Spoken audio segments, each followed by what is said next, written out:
The light went wrong before anything else did, not dark. Everyone who tells this story says the sky went dark, and it did not. Dark is something the sky does slowly, with a sunset attached, at a time of day you agreed to. What happened over my head that afternoon was the blue draining out of the air like someone had pulled a plug in it, and behind the blue there were stars. At 2 in the afternoon. The cold, hard kind from photographs taken outside the atmosphere, that do not twinkle, because there is no air left up there to make them shiver. I was walking home. Day off. Bag of groceries. My last complete thought as an ordinary person was that I should have cut past the noodle place. Then the pressure came down. Not a sound and not wind. It went straight in under the ribs, and my legs understood it a full second before my brain did. Everybody on that street stopped walking at once, not because we saw anything, because every animal on that road, including the ones wearing shoes, had just been told by something much older than language to hold very still. White waves came across the black. They twisted, and the twist opened. Somebody a few streets over was streaming it, and he got one line out before his signal died. That is a mouth. That is the mouth of the abyss. Which is a very dramatic thing to say about a sky. It was also accurate, and I have never decided how I feel about that. It came down over everything, and it did not roar, and it did not build. It closed on the world the way you eat a candy bean off your palm, in one motion, almost politely. Then it chewed. There was no noise. There was the ground under my shoes stopping being ground, and the horizon folding upward like paper, and my groceries going somewhere without me. Time stopped, and I did not, so I got to watch a planet come apart while standing on one of the pieces. The mouth turned left, then right, looking for seconds. There were none. It shut, and it was gone, and the stars went back to being serene, which I took personally, and at some point my right hand had closed on something and would not let go. When I finally looked down, in a forest, standing on a slab of asphalt that used to be my street, my entire surviving inheritance from the planet Earth was one iron shovel. Somebody had left it leaning against a wall. That somebody is now nowhere. Out of everything a civilization ever built, the piece I saved was a shovel. Then a voice went off inside my skull, flat, with no emotion in it at all, pitched exactly where it makes your teeth itch. Welcome to all heaven's hunting ground. Your world has been devoured and shattered into fragments scattered across every corner of this world. As a newly joined race, you will randomly receive one unique ability. Your abilities are construction-related. Lord's Cabin. The ground opened behind me, and a thatched hut shoved itself up out of it, roof and all, with a circle burning into the earth 100 meters out. Then the footnote, in the same dead tone, the way a doctor mentions a side effect after you have swallowed it. You will have a 3-day adaptation period. After 3 days, the protection will disappear. 3 days. Something bolted away through the trees. Something else did not. It stayed out past the circle and watched me, in no hurry whatsoever, and I have thought about that a lot since. The one that ran was afraid of me. The one that waited had already done the arithmetic. My phone had no signal. My panel said troop strength, none. And on the table there was a token calling itself a faction change order. 3 factions, 1 switch. I asked the regional forum, casually, whether anybody else had received a special item. What special item? Are you out of your mind? Nobody. Not one person. So it was either the luck of my life, or a very elaborate way to die of a bad decision, and I had a day and a half to find out. I turned it. It rolled 3. Elementals, whose recruitment needs gems described as extremely expensive, which is a wonderful requirement for a man who could not describe one. Orcs, at double food cost, with a note attached in the same flat voice. Be wary of recruited orcs devouring your lord. Devouring their own lord, as a standard disclaimer. Then the third one. Undead camp. Formed from death, the opposite of the living, the enemy of all living beings. No food, no water, no wages, no morale, no supply chain, and no line item where they get hungry and eat me. One input only, and the input was corpses. I looked out past my circle at the thing that was still sitting in the dark, waiting for my 3 days to run out. Corpses I could get. Confirm. Select undead camp. The hut went gray and dried out from the inside while I watched. Bones showed up in the trim, and my perfectly reasonable cottage turned into somewhere you would film a horror movie without dressing the set. Then the voice again. Gain the unique talent, Undead Fission. Tier 1, Unique. Creates 2 undead fissions under your command. No other unit can possess the same talent. I read that 4 times. 2. Under my command. And nobody else in any world gets it. So the cheat code has finally arrived. It is a pity I currently have no subordinates. Farmers were gone off my list and replaced with skeleton laborer. 1 unit of bone, 1 unit of spirit points. Not food. Bone. And standing in that haunted hut, I worked out why the whole world hates this faction specifically. Undead need corpses to make anything and souls to grow anything, which means an undead territory cannot sit still and farm. It grows only by killing, forever, and every living race here has known that since before anybody wrote anything down. Nobody was going to stop and check whether I was a nice one, so that was the second rule I wrote down that night, directly under 3 days.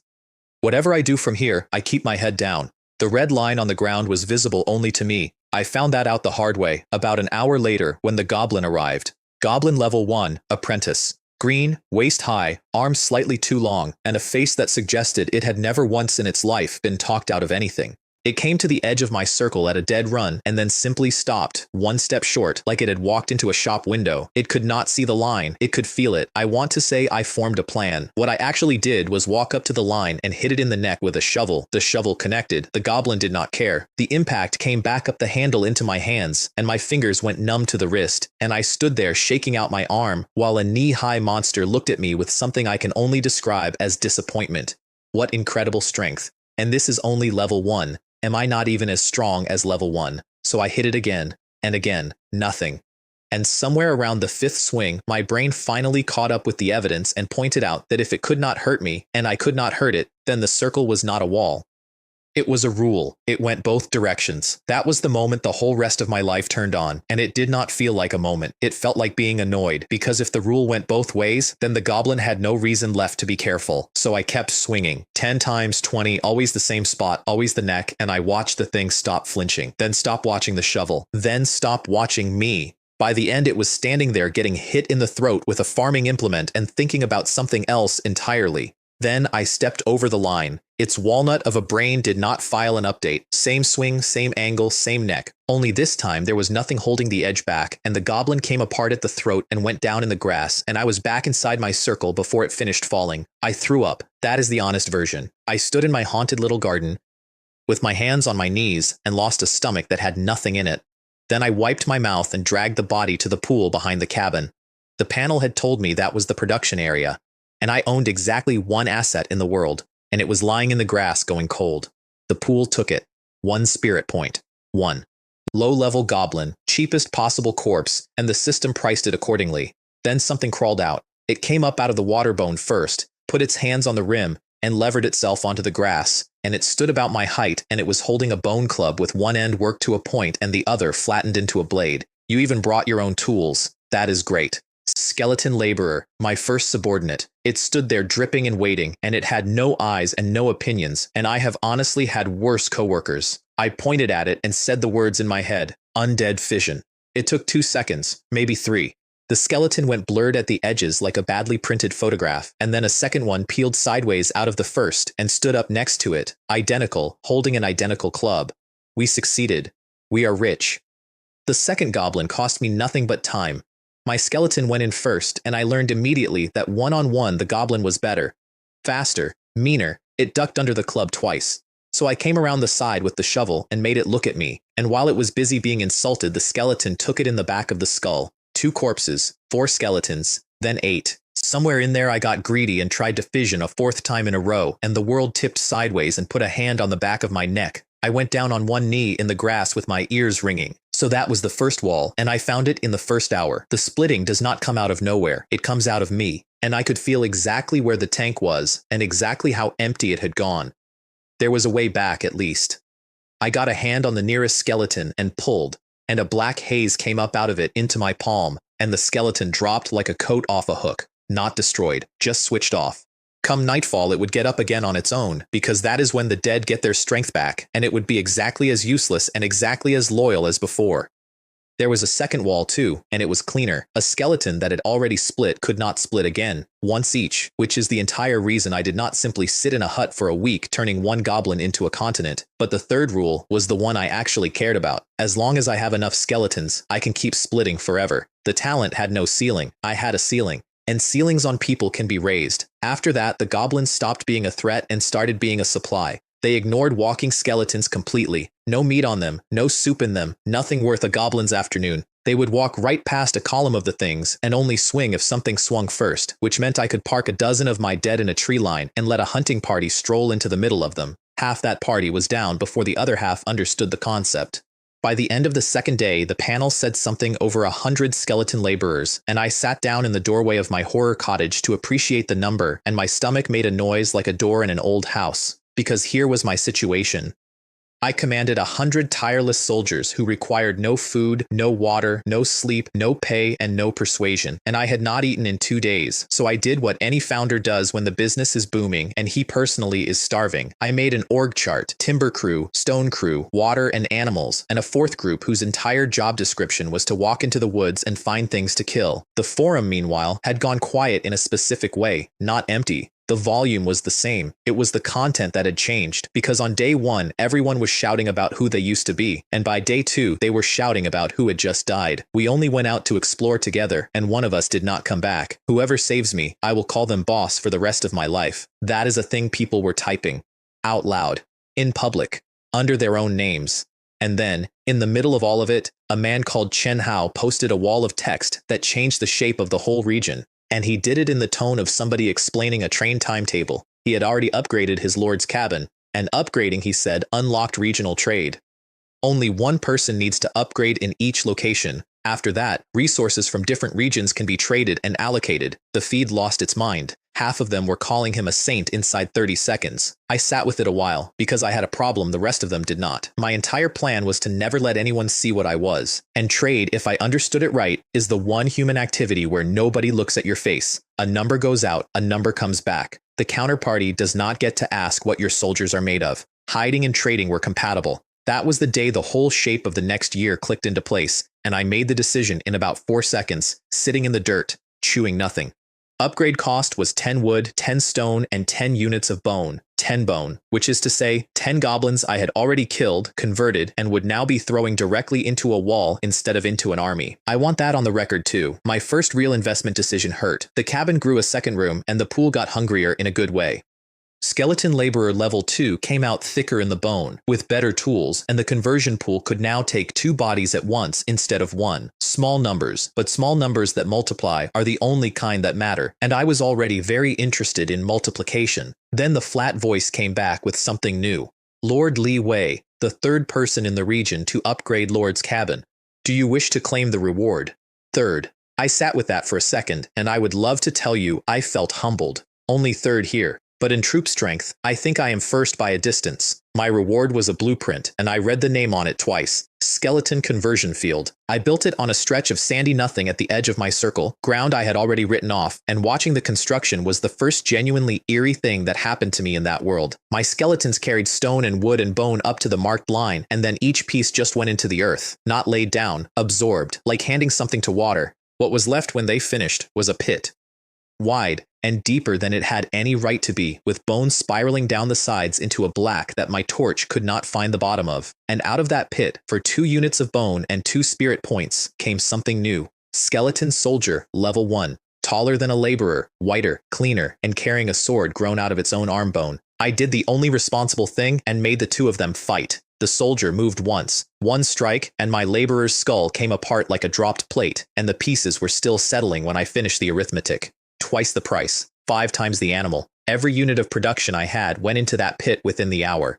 Then I split one, out of enthusiasm, and sat down hard in the sand with my head swimming. The consumption seems a little high. By the 3rd morning, I was seriously considering going into the woods myself to look for berries, which tells you exactly how the food situation was going. Then a scouting crew came back soaking wet. They had no way to tell me anything. They had no mouths, no gestures, no concept of a report. They just stood there dripping onto my floor, and if I had not noticed the water stains, I would never have known. But skeletons do not get lost. They walk a route once and own it forever. Follow them, and the trees opened onto a river, also onto Screaming. Wild Bull Level 2, Apprentice, a herd of them, each animal roughly worth one of my skeleton soldiers in a fair fight. They charged. It was not a fair fight. It was 100 of my dead walking into them from 4 sides while the bulls tried to solve the problem with momentum.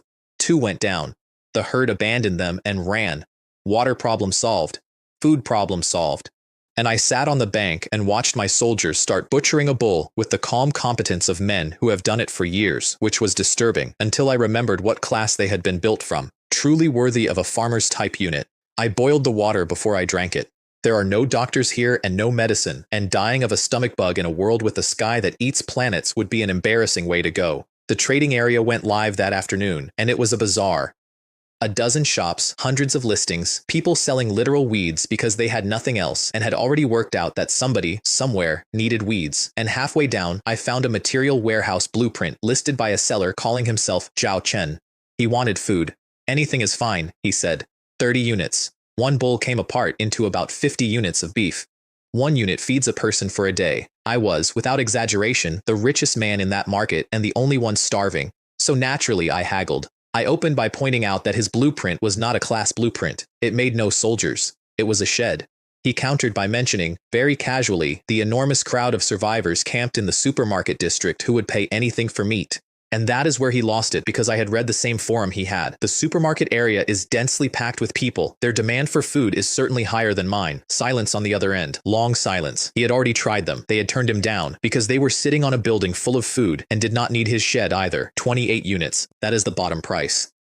It was not the bottom price. We went at each other until my boiled water went cold and we settled at 15. The trade itself was the strangest thing I had seen all week, and I had watched a mouth eat the planet. The beef simply stopped existing on my table. The blueprint appeared where it had been. No hands, no delivery, no distance. What kind of technology is this? Then I read the blueprint properly and had to sit down. Black iron grade. My conversion field blueprint had no grade at all. I had just bought a tier of item I did not know existed. For meat I had gotten for free, from a man who thought he was fleecing me. I was still enjoying that when I looked back at the market. Zhao Chen had relisted my beef. 20 units of stone or wood per serving. 10 servings gone in a blink.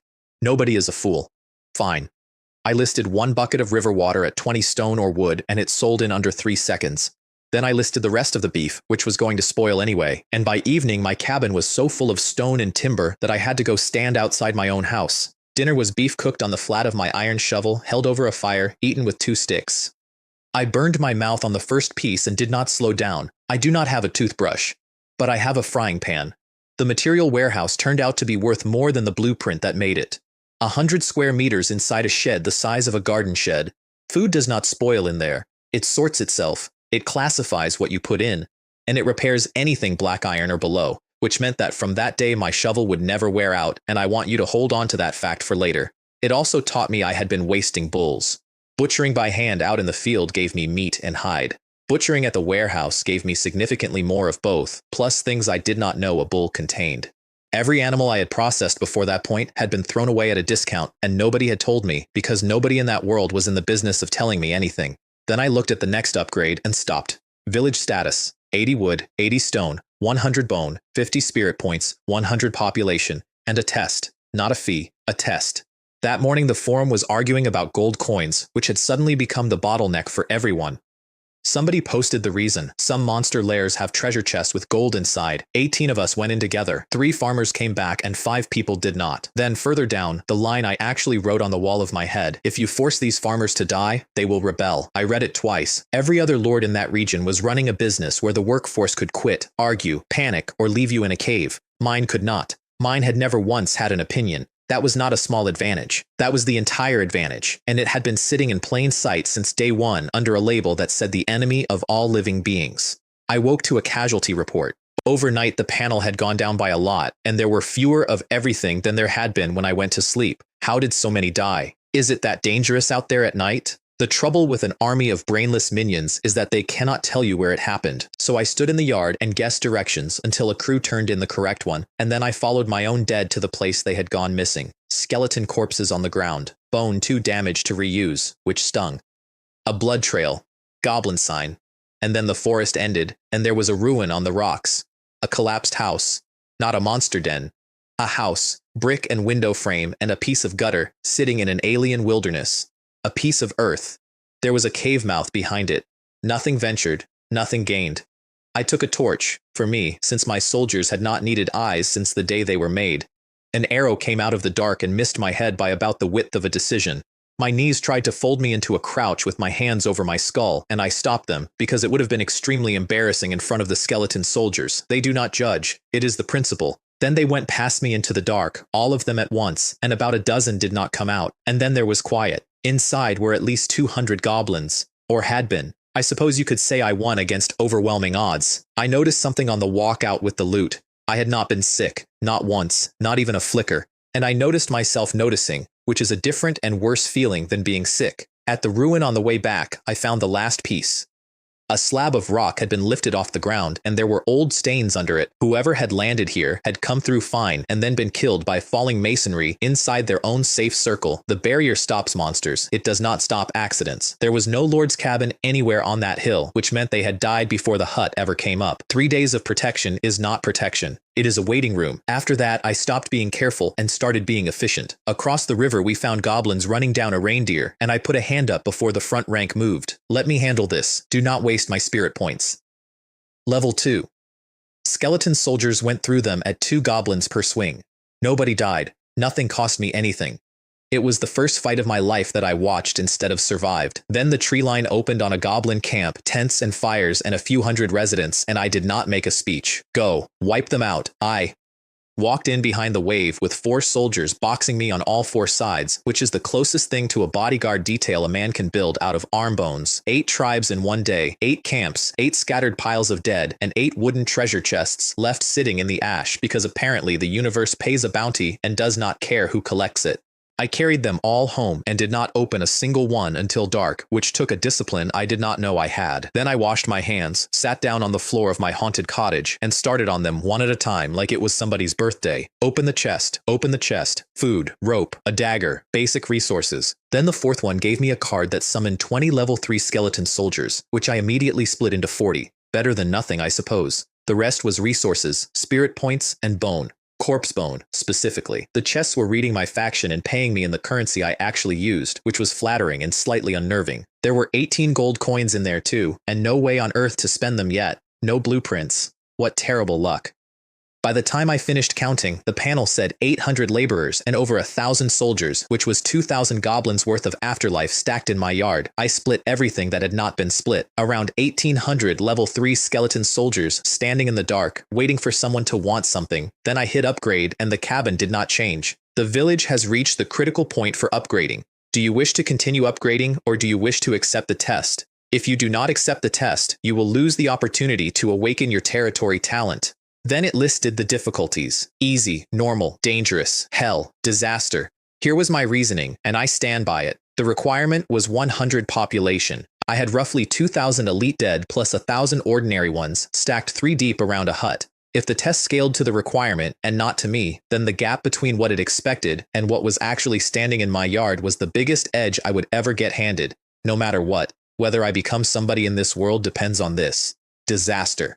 The confirmation added a detail nobody had mentioned before.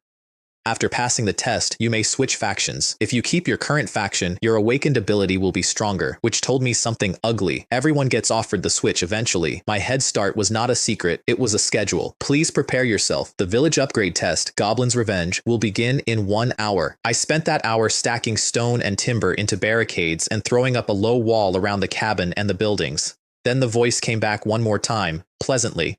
A protective circle has been detected around Lord's cabin. The protection circle will be temporarily lifted, leaving only Lord's cabin protected. If the territory's troops are exhausted and the test is failed, there will be no reward. The circle went out like a lamp, and the sun went down, which was the only good news I had, because night is when my people wake up. At least Lord's cabin is fine. That was my last comforting thought for several hours. Torches came up out of the dark in 1s and 2s, and then in dozens, and then the whole tree line was on fire with them. Tens of thousands of goblins. Goblin's Revenge, it turned out, was not a metaphor. My junk barricades did more work than my army did. The goblins funneled around the stone piles instead of over them, bunched up in the gaps and then started shoving, then hitting. Within 10 minutes there were goblins in the middle of that crush fighting other goblins with genuine passion. Level 3. Skeleton soldiers went through the ordinary ones like butter. Laborers dragged bodies straight into the conversion field, which meant my losses were being turned back into troops in real time about 40 meters behind the line. Fresh units ran to the cabin. I split them where I stood, and the price was laborers dropping inert around my feet, which at night they shook off in about 10 minutes. Then somebody out there had an idea. It is getting brighter. Put out those torches. Goblins see better in the dark than a man does. My soldiers do not need to see at all. So I gave the laborers a second job, and 100 skeletons went out into that field for no purpose except to knock over fires. The camp went black. My casualties dropped by half. Then the second wave arrived, and I stopped feeling clever. Big Goblin level 1 chest high on me, a match for a skeleton soldier 1 for 1. Behind them, Goblin Knight level 3, mounted on deer, faster than anything I owned, opening my line like a zipper. I had nothing that could catch a deer, so I told the laborers to lie down and die. Nobody alive can tell the difference between a dead skeleton and a skeleton that is pretending, and goblins are not the ones who were going to break that streak. The knights rode over a field of scattered bone, and the bone got up and took the deer out from under them. Dismounted, a goblin knight is worse than a big goblin. They found that out together. Then the goblins stopped attacking me and went for the skeleton conversion field, and that was where the night got expensive. They understood what it was. Not intellectually. They understood the way an animal understands a nest. My worst losses of the whole test happened in a 50-meter circle around that pit, and I nearly lost it twice. And then the ground shook, and 12 of them came out of the dark that were over 2 meters tall with arms like bridge cables. Goblin Lord level 5, rank black iron. One of them swung an arm without aiming and cleared a space 3 meters wide of everything, mine and theirs. A skeleton soldier's head rolled to a stop near my wall, and then a foot came down, and it was gravel. 12 black iron units against a village of apprentice grade dead. Somewhere in the middle of that, I saw a goblin hitting Lord's cabin, just hitting it, over and over, and nothing was happening, because Lord's cabin cannot be damaged, which I had known since the first day and had completely stopped thinking about. Forgot you had this thing working. So I picked up a rock and threw it at the nearest goblin lord and shouted at it. Where are you looking? This is Lord's cabin. Come and fight me if you dare. I want to be clear about how stupid this looked. A man standing on the roof of a hut, throwing gravel at a 2-meter monster, calling it names. It worked immediately. 8 of the 12 peeled off and spent the next stretch of the night beating a building that legally cannot be beaten, and the 4 who stayed on task got mobbed by everything I had. The first one went down when something got its leg, and after that it was just wait. Then I noticed the thing that actually won the fight for me. The dark red haze around the lords was thinning. Their power had a fuel tank. Same as my splitting, same as my dizziness. They had been running that aura for hours, and nobody had ever made them run it that long. Once I understood that, I let my 8 go one at a time. They came off the cabin one by one into a village entirely made of things that do not flinch, and I stood on my roof and watched 12 black iron monsters get taken apart by units they could have deleted 6 hours earlier. Quick, come here and split. Do not waste it. I was fissioning on autopilot, sick and shaking and numb from the neck up, when the voice came back. Disaster level trial, Goblin's Revenge, is complete. The Lord has successfully upgraded Lord's cabin to a village. Please name the village. I looked at the field. I looked at the pit. I did not have anything clever left. How about Origin? Origin Village needed hardwood and hardstone, which were words I had not seen before, and I filed them under problems for a man who had slept. Then it offered me the faction switch, and I said no without thinking about it, because my entire existence was one talent, and that talent had a name.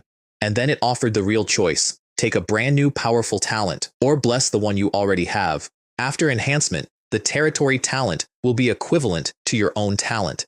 That is a gamble stated in the driest possible language. Something new and unknown, or double down on the thing that had already carried me through a disaster trial.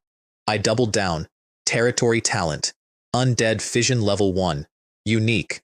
The building could split now. Not me. The building. I threw 1 corpse in the conversion field and stood over it with my hands on my knees like a man at a racetrack, and 2 skeleton soldiers climbed out. 2. From 1 body. Then I split those 2 myself, and there were 4. Now, time to witness a miracle. I was rubbing my hands together, out loud, alone, in a yard full of corpses at 4 in the morning. It was a gamble from the start, and I won it. This morning, 1 unit of material made 2 units of troops. Tonight, it makes 4.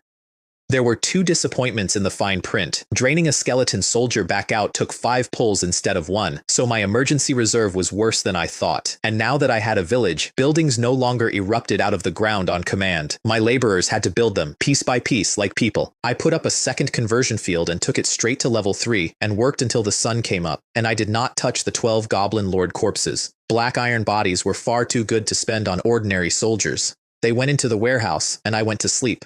I woke at noon to a notification I had slept through. The first village in the region to complete the upgrade. My reward was 2 things. A job change scroll to be used at something called an occupation tower, which would give me an actual profession and a career path. I had never seen an occupation tower and had no idea what one looked like, and a map. 5 kilometers out, an underground tomb. Then I opened the panel and had to read it twice. Skeleton laborer, 1,233. Skeleton soldier, 23,879. Under 2,000 troops at sunset, over 20,000 by noon, That is what a night of being besieged by tens of thousands of angry goblins does for an economy like mine, and the only thing I felt about it, genuinely, was regret about all the bone fragments too broken to reuse. I took 20,000 skeleton soldiers and left 3,000 at home. Nothing in that forest stayed to look at us. Not birds, not deer, not whatever had watched me on my first night. 20,000 walking dead move through a wood and the wood simply leaves. The map had a moving arrow on it, which was a nicer piece of design than anything else in this world. At the end of the arrow was a ruined temple sunk into a hillside, and my laborers started digging while my soldiers tried to help and mostly got in the way. If I had known, I should have brought more laborers. The tomb had 3 passages and I did not have the patience to guess, so I sent a third of my army down each one. Left was a burial chamber and the coffins were open from the inside. Right was a floor covered in bones that nobody had put there and nothing explained. The middle passage had a cave in it full of zombie level 2. Zombies are slower than my soldiers and much, much tougher. A skeleton hit shears meat off a zombie. A zombie hit breaks a bone off a skeleton. That trait is not in my favor and there were a lot of them. Under a great stone coffin, there was a passage down, and at the bottom, there were rotten corpses. Level 3, and the panel volunteered a detail I did not need. Special pathogens grow on rotting corpses, making them susceptible to infecting other creatures. I did not go a step closer. There are no doctors in this world and medicine is a luxury item, and I was not going to die of an infection I could smell from 30 meters. So I had firewood brought down and burned them where they stood. And afterwards, at home, I stood every skeleton that had been in that hole out in the open sunlight for a day to dry, which is the least scientific decontamination protocol in history, and I did it anyway. 300 soldiers went into that tomb and did not come out. What came out was a black iron treasure chest with a hard stone crafting recipe, a tomb blueprint, and a card holding 100 ironclad zombies.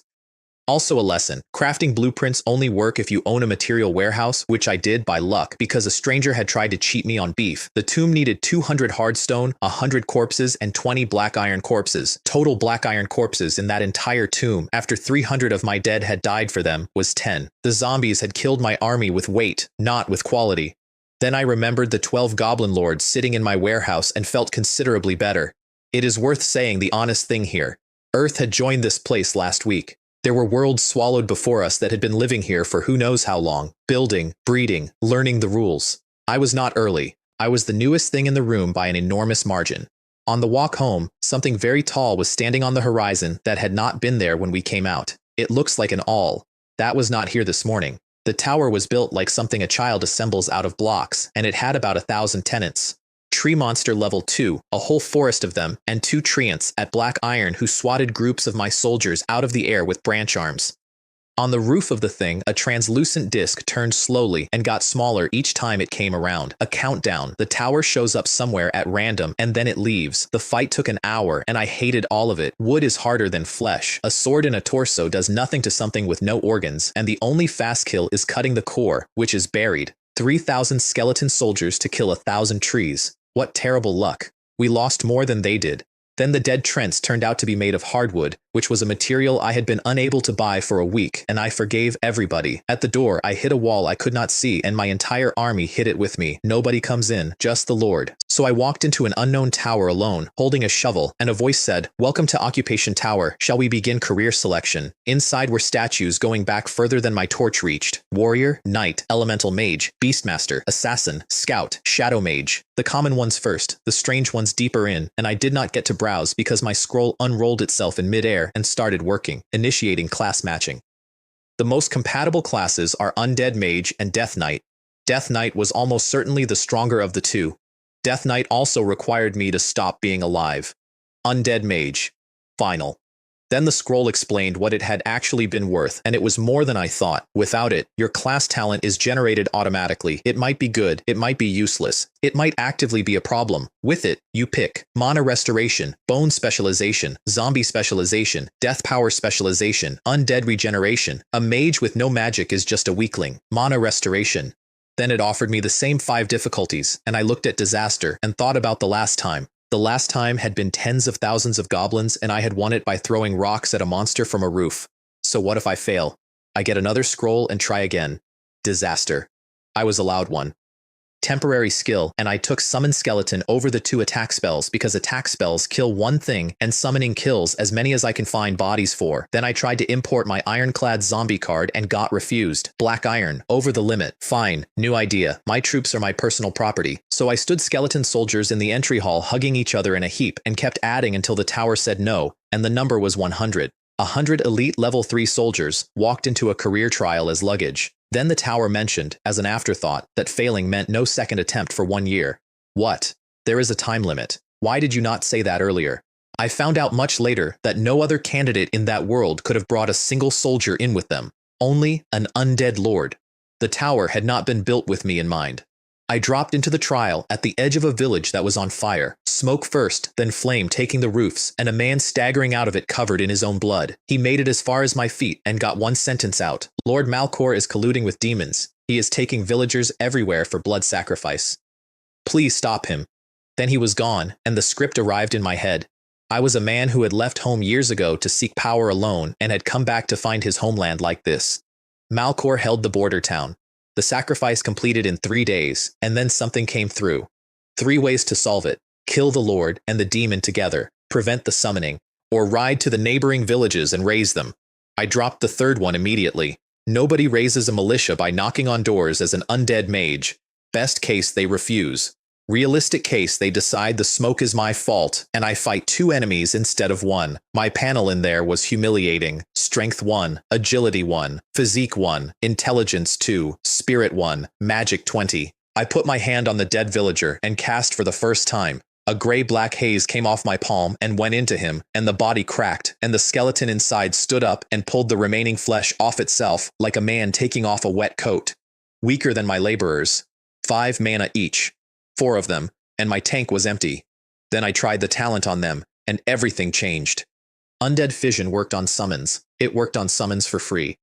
And with an actual class behind it, one cast reached 10 of them at once for a single point of mana. 100 summoned skeletons became 200 for 10 mana. My regeneration in there, with no class bonus, was better than an hour per point, so 10 mana was most of a day. But the ratio was the ratio, and the ratio was insane. At dusk, I felt something in the woods and recognized it because I live in it. Death energy, thin and old, coming out of the ground. I dug, and about a meter down there was a skeleton wrapped in black cloth, bones so brittle they came apart in my hands, buried with a skill book, a staff, and a gem. The book was the part that made me sit down in the dirt. Using the talent without a class burns physical strength, and once that is gone, it takes life points. I had been splitting skeletons for a week in the outside world with no class at all. I had been paying in my own life force every single time, and I had never known it. And the only reason I was not dead was that I had been absorbing death aura back out of my own units to recover, which was the second thing in the book. Absorbing death aura turns an ordinary person undead.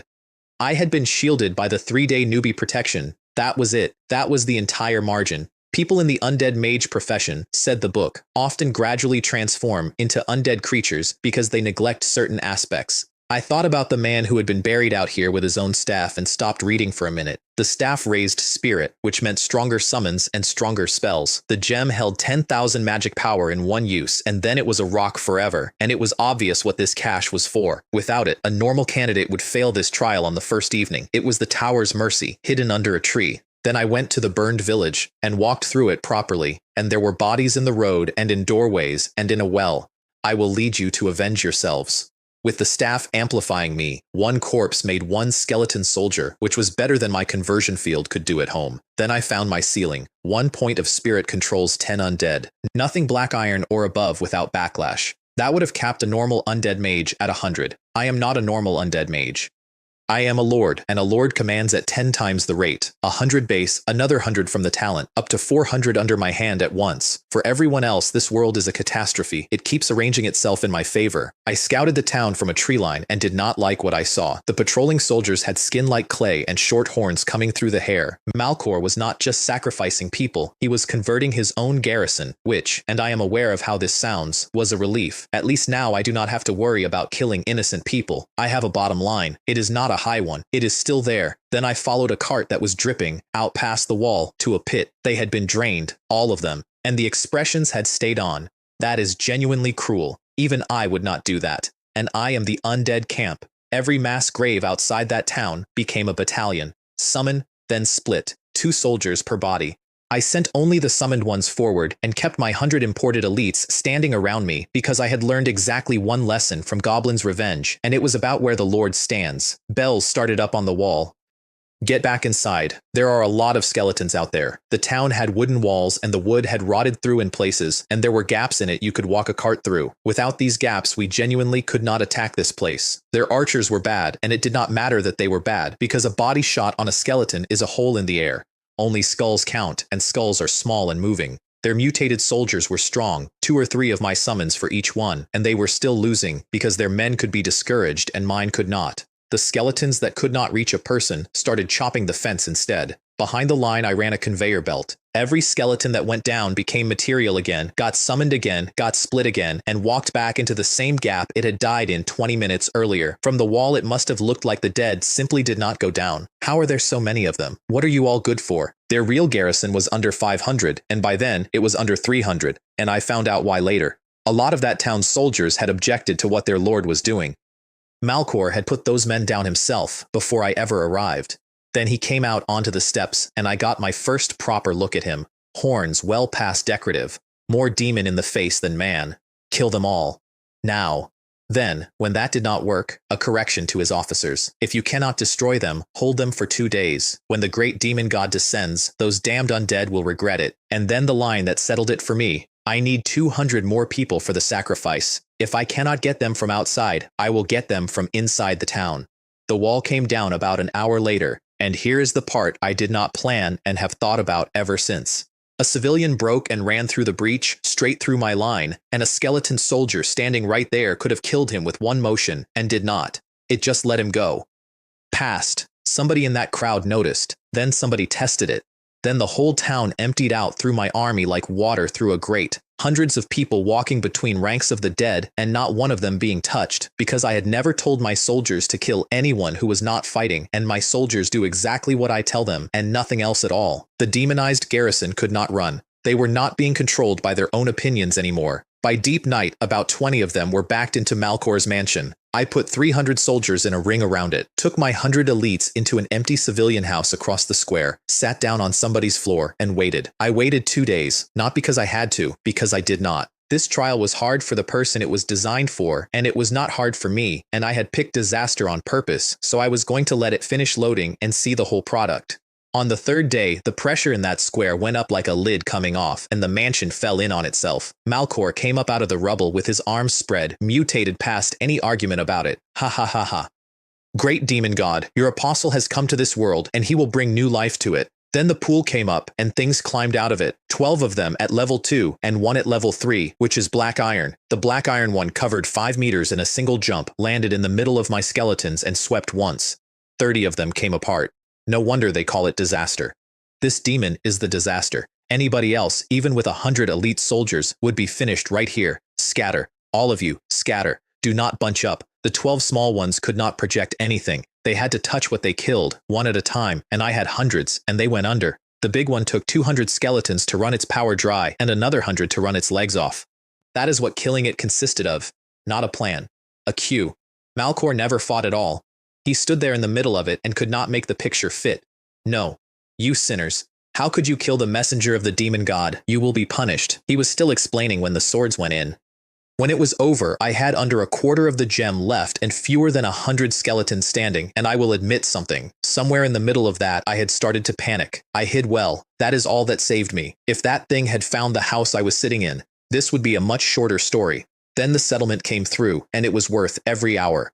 Mana restoration mutated into super speed recovery, 1 point of mana per second, not per hour, per second. A mage who never runs out is not a mage anymore, it is a utility company. And basic meditation mutated into the Black Lotus meditation technique, which does one specific thing above all others. It shields me from death energy, permanently. The exact thing that kills undead mages, the thing the man under the tree had died of with his own staff still in the hole, cannot happen to me now. Plus, 3 spells on the way out. Negative energy arrow, death chi impact, white bone spike.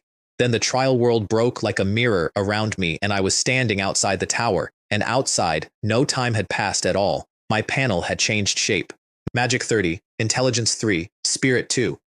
Everything sharper, including hearing, including smell. The staff was gone. The gem was gone. Trial property. I tested the spells on the way home because I could not wait. Negative energy arrow punched a crater into a tree trunk, and then the wood around the crater kept dying afterward, spreading, quietly, comparable to a small pistol on impact, worse than a pistol in the long run. Death Chi impact was a wall of black aura that shoved my own front rank sideways and stripped the leaves off everything for 20 meters. White Bone Spike came up out of the ground and went through one of my own soldiers from underneath, which taught me a great deal about the spell and a little about myself. That is genuinely insidious. I love it. Home, I crafted hard stone until my hands hurt and then built the tomb, well away from where I sleep. Zombie. Rotten corpse. Ironclad zombie at black iron with a skill called Ironclad. I will not be making rotten corpses. I do not care how efficient they are. Some things you decide once. The Goblin Lords turned out to be worth even more than I had hoped, because a large corpse counts as 2 units. 2 lords made 4 zombies, and 2 fissions turned 4 into 16 ironclad zombies at black iron. The 100 card I did not use. That went in a drawer, for the day somebody catches me alone. I tested an ironclad zombie by setting my own soldiers on it, and they were still working on it 20 minutes later. Its offense was pitiful. Its defense was obscene. A dozen level 3 skeleton soldiers hacking at one target with everything they had, and after 20 minutes they had produced scratches. I called it off before somebody's arm fell apart. The forum, on that last protected day, had stopped being funny. I feel like I am about to become a feast. Somebody please save me. Threads about protection money. Threads about who was still answering. And in the trading zone, listings for people. A lord named Fang Yun was liquidating, abandoning his territory, selling everything down to the last unit, and one of the listings was a farmer for 5 units of meat. I bought it, and then I met one, and the thing I want on the record is that I braced myself for the wrong feeling. Farmers are not people, not the ones the system prints. It stood in my yard with its eyes not focused on anything, waiting for an instruction, and it did not speak, and it did not ask, and it had never had a thought. Are these not just some kind of robot? It went into the conversion field. There was no scream. There was nothing at all. I am not going to pretend I felt clean about it, but I put a rule down that day, and I kept it. System constructs. Yes. Anything that has ever asked me a question? No. Then I found the thing that turned my whole operation into an industry. With a class behind it, Undead Fission now hit 100 targets at once for a single point of mana. What used to take 100 casts takes 1. What used to take 100 takes 10,000. And then I did the thing I had promised myself I would never do. I listed 1,000 skeleton laborers on the open market with a combat clip attached at a price of 1 laborer for 2 farmers. The feed detonated. My God, that is a skeleton. Somebody can control the undead. And 30 seconds later, from someone with a good memory, did nobody notice? This looks like Li Wei. So much for keeping my head down. But I had done the arithmetic on that too, and the pitch wrote itself. What you need right now is not a pretty face that can plant wheat. It is something that will stand in a doorway and not run. Sold out in minutes. Somebody asked whether I had real soldiers. I listed skeleton soldiers, and the bidding went up 10 times, then 20, and I stopped it. If your reputation goes bad in a place like this, everything after that costs more. 1 skeleton soldier for 8 farmers. Fixed price. Somebody immediately ordered 1,000, which meant a team, not a person. I listed 5,000. 40,000 farmers arrived at my gate. Nobody had warned me that farmers lose loyalty just from standing near skeletons. I found out by watching the number slide. Below 20 they desert, and I had 40,000 of them in a yard surrounded by my entire product line. So I invented work, carry that, stack this, move it back, anything to keep them from doing arithmetic. Then I got impatient and put them all into processing at once. Loyalty hit the floor across the whole crowd at the same moment, and 40,000 farmers rioted inside my own walls. They killed a genuinely embarrassing number of skeleton soldiers before it was over, and the only reason I am telling you this, instead of somebody else telling it, is the Ring of Elites I never stand without. Next time we do it 1,000 at a time. Absolutely not like that again. Buyers started begging to pay in food instead. I refused. Food is not an input for me and never will be, and every unit of it I accept is a unit of corpse I did not accept. Then a man got on the feed to tell everyone what I was. You actually used farmers to make skeleton soldiers. You are evil. His name was Sun Kai, and I looked at his post history for about a minute, and it was a man who treated actual living Earth people as inventory and had opinions about my ethics. Village level gave me an ability nobody else had yet, which was a blacklist, and he became the first name on it. He noticed. He has not forgotten. I could tell from the way he stopped posting. The next message was better. Maylin wanted a hardwood crafting blueprint traded for soldiers, and she haggled me from 4 up to 10 by selling information instead of goods, and the information was worth more than the blueprint. Her lord's cabin had come with a starting item too. I saw Lord's cabin sitting on the bed, she said, the way you would mention finding an umbrella, so I was not unique. I had just been the only one who gambled the item instead of holding it. That reframed a great deal. I gave her a standing discount on the spot, 5 farmers per soldier, that day only, and a condition that she not resell. Consider it an investment. You have to survive. She had been, before all this, exactly the kind of person you would resent. Rich, adored, top of everything, never once in her life in a position where she needed anybody's help. Now she was negotiating a bulk discount on skeletons from a man in a haunted hut. She never mentioned it, and I never asked. The third trader that week was named Ji Ling and would not move a millimeter. 100. No bargaining. What Ji Ling had was a black stone statue blueprint, undead only, which is a thing you cannot sell to anybody in this world except me, and Ji Ling knew it, and priced accordingly. I paid. The catch turned up when I read the materials list. Yin gathering stone, which I did not have and could not buy, and whose recipe I only found later in a chest. 5 stone, 2 spirit points, and 2 days sitting somewhere saturated in death energy. I looked around my territory. My territory is the most saturated place I have ever stood. Then day 4 arrived, and the voice made everyone an offer. You may abandon your territory and be randomly transferred to another city for protection, or you may continue fighting where you are. More than half of every human being from Earth took the transfer. They left the cabins. They left the subordinates. They left the resources they had spent 4 days bleeding for. And on the feed, you could watch team leaders who had spent that week squeezing their own people discover that their people were vanishing one at a time, alphabetically, without saying goodbye. My barrier went out at noon, and nothing happened. It is like nothing happened at all. Then I opened my panel. Skeleton laborer, 10,000 capped. Skeleton soldier, 608,048. 16 ironclad zombies. Spirit points, 437,000. 10 skeleton conversion fields. Gold coins, 18. Still 18. Nobody has ever needed them. The news from the transfers came in over the next day, and it was uniformly awful. The lucky ones landed in human towns. The unlucky ones landed in orc tribes and lasted about as long as you would expect. One post just said, I ended up at a vampire stronghold and became food. And then that account never wrote anything again. And then the specific one. The people who had bought my skeleton soldiers and taken them along were attacked on arrival. Every single one. Because it does not matter who is holding the leash. The undead are the mortal enemies of all living beings. And every settlement in this world learned that lesson generations before Earth showed up. I said sorry to nobody in particular and kept working. I swept 8 directions with scouting parties, which is a strange thing to run when your scouts cannot speak.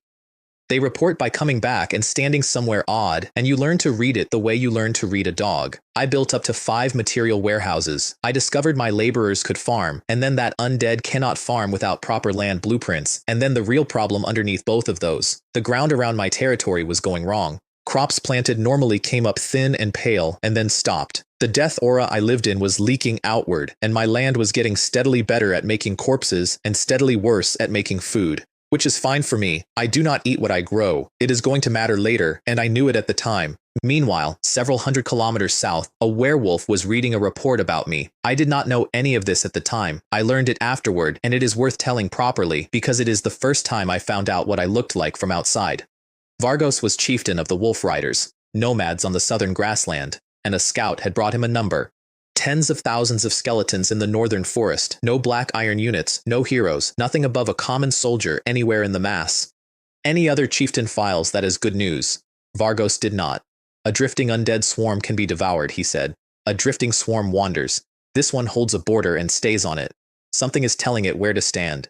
Then he made the connection that took him about a minute and that nobody on Earth had thought to worry about. Some time ago, the humans of one world extracted top-tier talents, and every one of them received a lord's cabin. The undead are the mortal enemies of all living beings. Contact Thorn and Drekon. We deal with this together. And if those two refuse, he added, we are nomads. We move. Let them keep it. At that exact moment, I was extremely pleased with myself because I had just finished putting up a wooden wall 3 meters high and half a meter thick around my entire territory. My wall made me feel better for about a day, and then the forum ruined it. The joking had stopped entirely. Half the names I recognized had simply not posted since the transfer, and the new threads were all mechanics, and the mechanics were bad news.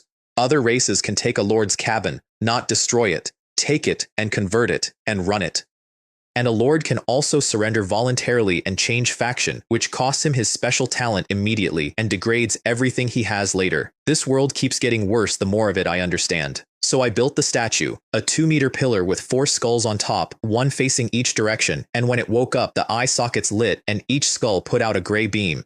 The first test was a disappointment. Its direct hitting power is not much. Then I noticed what it was doing on the way to the target. The beam went through my own soldiers, through my buildings. It did not collide with anything of mine at all, and from a single position in the middle of my territory, it covered half of everything I owned. So I put up a second wall behind the first wall, and the second wall was made of statues. Let them come at that. Let them stand there discovering that I can hit them and they cannot hit me. I focused 6 of them on an ironclad zombie to see what massed fire did, and crippled my own most durable unit in under a minute, and made a note. Then Mei Lin called, and she was not haggling this time. The orcs were coming for her. I raised her price to 10 farmers per soldier.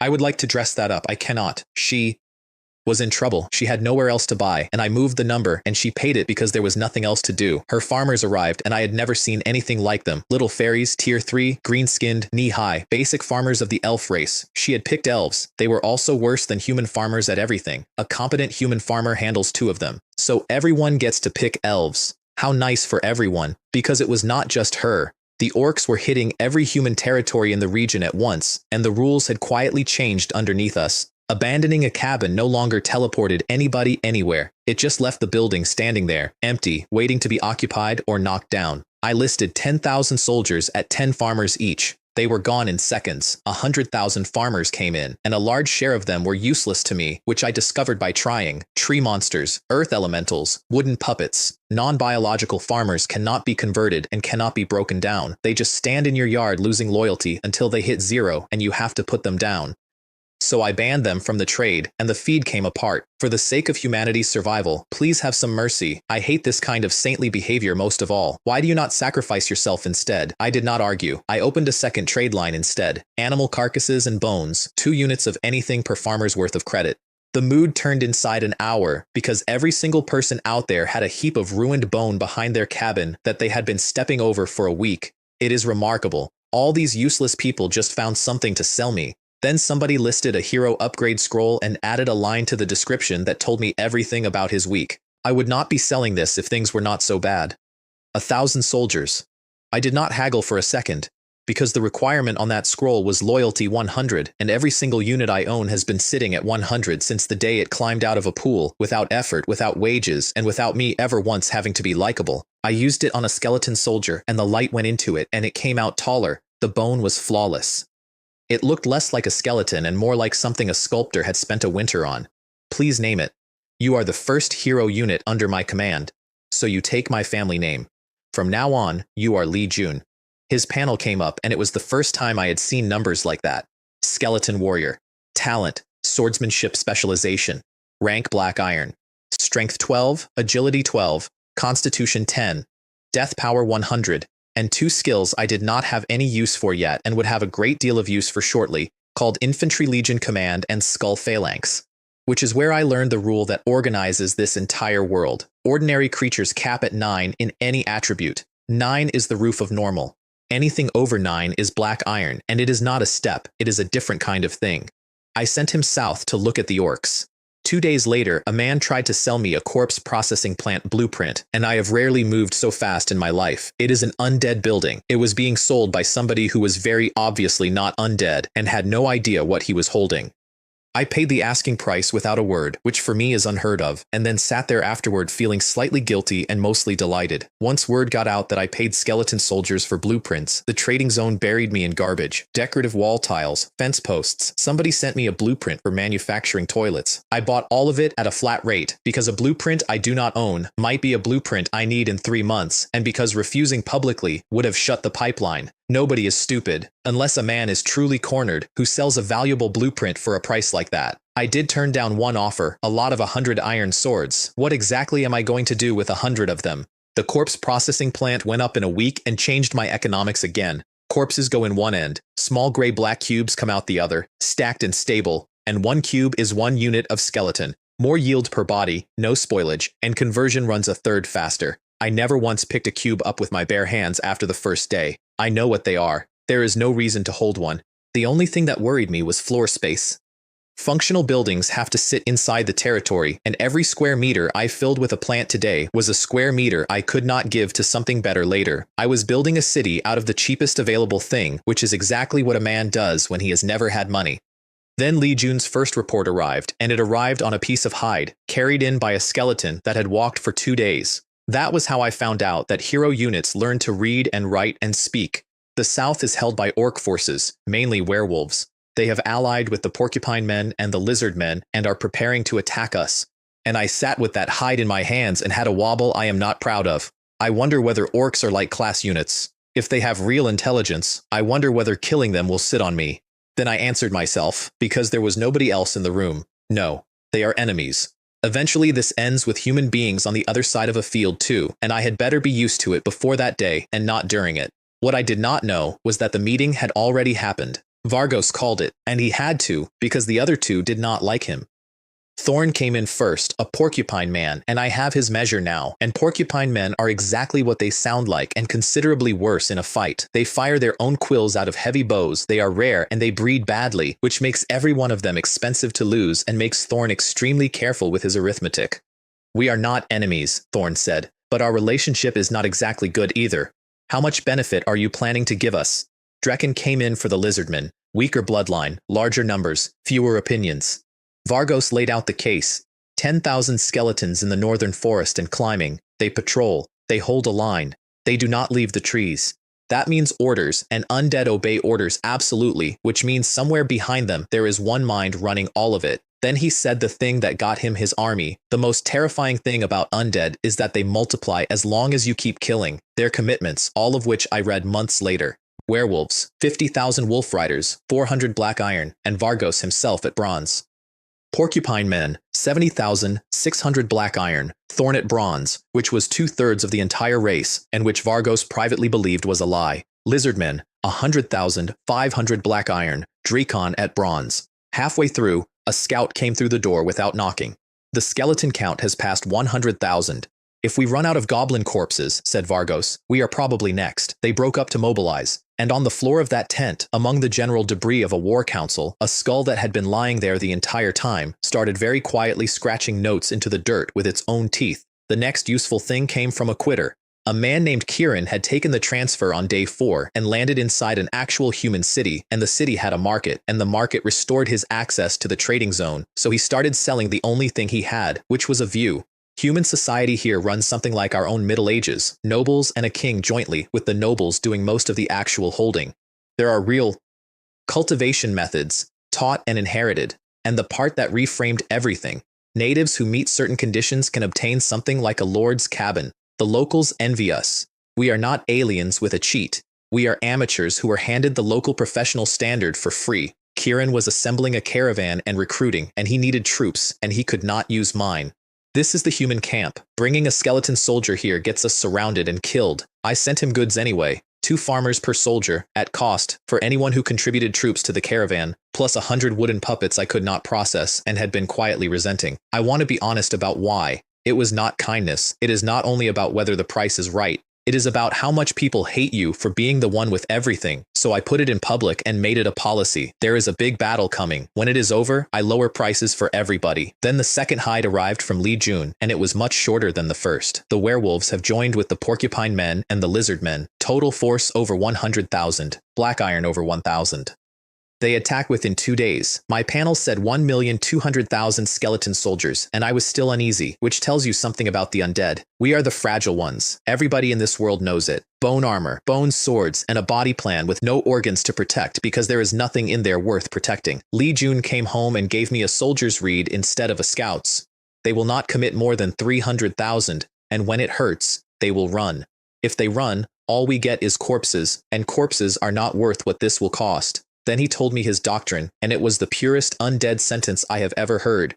Use our numbers to surround them. As long as they cannot leave, we win eventually. He showed me terrain I owned and had never once looked at. 2 steep hills with a valley between them, a natural funnel, 40 minutes from my wall. I had been living next to it for weeks. The plan was to break in front of them, run badly, and let them chase us into it. My first idea for getting a second army onto those hills unseen was to have skeletons crawl over the ridge at night. I was quite pleased with it for a minute.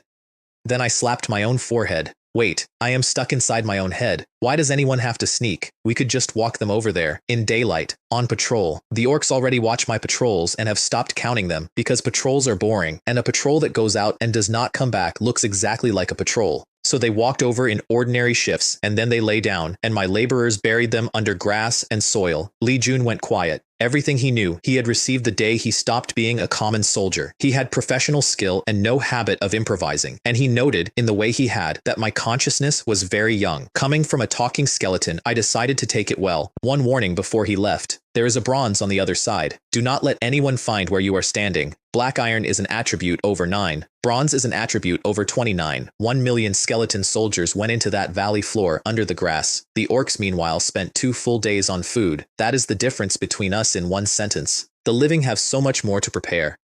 The porcupine men opened, and their arrows were quills fired from bows built like siege engines. Those quills punched straight through armor and then straight through my front rank, and then out the other side, because a rib cage is mostly a suggestion. Skeletons with their spines destroyed kept crawling forward and swinging. Only a skull ends it. Thorn worked it out within minutes and hated it.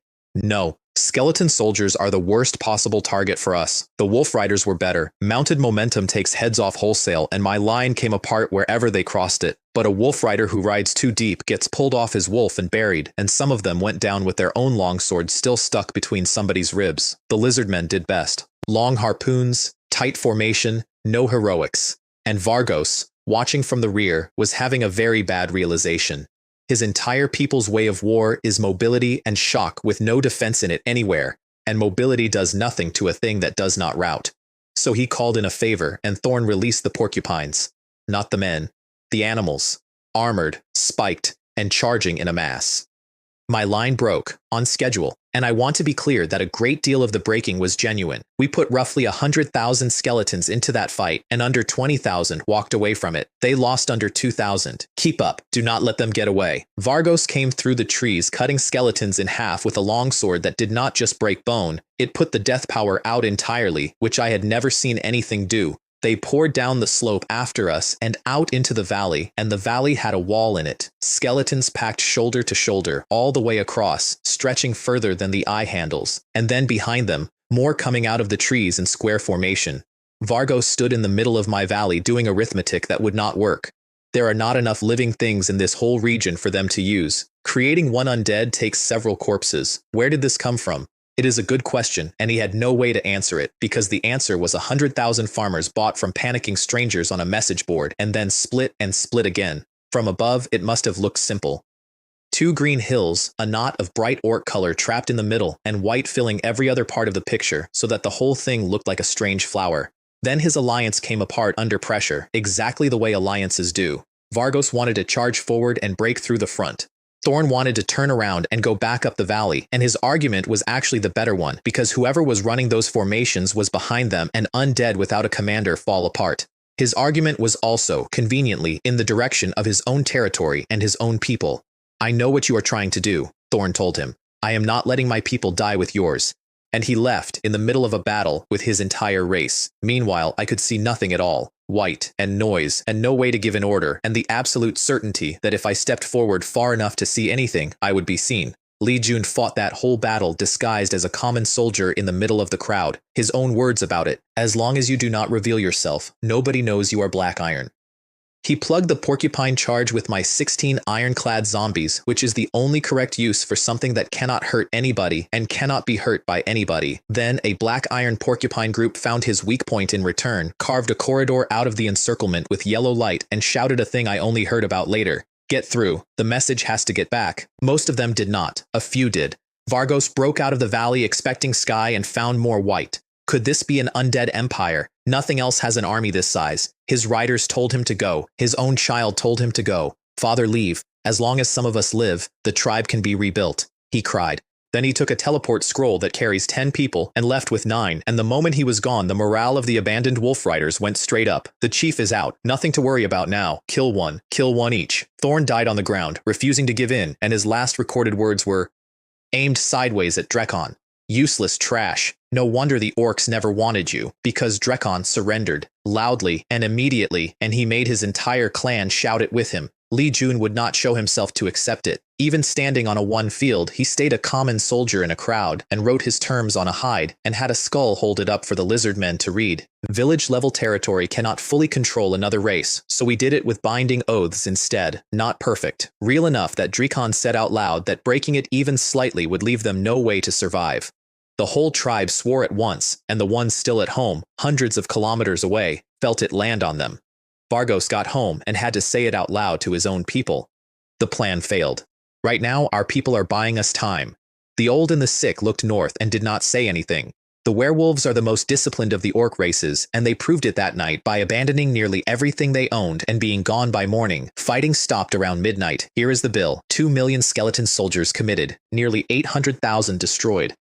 Against about 200,000 orcs, the undead are fragile, and it is also a command problem, and I am the command problem. So I made a decision that saved me years. I was not going to become a general. I was going to buy people who already were. Then the rewards came in, and they came in a cascade because it turned out I had been first at several things at once. 10 meditation potions for a regional victory. A hero upgrade token for the first battle. A new class construction blueprint for the first victory at 10,000 scale. 3 skill cards, a legion card, and a desert map for the first at 100,000. And for the first million scale victory, a skeleton conversion field blueprint at Black Iron. The class blueprint was the one that mattered. It does not give you a unit, it lets you design one, using a corpse of that type as the template. I had 200,000 templates lying in a valley. Porcupine men make skeleton archers. I skipped the heavy bows because skeletons do not have the shoulders for them. Black Iron wolf riders with black iron wolves under them make skeleton cavalry at Black Iron. The skill cards gave me Death Raven, a black bird with faint red in the eyes that shares its sight with me, up to 5 at once. Pain Curse, which I have never been able to test because nothing I own can feel pain. And Bone Spur, 1 mana, stronger than my old arrow, which combined with 3 mana, a second makes it a pistol that never runs dry. The Legion card was Defense Mastery, which does not make my troops tougher, it makes them flinch correctly. Less a skill than an instinct issued from outside. Flying the Raven splits my attention in half and makes me faintly sick. 2 screens at once. I gave up on full control and settled for the version where the bird does the flying and I do the looking. And Lee Jun came out of that valley at 29 in every attribute. Peak Black Iron, new skills, a Legion formation, and one called Conceal Aura, which he had clearly been using before he had it. Then I found his ceiling, and it was bad news. Heroes cannot climb past their own class on their own. You need a job scroll or an occupation tower. I had not seen a tower since the day it walked off. Drekon came to me in person and could not hide his face when he saw what was sitting behind the desk. He had spent a week fighting an undead army and had built a picture of what was running it, and the picture was not a man in his 20s with a shovel leaning against the wall. I do not keep useless people around. Tell me what you are for. His pitch was better than I expected. The Great Swamp holds materials that humans want badly and cannot easily reach, and lizardmen wade through it the way I walk to the kitchen. I already had Kieran's list of what nobles buy. It took me about 4 seconds to connect the two. Monthly quota delivered. In exchange, protection and trade goods, and a permanent cap on their standing forces at 10,000. Lee Jun went south with 200,000 skeleton soldiers to garrison them, which is protection and threat wearing the same coat. I could have softened the terms. He would not have, and he was the one going, and there is a reason I send him. The tribute paid for itself in a month. Farmland blueprints at last. Fine stone brick, fine plank, and something called necrowood. A weapon processing factory at Black Iron, and a fortress blueprint. The weapon plant makes bone bows, bone arrows, round bone shields, and one thing I read twice and then shelved. Armor grown from zombie flesh. It corrodes whoever wears it, and given enough time, the wearer stops being a customer and becomes a product. I am not selling that, I am not wearing that. Some inventory stays in the drawer. The fortress was the important one, because a fortress is built outside the territory and then its control zone counts as territory. Arrow towers, watchtowers, and hidden troop shelters that hold hundreds of thousands, because skeletons do not need beds or air and can simply be stacked. I looked at my valley and thought about how much material 5 fortresses would take and started buying. Then I found out what my own dead were worth as raw material. Skeleton bone is high-grade weapon stock. My casualty pile was a supply chain. 1 spirit point makes 10 weapons or 100 arrows, and I had spirit points the way other people have dust, which was lucky because the skeleton boom ended that week. The forum said so plainly, it works, but it is a skeleton. Try to talk to the natives with one standing behind you and see how the conversation goes. Fine.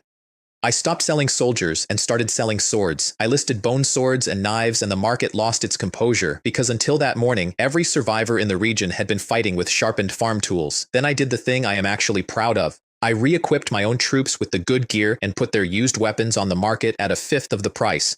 The second-hand line outsold the new one. I took payment in wood and stone and refused food, and I want to be clear that this was not a principle, it was a forecast. Not even my skeleton soldiers are eating. My farmland is coming online. Within a season, I intend to be the one selling grain.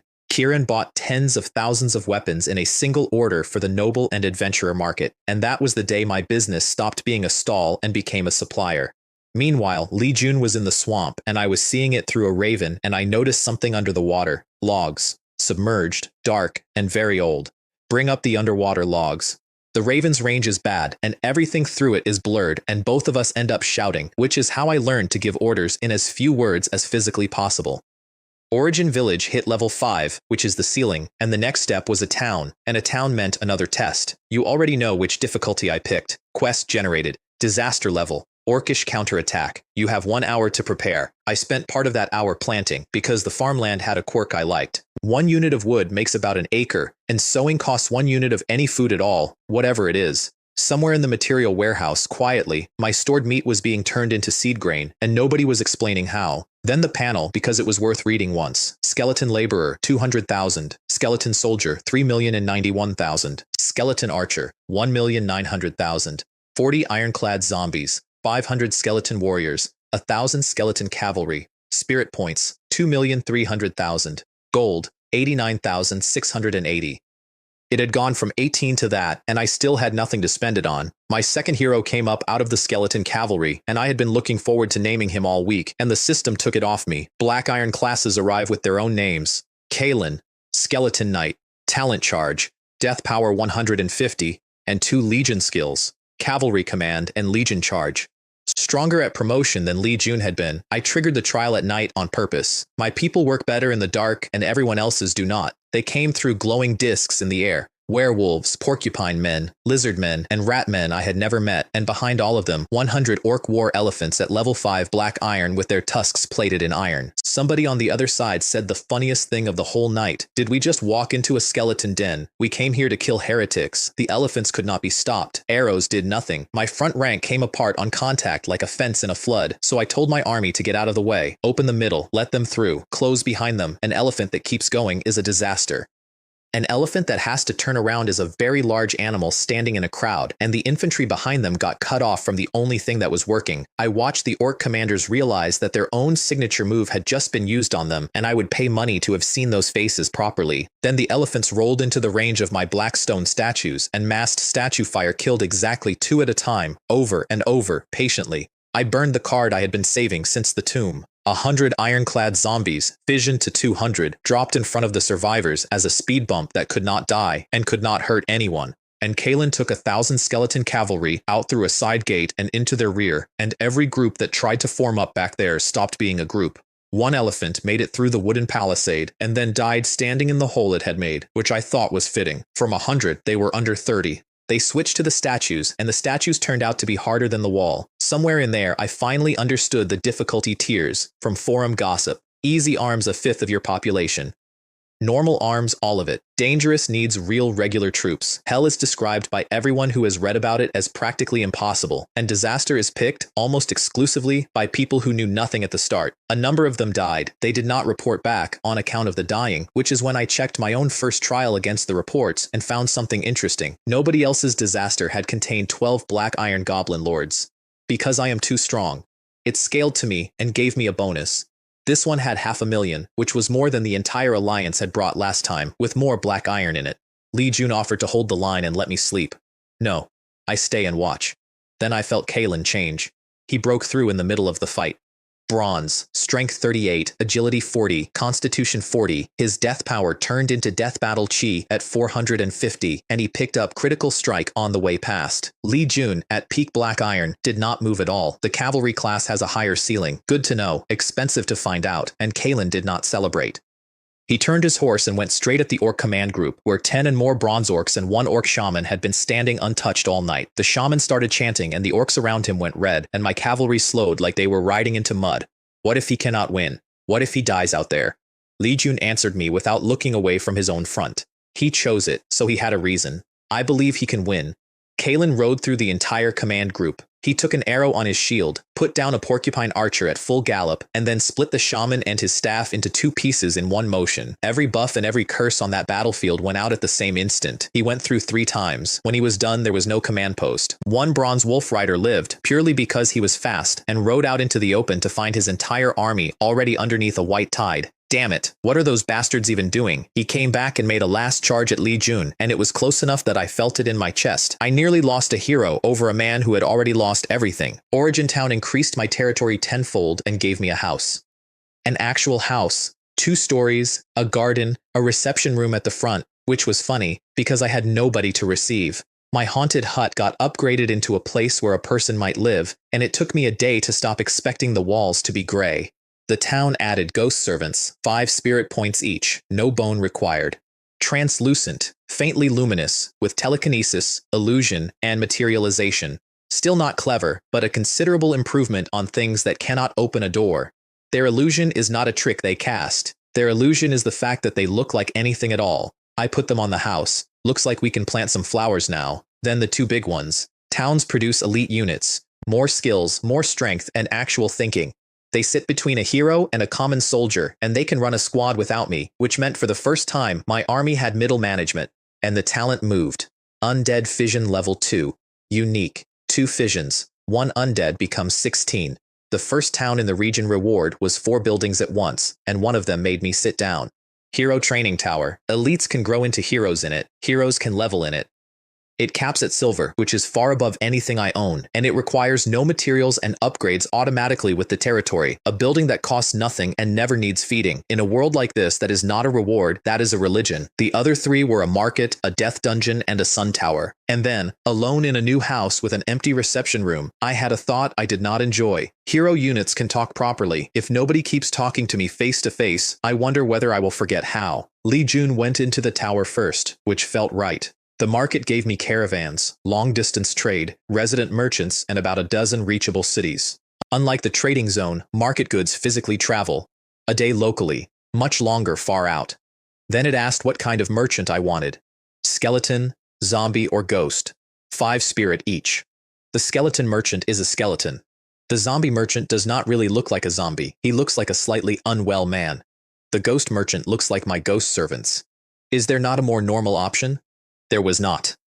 I took the zombies and put them in ordinary clothes, and my entire commercial empire went out into the world dressed as men who needed a hot meal. The death dungeon was a catalog of things I did not know I wanted. Howling ghost cypress, a dead tree you plant as a sentry, with a howl that fouls the mind and a passive that corrodes everything living nearby. It is a plant. Maybe I should take up landscaping. Corrosive sludge, slower than a zombie, merges with itself and converts whatever land it sits on into death swamp. White bone worm at black iron, 3 meters, controls bone, terrible value, and the bone chariot, which fixed a real problem. My skeleton archers carry 30 single-use arrows and only restock at night, and an archer with no arrows is worse than a laborer, because at least a laborer digs. The sun tower was alchemy, capped at silver, staffed by death alchemy warlocks who look like withered scholars in extremely good robes. I named the first one Alchemy 1 and handed him the building, and he has been burning my money on a low chance of nothing ever since, which I am told is what research is. And there was a silver treasure chest, my first. A silver cross sword, plus 30% strength and 10 agility. A stack of jewelry blueprints which I filed under things nobles like. And a class blueprint for a skeleton war elephant at bronze, which I could not build because my conversion field was black iron. Good item. No bronze buildings. What a ripoff. My bill for that night was 2 million skeleton soldiers and even more archers. Li Jun came out of the tower 2.5 meters tall. Skeleton warlord, bronze. 42, 40, and 45, 600 death battle chi, and 2 new skills, one of which is called Death Cyclone and does what you would expect. Have you gotten taller? He had gotten taller. I gave him the silver sword and stood there feeling something I decided to say out loud since there was nobody to hear it. Li Jun went from common soldier to bronze in a matter of weeks. I have been at this the whole time, and I am still an apprentice with a good talent. Then a name came back through my blacklist, which should not have been possible, and it was Sun Kai. He was begging. His story came out in one long piece. After the barrier fell, his people had run. Green-skinned orcs had walked into his territory, forced his cabin over to an orc faction, and put him to work. And that morning, he had overheard the part they had not meant him to hear. They need the Lord alive for the ritual. They sacrifice him, and the territory becomes an orc's personal property. What he had to sell was a class-building upgrade card at bronze, which was exactly, the one thing standing between me and war elephants. I priced it by working out what taking it by force would cost me instead. A fight to the death over there runs me 20 or 30,000 soldiers, 30,000 skeleton soldiers. He took it. And I wrote a new standing policy that night. Nothing I sell may ever be able to threaten me. No more open trade in troops, at any price, to anyone. The trade went through at midnight, and Sun Kai's territory lit up with skeletons, his fellow prisoners scattered. He rallied them, which I will give him. We resist or we all die. Then the orcs woke up. It is the undead. This human has sided with the undead. Kid, you are asking for death. Stop right now and we can forget it. I do not believe you. You are already planning to sacrifice me. Do you think I do not know? You could feel the orc leader wanting to hit him for saying that part out loud, because now there was no version of the night where anyone talked their way back. They had 30 Black Iron warriors. 10,000 of my 30,000 were gone in minutes. He asked for 30,000 more and offered to pay in evil blood. Drink it and you get enormous power that you do not control. I refused the blood, then I refused him. I will be your little brother. I will do anything you ask. I said nothing, because a lot of his own people had already talked after they abandoned their territories, and I had read all of it. Fine. Since you are all like this, I will make you regret it. Every one of you. Then, to the men he had rallied 20 minutes earlier. What are you standing there for?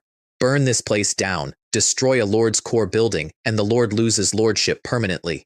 He knew that. That was the point. All you want is my territory. If I cannot live here, neither will you. Everyone who ever pushed people around, I curse you all to die. Then he drank it. He swelled. 2 spiraling horns came up through the skin, the color went green, and what stood up in that yard was a goat-headed thing at bronze rank with nothing behind the eyes. Bronze. This human has turned into a bronze demon. He killed the orc chieftain, whose last words started a civil war all by themselves. Listen, the next chief is whoever avenges me. Then he got worse every time somebody hurt him, took down several Black Iron orcs, and finally stopped. My tally by morning. Over 10,000 orcs, a quarter of the entire tribe, 20 of their 30 Black Iron. The territory burned down to bare ground, and the survivors already shouting at each other about who was chief, which is how tribes end. I watched his name go dim on my panel and then go out, and I poured the water out of my cup into the grass. Everyone in this world needs to be stronger. Mutual help is something people say. Almost nobody does it, and I made myself finish the thought, even people from Earth, especially, maybe. The bronze upgrade unlocked skeleton warlords, and then it unlocked the elephant, and the elephant had a price tag on it that explained the whole faction to me. 1 skeleton war elephant needs 5 bronze skeletons. Bronze corpses do not lie around. Bronze corpses exist inside organized groups with leaders and histories. So I finally understood why the undead are the mortal enemies of all living beings, and I would feel exactly the same if I were on the other side of it. My development requires killing, and the ones I need are never the weak. The elephant is 4 meters tall, spurred all over, with 6 tusks set at angles and a skull like a shield. 5 each, plus 2 fissions, makes 80 apiece. Li Jun took the warlords, Kalen took the elephants, and immediately did something I had not thought of, which was to load skeleton archers into the rib cages so the elephants could shoot on the way in and hit harder when they arrived. It is a pity the archers are still such a low grade. The last problem before the fortress was that nobody in my entire nation can prospect. My heroes know war, my alchemists cannot physically leave the sun tower. I own a continent's worth of ground, and no one who can tell me what is under it. The fortress went up anyway, a wall of stone and timber running from hillside to hillside across the valley mouth, and standing under it was the first time I felt like something other than a man with a hut. I put 10 apprentice-grade conversion fields inside it, so that anything that dies attacking the wall becomes part of the wall. Then an elite reported a target south, and elites can talk now, so the report had a punchline in it. An army made entirely of skeleton soldiers. Those are skeleton soldiers we sold. Same hometown or not, if I can control them, I have to. I know exactly how much trouble people from Earth can cause each other. I have the receipts. I rode out on a war elephant to go and look, and complained the entire way about the state of my own roads. The valley they were camped in was green in a way nothing near me had been for weeks. Vines, flowers, small bright things moving between them. Who is so fond of decorating themselves in the color of forgiveness? It was Mei Lin, and her position was hopeless, and she knew it. Wood elf archers, all ranged, nothing that can hold a line. Little fairies, and not one Black Iron unit anywhere, facing hundreds of Black Iron and bronze. Her aide said the obvious thing, we are not a match for them. Then she saw skeleton warlords and a 4-meter war elephant with 6 tusks, and her eyes changed, and she opened the gates herself. She recognized me on sight. I was less prepared than she was, because nobody had warned me she would look like that, and I had been living with skeletons for a month. So I said the line I had come to say, badly, and on time. This is my territory now. You get 2 choices, submit or leave. Leaving meant losing lordship. A town can relocate once, but you drop back to a level 1 cabin, and your buildings stay behind as public property, and every good patch of ground in this region already had somebody standing on it. She turned it down for exactly that reason, and then, as I walked into her hall inside a box of bodyguards, she said something pitched just loud enough. A top-tier lord like you, and so cowardly. I went red. I did not dismiss the guards, because Sun Kai had done what people told him to do, right up to the end. I found out later she approved. It was a test, and I had failed the charming version and passed the real one. Occupation required me to physically walk into her lord's cabin, which was full of vines and flowering things, and was frankly a nicer home than mine, and it required her consent, or she went hostile for a month. Subordinate territory, Mei Lin, elf, natural power, doubles breeding and planting output, plus 30% combat strength to natural units. She had earned that talent by clearing a hell-level trial. She had cleared it using the skeleton soldiers I sold her. There is definitely something wrong with all those soldiers I sold, and if I had known, I would have sold them anyway. I set one condition, which was that her forces never exceed a tenth of mine. She agreed while turning around, which I now understand was so I could not see her face. Then she stopped me leaving and spent 20 minutes dismantling my business in front of me. You only buy what you already need. That is not a merchant's mind, that is a shopper's. You should be hoarding blueprints, not to use, to trade later, and to keep other territories from developing at all. And your worst habit is selling large numbers of troops to individuals. It makes them stronger. I am the example. I am standing right here. Her fixes were immediate and correct. List in the trading zone so no single buyer accumulates. Start people on small soldier trades, ladder them into low-tier goods, then into high-tier goods, and read where a buyer lives from the pattern of what they list. Then the pitch, a caravan, a recruiting drive, and eventually a platform. Kieran is walking that road right now, and he has no lord status. You have it, and your strength cannot be copied by anyone. Halfway through, I noticed something. Wait, she has been steering me this entire conversation, and I only just felt the reins. So what am I supposed to do? Do what you are good at. Develop the territory, build the army, take more land, and increase our subordinates. Ours. She said ours, and she said it lightly, and I heard it. I left more or less at a walk that wanted to be a run, because after enough years of being nobody, the safest thing you can do around a person like that is get some distance and calm down. Even Liu Bang got where he got by using his subordinates. I will learn from him. What she said after I was gone, I heard about much later. An interesting lord, not good at many things, but he lets his subordinates tell him what he is bad at. If he keeps that, he will go far. She also told me the thing that closed off an entire fantasy I had been quietly holding. Some Earthlings tried to rebuild our technology here. All of them failed. Past the crudest basics, the rules of this world simply do not permit it. Technology cannot be detected, cannot be operated, and gets actively interfered with. There is no going back to being clever. There is only taking more ground. East of the forest, I learned that undead already in my faction stopped poisoning the morale of my other units, which mattered more than it sounds. Then I found abandoned lords' cabins. Several of them, stripped down by the world's own rules into ordinary buildings because the people who gave up lordship left them behind and the system quietly demoted the property. Perhaps this world also felt that billions of lords appearing at once was a problem. Then some of the rocks stood up. I counted inferior puppets, 2,000 or 3,000 of them, so long unused they were furred with dust. Behind them, thousands of wooden puppets at black iron, and every single one was broken. Missing limbs, walking into each other, falling through the floor, a few attacking their own neighbors out of pure confusion. Since it has turned out like this, that is not bad at all. I split them up and ate them in pieces and lost 2 black iron skeletons doing it. Then stone golems at bronze, barely 100, most of them unable to walk, crawling on stumps. War elephants stood on them. It was an alchemy workshop, old and abandoned, and I could read the sorcerer's script on the walls without ever having learned it, because becoming an undead mage had installed the language in me like a driver. The puppets outside were rejects. Defective stock, dumped and forgotten, and my army walking in had tripped a mechanism that still worked after all those years. The chests gave me inferior puppet blueprints, 3 iron swords, a mechanical flying eagle blueprint I could not use because it flies, and an alchemy workshop blueprint at bronze. That last one needed 5,000 gold, which I had, plus iron ingots and copper ingots and metal parts, which I did not, and which my skeletons then found lying around the ruin as scrap. Then the ground burst open under my feet. A damaged energy storage crystal cracked, venting raw magic straight up, and my magic source started vibrating in a way that a mage never wants to feel, because a destroyed source is a ceiling for life. I was careless. No, I was arrogant. Then I actually paid attention to what was hitting me, and it was not violent. It was gentle. Centuries of decay had burned every impurity out of that crystal and left nothing behind but pure magic. So I sat down in the crater and ran the Black Lotus meditation technique and drank it. The overflow went into my body and tempered it. And when I could feel the breakthrough coming, I held it back on purpose and kept drinking because the longer I held, the higher I would land. Now, I cannot wait any longer. Breakthrough.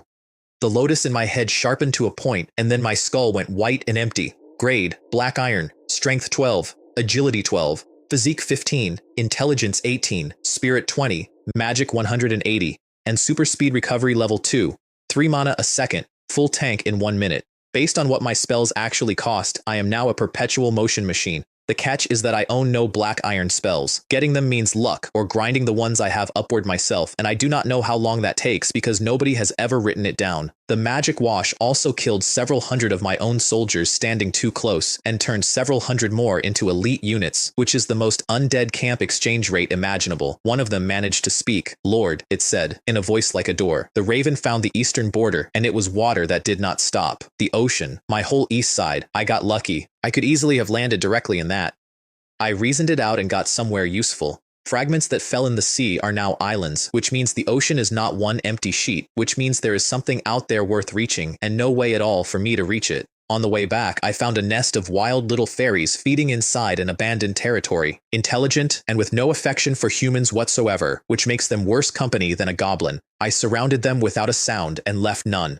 The prompt corrected me afterward. Not abandoned, unclaimed, occupy or demolish for resources, or leave it public.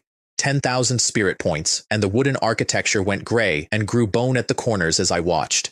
Binhai Village. It sits on the sea, and one day it will be a seaside city. Its inherited talent was Undead War. Warrior type undead, plus 5% attack. What a piece of garbage talent. And that told me the whole story of whoever had owned it. Too timid to take a real trial, too stubborn to walk away, and eventually eaten by fairies in his own house. I tried to put an army in the sea, and the sea laughed at me. A skeleton laborer floats. It floats face up, arms and legs going, completely helpless, and I had to cover my face with my hand. A skeleton soldier sinks and then bobs and sways in the current like laundry. A black iron skeleton warrior can stand on the bottom and can barely walk on it, and while I was writing that down, he got mugged by crabs. Apprentice rank crabs, plural. I had to shoot into the water to save him. No aquatic class, no ocean, and no shipwright either, because expecting me to know anything about that is a joke. So I built a coastal fortress, planted conversion fields in it, and shelved an entire ocean. Mei Lin had named her village Faifeng, and I could not change it, and it never once suited an elf territory. I built one fortress at the valley mouth. She vetoed the second because she wanted farmland there, and because her people genuinely could not stand being near my people. I allowed it. At least it lets me feel like a person who still has feelings about things. Walking into her village made me nervous, and I caught myself. Wait, why am I nervous? I am the boss. Her hall was buried in trade goods. When I offered her warehouse blueprints, she rolled her eyes at me because she was the one who sold me a warehouse blueprint in the first place. Her results were better than mine. A third of the region's regular traders now brought her their urgent goods at market price. In future, anyone who wants to buy or sell anything thinks of us first. She had recruited distributors, Kieran among them, and her read on him was cold enough to keep. Kieran is capable and has no foundation. Those nobles will never respect him. Everyone needs him right now. Sooner or later, everyone stops needing him. Kieran accepted one condition. He reports to me, not to her. The forum's verdict on my new commercial director was unanimous. Mei Lin is too shrewd. Doing business with her is a hassle. And underneath that thread, a fact I underlined. There are not many undead camps here. They are hard to grow. If one comes up weak, the local natives simply wipe it out, and a lot of people who picked it regret it now. Then somebody mentioned having seen armies at silver rank, and one at gold. A portal opened in the market, and a red-skinned merchant led a line of minotaurs through it in chains. Mei Lin had bought them. Some races are born with a talent for plowing, she said. I have no idea what that has to do with cattle, but it is perfect for the farms. I stood there and could not let it go. Is this not a slave trade? Is that really all right? She laughed at me, and there was fear behind the laugh, because a lord who decides to be a saint in this world gets everyone standing near him killed. A powerful undead boss like you, worried about something like that. You do not actually want to abolish it, do you? Of course not. Everything that exists here exists for a reason, and I do not have the power to fight the whole world. Then I put the line where I could live with it. If we need labor, we buy labor. We do not capture thinking beings like us and sell them. Ever. That is the line. She relaxed visibly, and I understood that she had been waiting to find out whether I was going to be a problem. I have no illusions about what I make either. Everything my buildings print is a tool wearing a shape, right up until one of them breaks through into a hero and starts having a name. The undead are natural slaves, the best kind there are. I am aware of what that makes me, and I keep working. The Black Lotus upgraded itself while I slept on it and now runs all the way to bronze. Spells I still could not buy. Nobody sells skills. Everyone knows what they are worth. Then Li Jun came back from the south with the big one, Horsetail Grass Town, a fortress town of the New Moon Kingdom full of bronze rank experts built like a fortress because of the beasts. Mei Lin already knew about it. It is an adventurer's town, and it is where a lot of the earthlings who quit on day 4 were dumped, and the reason it was on alert was me. My forest sweep had pushed every magical beast in that wood south into the kingdom's border. Her plan took 4 seconds. Send a caravan. Pull our people out. If any of them turn into elites or heroes over there, use them. In some ways, she is considerably more ruthless than I am. Then she mentioned in passing that she had bought a ship, a 3-masted wooden ship, grounded 20 gold coins from people who had worked out that chopping down a forest was easier than dismantling a hull. She had over 20 of them now, the biggest past 100 meters, and my skeletons carried them overland like ants moving a suite. Metal ships are useless here. Burning oil no longer produces enough power to move anything. Rowing still works because arms are arms. Back home, the Hero Training Tower had a secret, and Li Jun told me. The new heroes coming out of it named themselves Badly, Drygrass, Grey Bone, Popol, and every one of them was far weaker than he was. Tower heroes are defective, he said. A real hero breaks his own limit first, and then the promotion finds him. This does it backwards. Then the arithmetic did not add up, and he told me why. The tower succeeds 1 time in 10, the other 9 die inside it. He also mentioned casually that the natural occupation tower lets a candidate die and come back. I had not known that.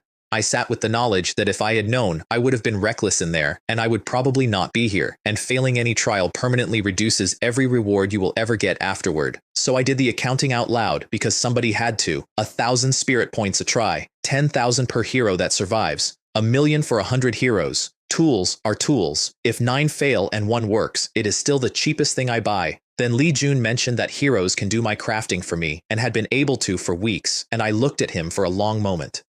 The alchemy workshop came online and gave me a whole second army made of things that are not dead. Inferior puppet.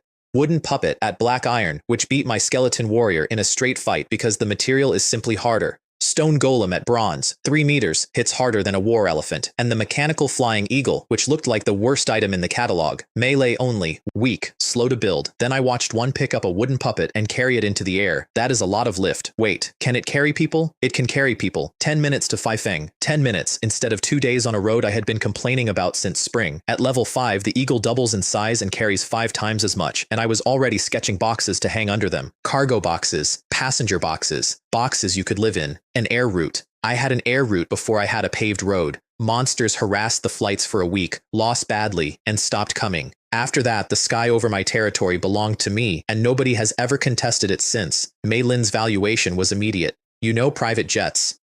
This is safer than a private jet, and there will be very few operations in this world that can build one. Then she gave me a lesson in court politics I did not know I needed. Kiran is your subordinate. This reward cannot come through me. You hand it to him personally. If it comes from me, he will start having other ideas. You are right, I was wrong about that. She looked pleased, and I understood why. A boss who cannot be corrected is a boss whose people quietly start planning their exits. Then she told me the town would not upgrade without a statue, and nothing I could trade for was going to work. The forum was dying. Not angry, just thinning out, replaced by small private circles that did not admit strangers. Then Mei Lin found the statue. Small island, guarded by murlocs. I flew over and found her standing with a dozen human beings who bowed to me.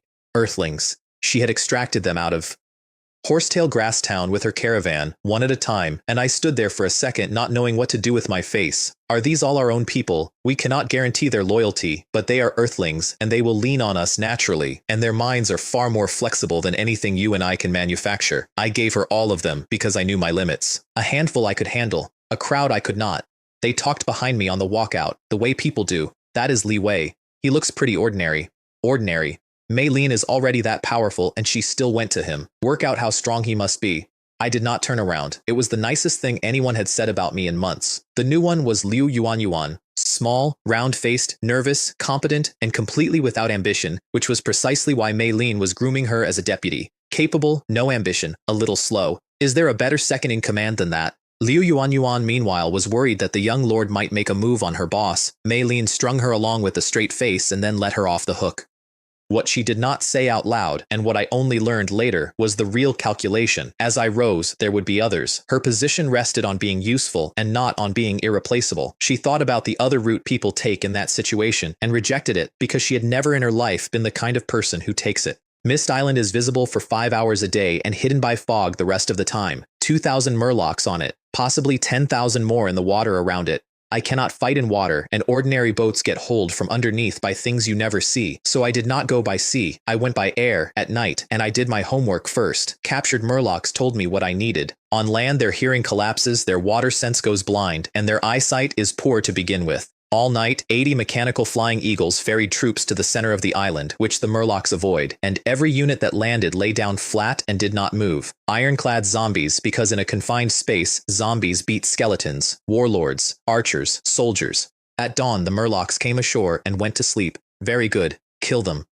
A number of them died before their eyes opened. My archers dropped the rest like targets on a range. On land, the entire matchup inverted. Their scales could not scratch an ironclad zombie. Their weapons were coral, sticks, rusted salvage, and polished fishbone. And this is the detail that stayed with me. Dying murlocs picked up the bone weapons my skeletons had dropped and found them better than their own. By the time the fog burned off, 5,000 were down, and the rest would not leave the water. So I gave an order: I am not going to dress up. Kill the small ones by the shore and see what they do. They watched. They talked to each other in the shallows, in that clicking they use. And then the entire population left the island and did not come back. Then my navy tried to sail home. Skeletons rowing a 3-masted ship with no sails, wobbling across a strait, and finally having to be hauled in on ropes by people standing on the beach. That is amateur hour. To develop navigation, you need classes that belong in water. The prize was 5 meters tall and lighter than stone. Statue of the Maiden of the Cold Wind. A girl in silk with wind curling around her, lit from inside by blue-green specks that drift like fireflies. Every unit in the territory gets 10% cold resistance and 10% cold wind damage on its attacks. Ice units train faster, which meant that from that day, when my skeletons hit something, the air went cold around it. There was also a card for 1,000 murlocs, the first non-undead thing anybody had ever handed me, and I gave the whole card to Mei Lin. She needed a C. I had already lost mine to crabs. I put the statue up in the plaza, and Origin Town hit level 3 and then stopped dead because I had run out of bronze bones. I also learned a rule that made my earlier gambling look better than it was. The difficulty you pick at village level locks in for every upgrade after it. Mei Lin is stuck at hell forever because disaster is no longer on her menu. I had picked the hardest one available while starving in a hut, and it had quietly become permanent policy. Then I finished researching Summon Skeleton Warrior and immediately tried to break the world with it. If I can summon black iron units from ordinary corpses, then corpse quality stops limiting me. Forever. The territory disagreed. An unqualified skeleton warrior has been detected. The territory cannot reclaim it. And half an hour later, the warrior I had summoned fell apart into loose bone in front of me. Summoning from a genuine black iron cube does register, but only at level 3, because the moment it leaves my hand, it loses the part I was personally paying for. Every exploit in this world has a man standing behind it, and the man is always me. My spells upgraded instead. Death Raven now flies 10 at once, sees further, hears better, has a death power of its own, and hides properly. And I found out that upgrades overwrite instead of replacing, so I can still cast the cheap old version for 1 mana when I only need a bird. Negative energy arrow at black iron now drains stamina on top of the damage. Whitebone spike at black iron scales from 1 to 5 mana, and at 5 it puts dozens of spikes up through a 10-meter circle. Overuse locks the skill for a short while, which sounds minor until you imagine the moment it happens. The bottleneck was still the same one. No minerals, no prospectors. Nobody in my entire nation who can look at a hill and tell me what is inside it. Then the first crop came in, and I stood at the edge of it and did not say anything for a while. Gold to the horizon. Farmland yields monthly here, and the harvest itself was the strangest agricultural process I have ever watched. My laborers walked the rows tapping the stalks, and threshed grain simply fell out. Wheat separated, rice separated. No threshing floor, no machine, nothing. Meanwhile, ordinary farming in this world works exactly the way it worked at home, with backs and sickles and time. This world is genuinely fascinating, said Mei Lin, who had flown in to watch. Then she valued it, because she cannot help herself. Grain in that volume is not food, it is a strategic resource. Trading a strategic resource for another strategic resource is the only way anyone ever deals with you as an equal. 200 million units, about a kilogram each. And the honest origin of the entire agricultural sector of my empire is that I have a gene that cannot stand an empty field, and it kept bothering me until I planted something. Kieran landed a mechanical flying eagle in the middle of a street in Mira City and asked for Viscount Duncan. To those nobles he was a clown with a strange bird. He got past Alessandro, the Viscount's second son, and a man with a chin he was very proud of, using one sentence. Mira City is certainly large, but winter is almost here. The weather forecasts in that kingdom are prophecy-grade accurate, and this winter was going to be brutal. Mira is a border city, harassed constantly by the Blue Sand Kingdom, and every winter it eats through its stores and sometimes has to send troops home. What I have brought is hundreds of millions of units of grain. That is 100,000 soldiers fed through a winter, delivered by a man they had been about to have removed from the courtyard. Then he refused gold. What we need is mineral resources, copper, iron, and energy crystals. Alessandro's price for an introduction to his father was food, black iron puppets, and a place on the winter campaign, and he was open about why. A second son inherits nothing. A second son who wins a war gets a title of his own. Kieran's plan came to me that night. Build a corps of alchemy golems, hire mercenaries around them, and earn military merit in the winter push against the Blue Sand Kingdom's border towns. Because noble status is recognized everywhere humans hold power, it is the only passport in this world. I saw it immediately. Whether this ends with me cooperating with the New Moon Kingdom or taking it apart, having somebody inside is good either way. A merchant never integrates. A merchant with a title is a different animal. He got 100 black iron wooden puppets, 10 eagles, several bronze stone golems, and 100 more puppets to sell to Alessandro at whatever margin he liked. And the map finally settled in my head. New Moon Kingdom to the south, Blue Sand Kingdom west past a desert, Lizardmen Swamp west, Forest north, Ocean east. I am in the middle of all of it, and I did not choose the spot. Town level 5, and then a wall. Level 6 wants 2 things I cannot buy. A black iron servant unit that is presentable and skilled, which rules out every skeleton and every zombie I own and leaves only ghost types, of which I have none at that rank, and 10 silver rank classes. My development speed is a problem. Mei Lin only reached bronze days ago. Before either of us could enjoy it, the system is asking for silver. My bronze units were also public knowledge by then, because Kieran had to put stone golems in a street in Mira City, and earthlings there recognized them instantly. So my channel filled with people offering me nothing in exchange for everything. The ones who could actually trade were either watching quietly or not ready to be seen. That is always how it goes. North of the forest, the ground rose into a plateau, and Kalen went to look at it because he was bored. He had a new colleague by then. Seraphina, a skeleton cavalry, who had broken through into a hero on her own, with no tower and no token, and who was already bronze. Kalen had ambitions and said them out loud, which no skeleton had ever done to me before. Before I go home this time, I hope to reach the peak of my level. Then the hero trial tower can move my class. There is a chance at silver. What neither of them knew was that a kilometer above them, people were watching through binoculars, Earth soldiers. A military unit that had been in the middle of a training exercise when the world was eaten, which meant they landed together on one large fragment, already organized, already armed, already used to taking orders. They had a cliff at their backs and exactly one path up, and they had held it since day one against everything that fears dying. Their commander was about 50 and sharp, standing at a sand table they had built by hand. A staff officer sketched what the scout described, cavalry in front, then soldiers and archers, then special types, and some large skeletons, like elephants. Yes, that is it, exactly the same as the one I saw. Their intelligence was good enough to put my name on it. According to our information, only Li Wei has the bronze war elephant in this region, and then their commander said the thing that decided the next week. How many did they send? If it is a small number, take them first and show our strength. How do we cooperate with anyone if we do not have enough of it? There is a mentality that grows in an army that has never lost. Everyone in it believes they are the strongest thing in the area, and they are usually right until the day they are not.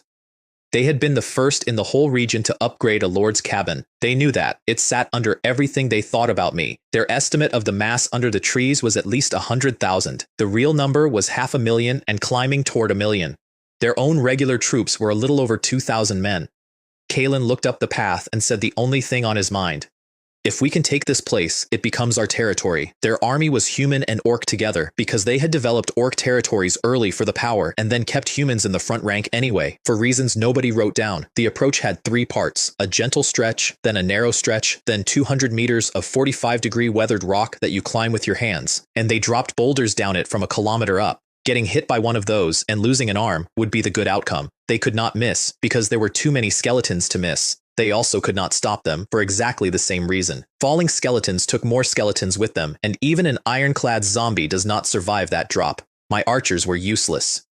Apprentice rank, barely 100 meters on flat ground, and this was not flat ground. Then Kalen gave an order that was not a charge. Mix laborers into the advance. Start at the bottom and build the steps. Serafina improved it, and the improvement was that you build upward from the bottom rather than downward from where you have reached, so the finished road is always behind you and never underneath the enemy. You are right. I did not think of that. He took the correction from a subordinate in front of the whole column without a flicker, which is a thing I have watched living generals fail to do. So my laborers cut the forest and terraced the slope and fitted log handrails so nothing fell off it, and my soldiers put down their swords and became porters. The report that went up to the plateau said it plainly. The undead are cutting the forest and building walls along the edge. They are leveling the ground. They are making steps. And the argument that ended the war was made by a staff officer nobody has ever named. So what happens after that? Even if we wipe every one of them out, the enemy loses a portion of his skeletons. What about our losses? Who compensates us? Who holds the trolls in the north if we are gone? Their commander came to the forum himself, which told me more than anything. He said, "No, you stay. I will go.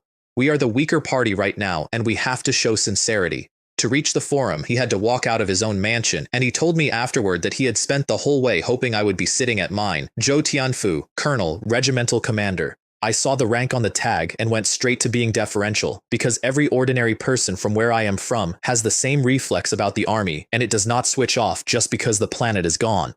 "Let us divide along the river," he said. "The plateau is ours. The forests below are yours." Mei Lin read him in about 4 seconds. They look strong and they are talking submissively, and if they were really that strong, they would not have gone this long without anybody hearing of them. Taking advantage of people in trouble is not a good idea, I said, which is the kind of thing I say. It is not taking advantage. The order we came from is gone. The country we came from is gone. Do you not want them under you? Think about what they have that nobody else here has. Discipline, obedience. Zhou Tianfu deflected my offer of help with a line off a poster about the military and the people being one family, and did not mention the trolls at all.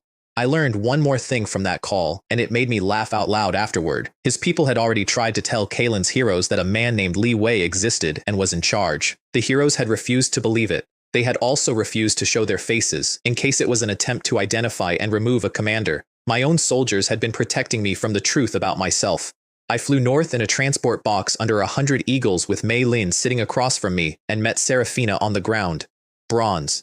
36, 40, and 40, and a Legion skill called Tidal Wave Formation, and she had made hero on her own, which I now understood was rare and expensive to imitate. Low classes make elites easily and almost never break through. High classes make elites almost never and promote easily. There is a lesson in that about who to invest in, and I was too late to use it. Meanwhile, the war had not stopped, and the stairs had reached the middle of the third road, which meant my archers could finally reach the top. An orc up there swatted the first volley aside with the back of his arm, contemptuous, showing off. Then the cold wind blessing landed on him. He shivered. Just once, involuntarily, the way you do. He was leaning out over the edge at the time. Since the start of the war, the military had suffered its first loss. Frost started showing up on the orcs after that. A mechanical flying eagle went up with a white cloth reading negotiation and dropped a bamboo tube on their parade ground, and the terms in it made them furious, because what I was demanding was the right to finish building the road. If we let them finish it, they can come up whenever they like. And the answer from somebody more tired. Even if we refuse, what exactly do we do about it? At the rate those things work, they will be done in a few days. What actually broke them was not the road. If they start using those eagles to bring troops in from elsewhere, we are in far worse trouble. At a kilometer up, you cannot stop an airlift. You cannot even see the whole sky at once. They agreed, with one counter-demand, no barracks on the road, and I took it. Their engineers spent the ceasefire staring at my eagles. That mechanical thing is genuinely impressive. Smarter than our robots. Ours only do what the program says. Mei Lin then told me something I had never noticed, which is becoming a pattern. The world's rules have clamped the trading zone. 1 trade per person per day, maximum 1 ton per trade. For an individual, that is nothing. For my volume, it is a wall. She thought the rules had decided the trading zone was too strong and we were bending the balance. Markets get around it, but markets charge tolls by distance and weight, so short physical hauls win. And short physical hauls are free for me because my haulers do not eat. Then she told me to go up the mountain and negotiate on their ground, holding the stronger hand, and gave 2 reasons. Their reputation is still worth something. With their name behind us, every survivor still hiding out there becomes recruitable, and we cannot gather information up there any other way. They are negotiating because something has frightened them. That is the thing worth knowing. Aerial recon counted about 100,000 troops on that plateau with black iron among them, so their politeness was not weakness. It was somebody standing behind them. The ceasefire took effect, and 500,000 skeletons stopped mid-swing, turned around, and walked back down the hill. Their losses were 2,198, and most of those had not been shot. They had gotten cold, gone clumsy, and fallen. Zhou Tianfu immediately sent half his force north against the trolls, which was a gamble on a stranger's character. I believe Comrade Li Wei is fairly law-abiding. He would not have that reputation in the trading area otherwise. Then, with nobody shooting at them, my laborers finished the third road in 1 hour. The second went shortly after. The long first stretch took 5. What hard-working workers! How long would a road like that have taken at home? I do not know. Years, and a great deal of money. Then, 1,000 black iron skeletons walked up it as an honor guard, and a day later, the bronze units followed, and I got to listen to the reaction from 100 meters away. No, those are bronze teams. There are that many of them. How? Mei Lin and I came last, by air, which she had arranged deliberately. The first meeting was 2 people flattering each other while checking for edges. You are the soldier who has always protected us civilians. If I had known it was you up here, I would not have dared do anything reckless. They gave me a curated tour, and I saw something on it that they had not meant to be the highlight. Natives. Locals of this world, taken in by the army, sitting in rows getting basic military training and basic schooling. These are the natives we found. They were not doing well, so we took them in. I was jealous, and I want to be honest about the shape of the jealousy. My territory is empty. Nothing living wants to live near a skeleton. I can build anything except a town with people in it. Mei Lin ran the other operation while I was being toured. Hello everyone, could somebody be my guide? Half a company nearly injured themselves volunteering. She rotated guides, asked nothing sharp, let them compete to impress her, and by evening she had everything. Her report, originally over 2,000 soldiers, now just over 1,000, because their officers lead from the front personally, every time. He got here on luck, she said, meaning me. They got here on discipline. Their enemy was trolls to the north, with grassland and forest in numbers, and the only reason that army still existed was that the trolls could not agree on anything for more than a week, and their strategic position was a box, cliff behind, trolls north, me south. They could develop 2 territories, maybe 5. That was the ceiling on their entire future, and they already knew it. So let them develop, said Mei Lin. They cannot beat the trolls. Stay friendly. When it goes wrong, the only road out is us. It is a matter of time before they come to you. The next day, I drank tea with Zhou Tianfu and talked about nothing while Mei Lin went into a room alone against their chief of staff and his entire section. He came out red. I am told he wanted to throw his own officers out of the building. She had refused to lease them troops.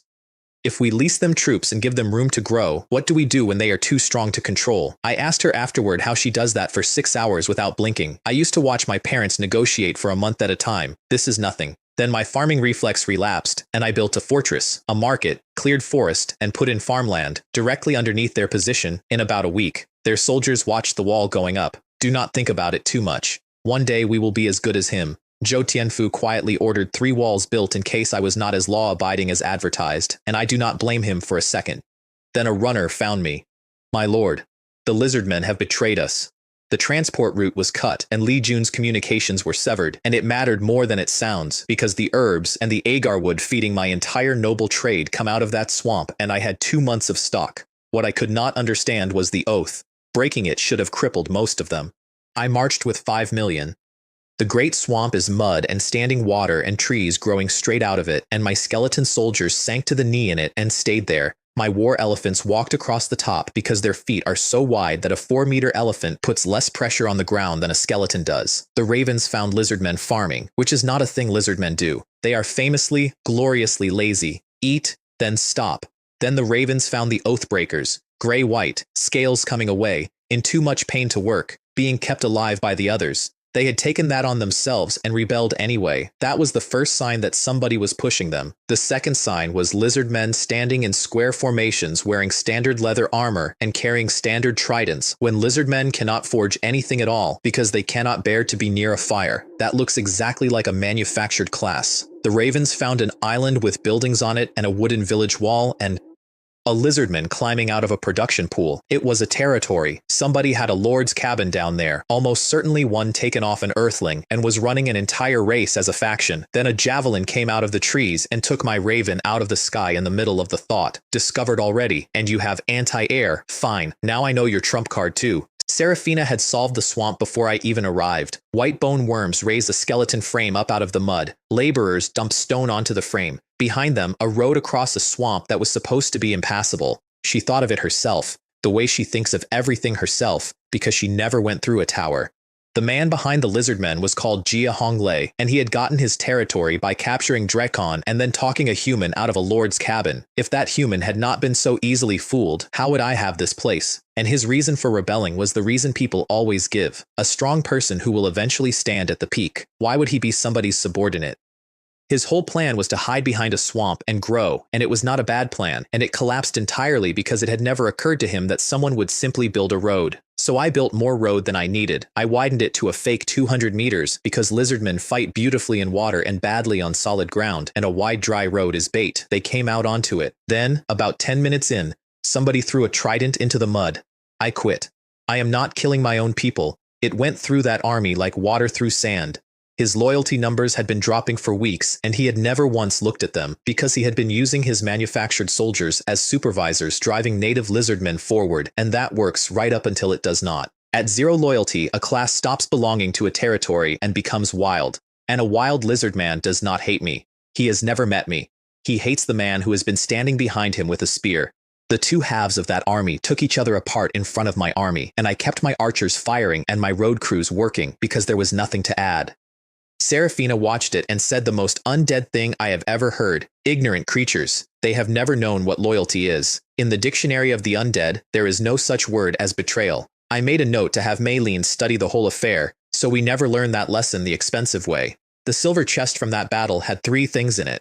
A class building upgrade card at silver, which needed a level 8 town, and I was at 7, blocked by the silver troop requirement, which required buildings I could not upgrade without the card. That is not a ladder. That is a knot. 2 new class construction blueprints, and a skill scroll for corpse explosion, which swells a corpse and detonates it inside a second, hard enough to kill or cripple a black iron.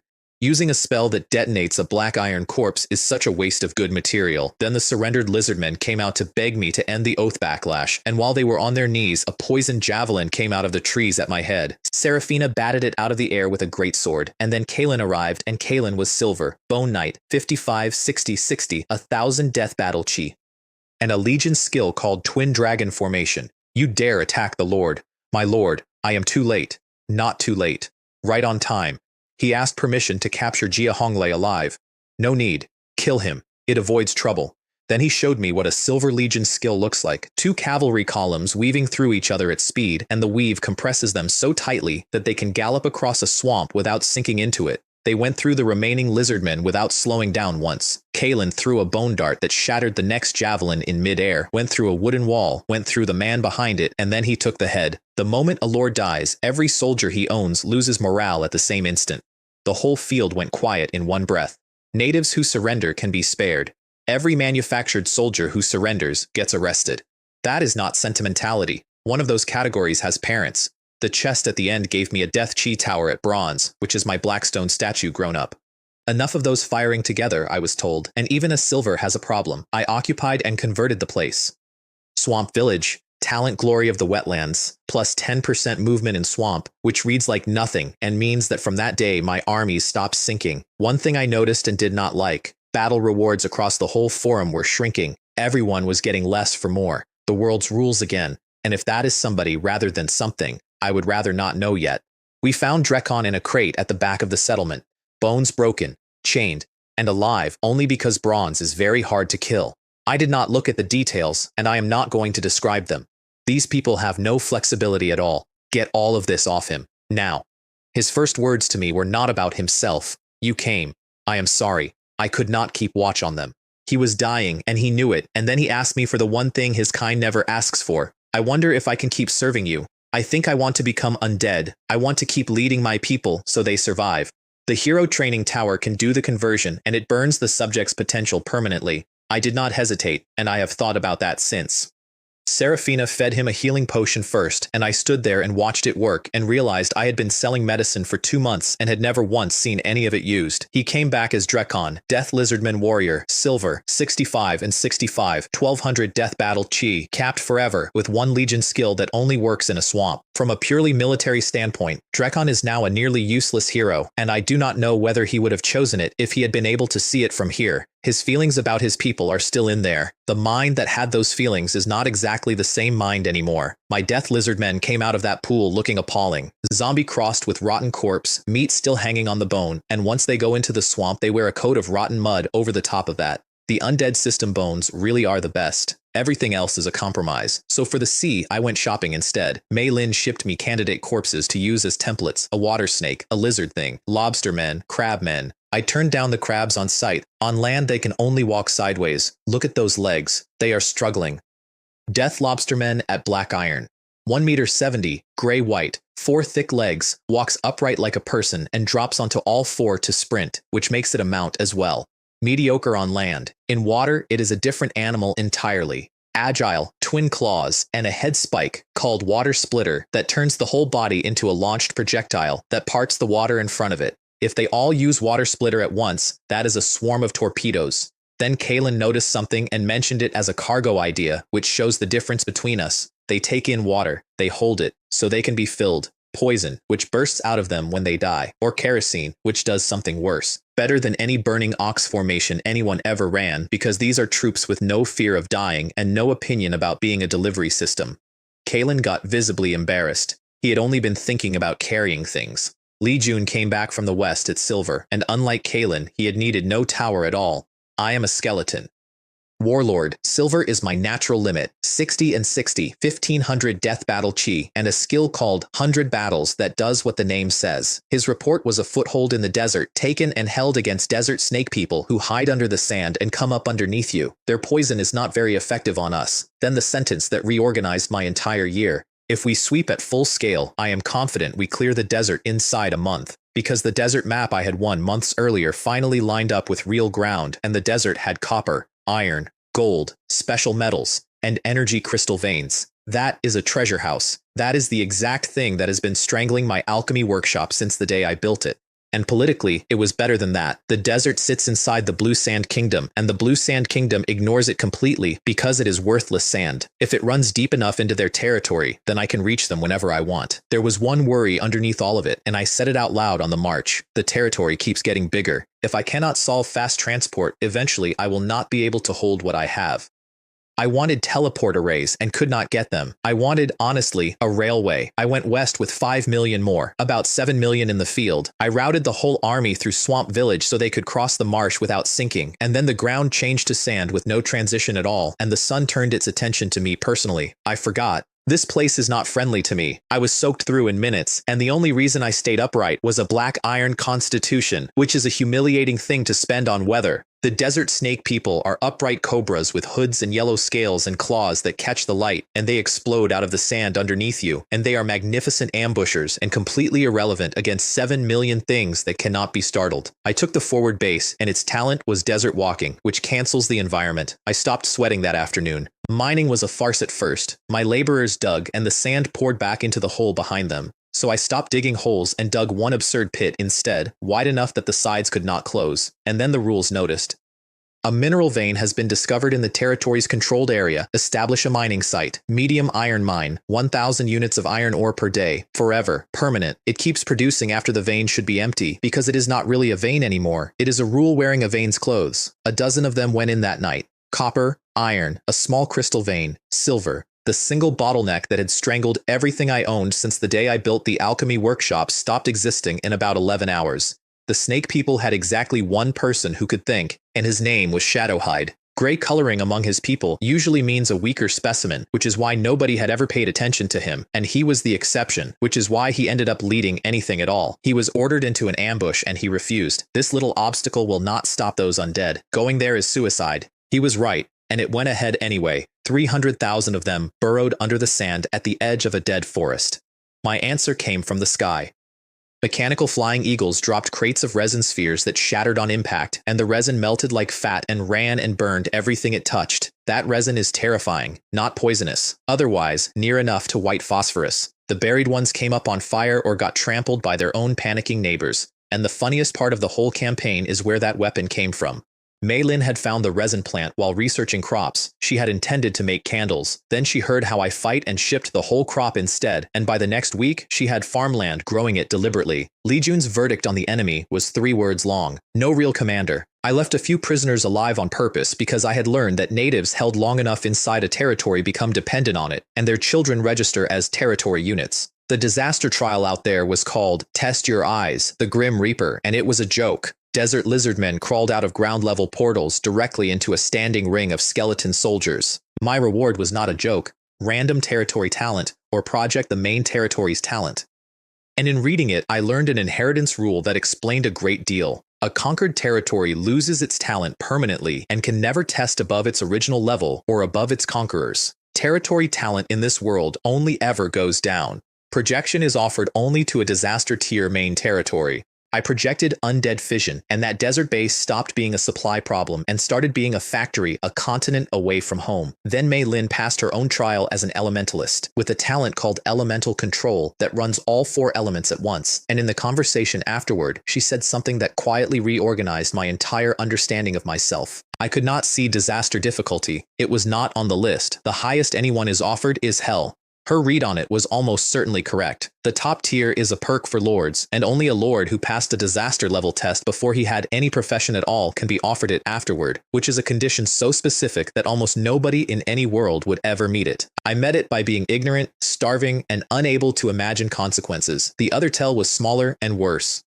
Her talent has no level, mine has a level, and levels go up. Success rates across everyone anybody knew. Hell, only her, and only because she had a profession scroll. Dangerous, under a third. Everything else, normal, whose talents are mediocre to useless. Even so, I only passed by luck. I am not confident I could do it again. Rock Oasis held at least 2 million desert snake people, living off a kilometer of underground river that surfaces there and dives again. My sweeps had been pushing every scattered tribe toward it for weeks, until the eastern desert was in total chaos, and every one of them knew what the gathering meant, because outside the desert is the Blue Sand Kingdom, and outside the desert they are property. Li Jun argued against waiting them out. When food runs short, they can devour each other. I went in with 8 million against about 5 million who could fight. My advantage was not the count. It was that they were almost entirely warriors, and I had archers and cavalry and elephants and worms and a sky. I encircled from 3 sides and deliberately left the 4th open.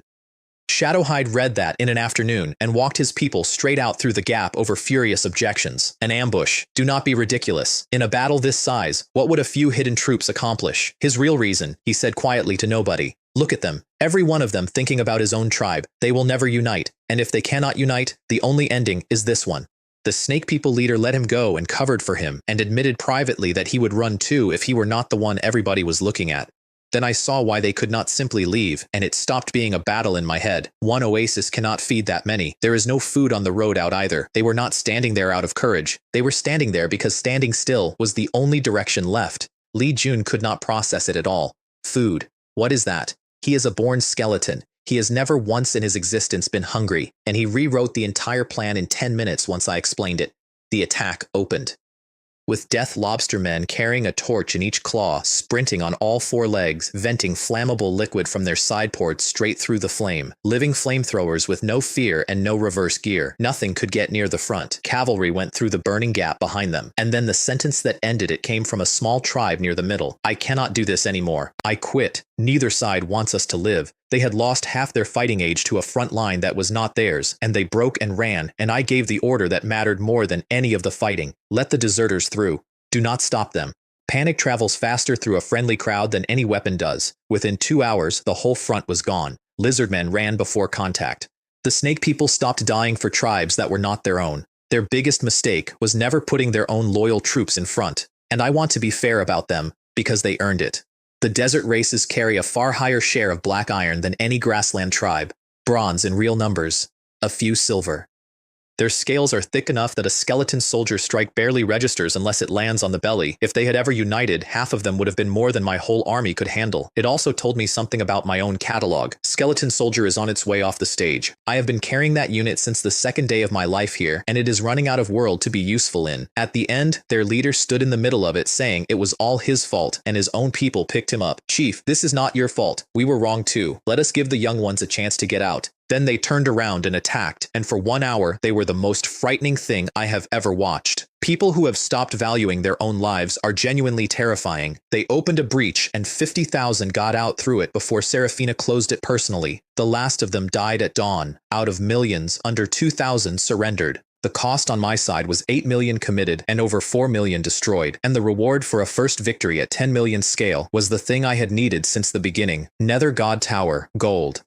Under the watchful eye of the god of the underworld, the rank of the skeletons increases. Place skeletons into the tower with spirit points, and the material upgrades all the way to gold. Every limit I had ever hit was made of corpse quality. Every wall was bronze bones, silver bones, bones I had to go and find inside somebody's army. This makes them. My price was 1,000 rune bricks, 10,000 advanced yin stones, 100 elemental gems, 50 energy crystals, 1 golden beast skull, 10 million spirit points, and a city-level territory. I had none of the last 3. The silver chest also gave me a ring with double vision and night vision I can switch off, which I mention only because of my genuine first reaction. Good. This one will not ruin my sleep. 10 days later, 2/3 of the desert was mine, and I was making oases out of wood, stone, and water, and resettling the surrendered into them. 3 generations from now, those lizard men and snake people will simply be my people. That is not optimism. That is how the rule works. At the far edge, in the last disaster trial, I found the mummified body of an earthling who had come out that far and had not turned back. As expected of the ones who court death, they do not know how to quit, even out here. The talent from that trial was quicksand tunnel, 1 laborer and 2 spirit points per meter, continuous sand required, 200 kilometers in under a minute. It spits you out at height and lowers you gently, which does nothing to prevent the motion sickness. Throughput is over 100,000 troops an hour. I had wanted a railway. I got something better and it made me nauseous. Then my own breakthrough finally arrived. Bronze, 16, 16, 33, 35, 35, magic 350, and super speed recovery at level 3, 5 mana a second, full pool in about 70 seconds. The rule I learned on the way through is that a breakthrough needs the attributes and at least 3 skills at your own tier. And even without upgraded spells, everything I cast came out at least half again as hard. I ran the numbers on my own heroes afterward, quietly, the way you do. At equal rank, none of them beat me raw anymore. The Blue Sand Empire noticed the desert inside 3 days and sent a count with 20 gold rank knights walking behind him. I did not go out to meet him. Nobody finds out that an undead force this size has a human standing behind it, not while I can help it. So I fronted Huo Liang, a 2-meter silver skeleton warlord, and gave him the title of head of the desert region. Count Reese caught the leak off a single word. Person in charge. That phrasing comes from the civilization where everyone is a lord. Huo Liang covered it smoothly, which was easy because a skull has never had an expression in its life. Then Mei Lin told me how to present, and it was the sharpest thing anybody said to me that year. Do not present as a nation. Do not present as a territory. Present as a mercenary company. Because a nation gets besieged, a mercenary company gets hired. They will hire us to attack their enemies, which saves their own troops, spends hours, and lets them measure what we actually have. And once they believe they have measured us, they relax completely. Then she set the terms herself. Hire out 100,000 only. 3 million is not a number you show anybody. Cap the visible tier at black iron with a handful of bronze commanders so they misjudge the ceiling by 2 whole grades. And demand part of the payment in corpses to a specified standard. And argue, hard, over every clause. Negotiations between countries go through struggle. Benefits taken by struggle are the only benefits that build trust. Then the punchline arrived in the contract itself. The Blue Sand Empire wanted us to attack the exact New Moon Kingdom border town that Kirin was preparing to attack for his own title. With our people on both sides, this becomes much easier to operate. What she did not say, and what I only worked out later, is that she did not want Kirin stopped at all. She wanted a visible rival inside the organization because her own people were getting ambitious, and she was their leader in fact, and not in title. She also complained about what the desert had done to her skin. I looked, could not see anything wrong, said so, and walked off. I am told this was the wrong answer. The sea finally opened, and it opened because I made a cheap version of something expensive. Death Lobster Men at apprentice rank. 4 per batch, 16 after fission, no real quality, and quality was never the point. What I needed was something that could drown in large numbers. Meilin meanwhile handed Bin Hai to a woman named Meihua, 30, and openly ambitious, and I asked why she had picked the ambitious one. Ambition is not the frightening thing. A lack of brains is the frightening thing. The entire staff under Meihua would be Meilin's own people, and Meihua would not notice that for about a year. I confirmed the appointment in one conversation without worrying about it, and then said the thing out loud that describes my whole existence. If she betrays me or causes problems, I remove the appointment with a thought. The Lord's ability is genuinely the ideal development method for people who are weak or lazy or both. The ships were still a problem. Oil hulls are dead under this world's rules. Wooden hulls get battered by whatever governs open water out there, and several had already gone down, which cost me nothing, because the crews were skeletons. Then a report came in while we were talking. We have found a great many merfolk in the sea. They are gathering. I built 2 new air units out of leftover blueprints, and one of them is my favorite thing I have ever made. The skeleton bird looks exactly like an ordinary gray bird. Not approximately, exactly. Unless you catch one and take it apart, there is nothing to notice, and nobody has ever caught one, because why would you? The other was the bone vulture, black iron, with flight and an intimidation aura that only works on living things weaker than itself. 3 of them lose to 1 mechanical flying eagle. 16 come out of a batch. I stopped caring about the comparison. Then the Murloc War happened, and I have never seen anything like it before or since. 100,000 of them gathered to take the coast back and then attacked in dribbles because the ones standing at the front got bored of waiting for the rest. The rest watched. And when the survivors came running back, the ones who had been watching mocked them. This total absence of command was new to me. Who could have imagined an army this stupid existed? Meihua had her first war and was terrified of embarrassing herself in front of everyone and did the smartest possible thing about it. Let us go and find the hero units and learn from them. They know far more about this than we do. She won it herself. Dawn attack while the Murlocs were asleep because they have no concept of a watch. Water splitter charges into the mass, and a paralytic agent secreted from a seaweed that grows directly outside the Murlocs' own settlements. They have really been overrated. Take away the numbers and there is nothing there. She reported to me afterward in a tone so respectful that I could not sit still. I do not know when I turned into somebody people talk to like that. I do not enjoy it. The black market is a nondescript hillside ringed by magical beasts that step aside if you have an invitation, and then a rock slides open. It is backed quietly by a coalition of humans and orcs. Humans and orcs cooperating. That is genuinely strange. Everyone inside hides their identity. Every bodyguard in the room is silver at worst, and quite a few are gold. There is no shortage of territories in this world. I really should keep a lower profile. Skill cards start at 1,000,000 gold and run into the tens of millions, and I had spirit points, which are worth nothing there. What a pity. If I could find someone from the undead or demon side, souls would be currency, and I would be rich. The adventurer's hut inside is the quietest room I have ever stood in. Even the loudest kind of person drinks silently in there. A quest board on one wall, a quest box, and an intelligence box, and reading that board told me the shape of the ladder above me. Gold, then legendary, then demigod. The gold hunts were recent. Every legendary hunt on that board was more than 10 years old. The demigod ones were not dated at all, so the gap between gold and legendary is not a step, it is a change of category. I paid 1,000 gold for information, and it was exact. Flower Highland, northeast corner of the New Moon Kingdom. A vampire enclave holding a non-aggression pact with the kingdom that goes back generations. Over 2,000 of them, at most 5 at gold. I did not push the brokers for more. The forces standing behind those people are reportedly harder to see through than most empires. Then I bought a recipe everybody else treated as dead stock. A soul crystal recipe, 1,000 spirit points, requires a silver warehouse. The crowd around the stall openly bet on how fast I would bring it back because the last man who bought it had. I took it without blinking because everyone in that room was pricing it in gold, and I am the only customer in this world who pays in spirit points and has too many. Next door was the treasure chest shop, which is gambling with the losers left visible in the corner as decoration. An old man with no mask and a lot of weather on him warned me off. Plenty of lords send their trusted people here, but how could the chests in a place like this ever be a loss? Chests from a genuinely hard battle would never end up on a shelf. I was a lord myself. I ended up too far in debt and gave up the territory. Take the advice. I went in anyway and bought 100 silver chests at 10,000 gold each and refused to pick them individually because picking is how they get you. Most of it was junk.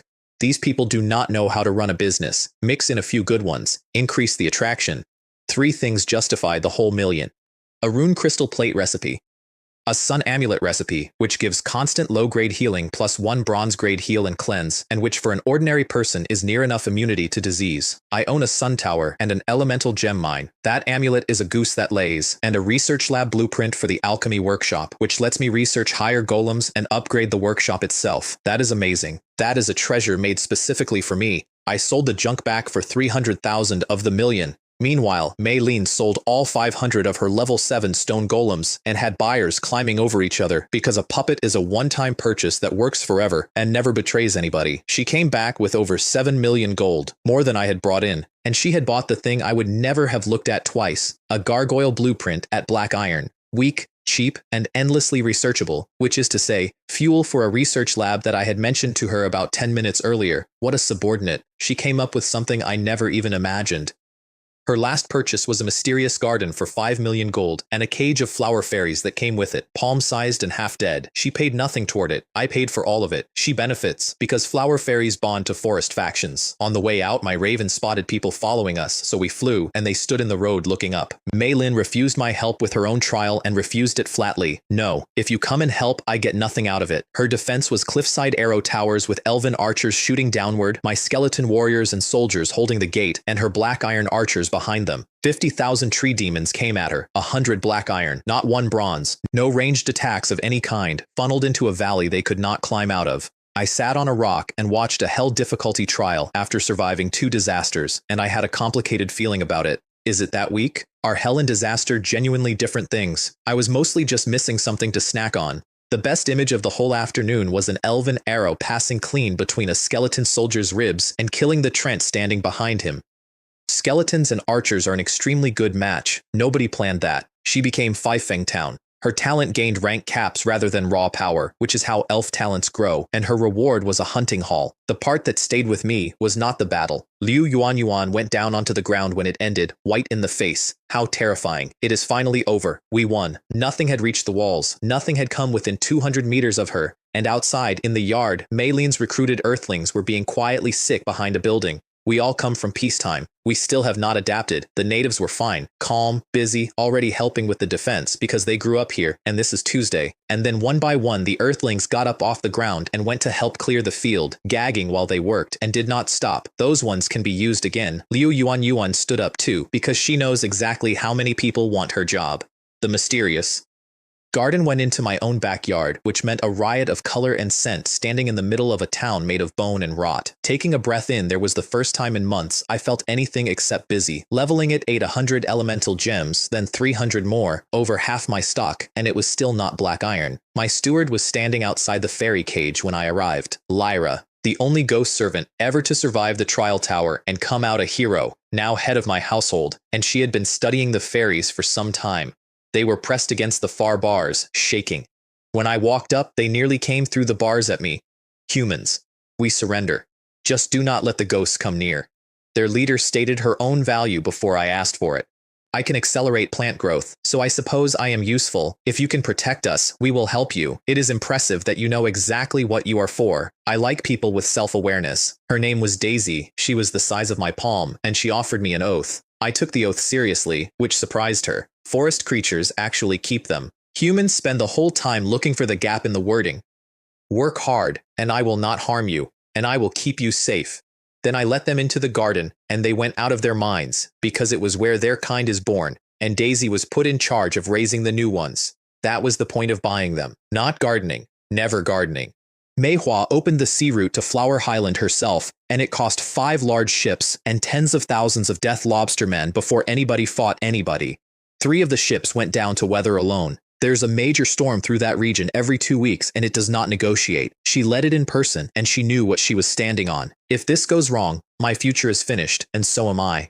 They landed far from the settlement, and my skeletons built a stair up 500 meters of plateau from the seaward side specifically, because the seaward side was not legally New Moon territory, and a stair on it was not an incursion. Her speech to the mixed crew of bought and recruited humans was not inspirational. It was honest, which worked better. This is the turning point of your lives. Die here and you are heroes of the territory. Succeed and you get your freedom back.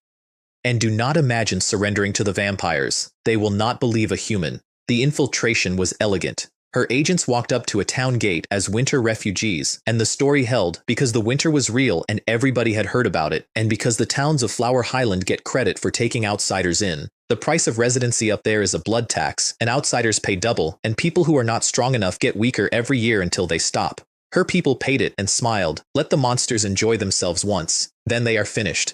Intelligence came out by a man lying in a dormitory bunk muttering as if talking in his sleep, to a gray bird sitting on the ground outside the window. This town has 2 pure vampires and a dozen or so blood slaves. They wake to drink at every full moon. The full assessment took weeks. More than a dozen gold-rank vampires. Blood slave troops. And the real defense, which is not military at all. The surrounding human nobles want to be turned when they get old. That is why the kingdom leaves them alone. Everyone with a title in that region is standing in a queue for immortality and paying for their place in it with silence. Mei Hua built 150 dossiers before she moved a single soldier. My ambush units, including the Eagles, buried themselves underground and waited for days because the vampires had gotten so comfortable that they had stopped patrolling at night at all. The strike went in at night, in many towns at once. Bone vultures and mechanical flying eagles dropped skeleton warriors and warlords onto roofs. The blood slave guards wandered over to look because their masters play strange games at night and curiosity is safer than questions, and they died without a sound.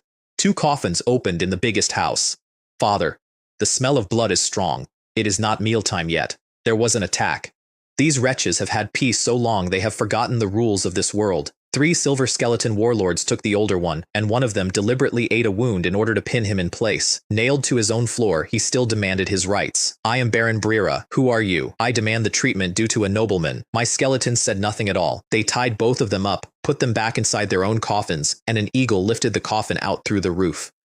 The townspeople heard every part of it and, in the morning, had heard nothing because that is the rule up there. The human soldiers who found the empty houses were secretly delighted and did not dare show it and held a lottery to decide who had to report it. The report went to Duke Ming, who has existed since the founding of that kingdom thousands of years ago. The kingdom has changed hands several times. The Duke has not changed at all. They woke him at noon. He put one hand flat on a table, and the table stopped being a table, and 2 ordinary servants fainted where they stood. 162 vampire nobles gone, out of fewer than 2,000. Their numbers are strictly licensed because Flower Highland only has so much blood to go around, and every one of those names had been waited for. What if they come again? Will we all simply disappear? The evidence was a heavy aura of death and some dead gray birds. And the human nobles of that region, hearing the news, were quietly delighted because 162 vacancies had just opened in the queue for eternal life. My gargoyle arrived, and it is the single most useless thing I have ever built.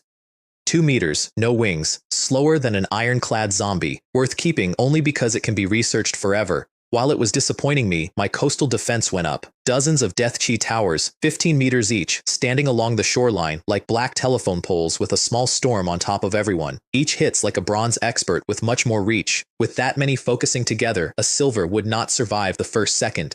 Then the captured vampires arrived, cursing. Undead. No. Humans.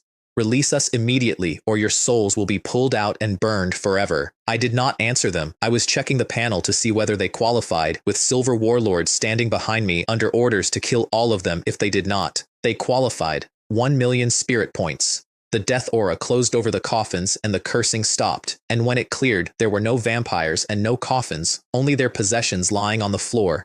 Blood servant, apprentice, bloodlust, bat avatar, stealth, dark power, and trainable, with blood essence stones and the blood of powerful creatures, all the way up to gold.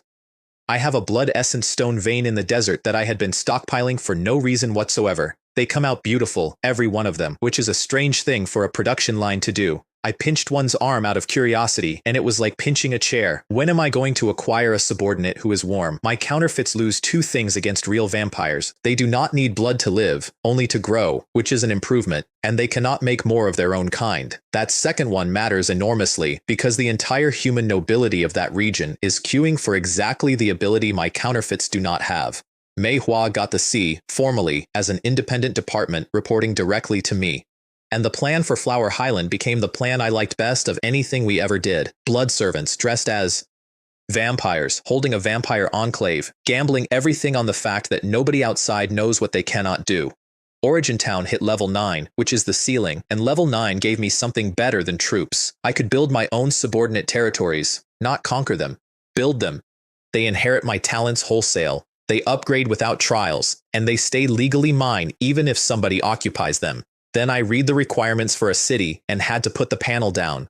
Rune stone brick, rune crystal slab, advanced yin stone, high-grade necrowood, 1,000 black iron bones, 50 bronze, 5 silver, and 1 gold. 1,000,000 spirit points.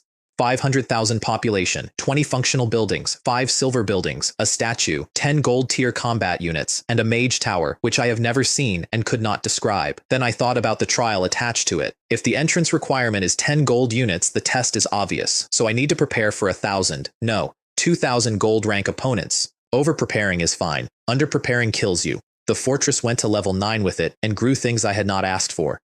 Death Chi towers built into the walls, a moat whose bed is packed with death energy, bone, and living monsters out of the death dungeon, a corpse preservation room that slowly restores damaged bodies to usable condition, which is useful and which I do not like looking at, and a repair workshop that mends broken undead and their weapons and puts them straight back in the line. And the talents fed back one more time. Undead Fission level 3, 1,000 targets at once, 6 copies each. I was mildly disappointed it was not 8. Stack the territory's own fission on top of that, and 1 unit of material becomes 36 undead. Super speed recovery went to level 4 at the same time, 10 mana a second, which makes the entire increased cost free. Those 2 talents were the right choice, and they have never once stopped agreeing with each other. The mansion also grew a proper basement, so the blood servants' coffins finally moved out from directly underneath where I sleep, and I rested considerably better after that. I spent both silver upgrade cards, and I spent the second one somewhere nobody expected.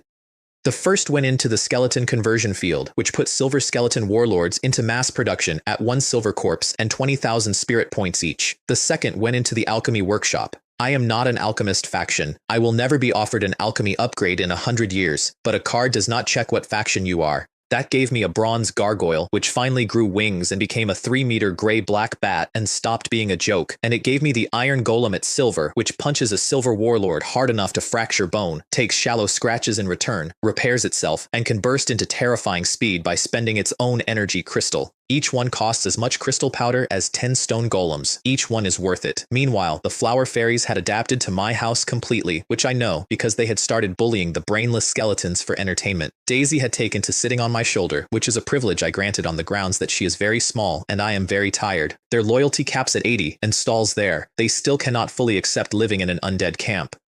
I have decided not to take it personally. Mei Hua visited my territory for the first time and nearly fell out of the eagle at the sight of the bone plane and had to be caught by the arm.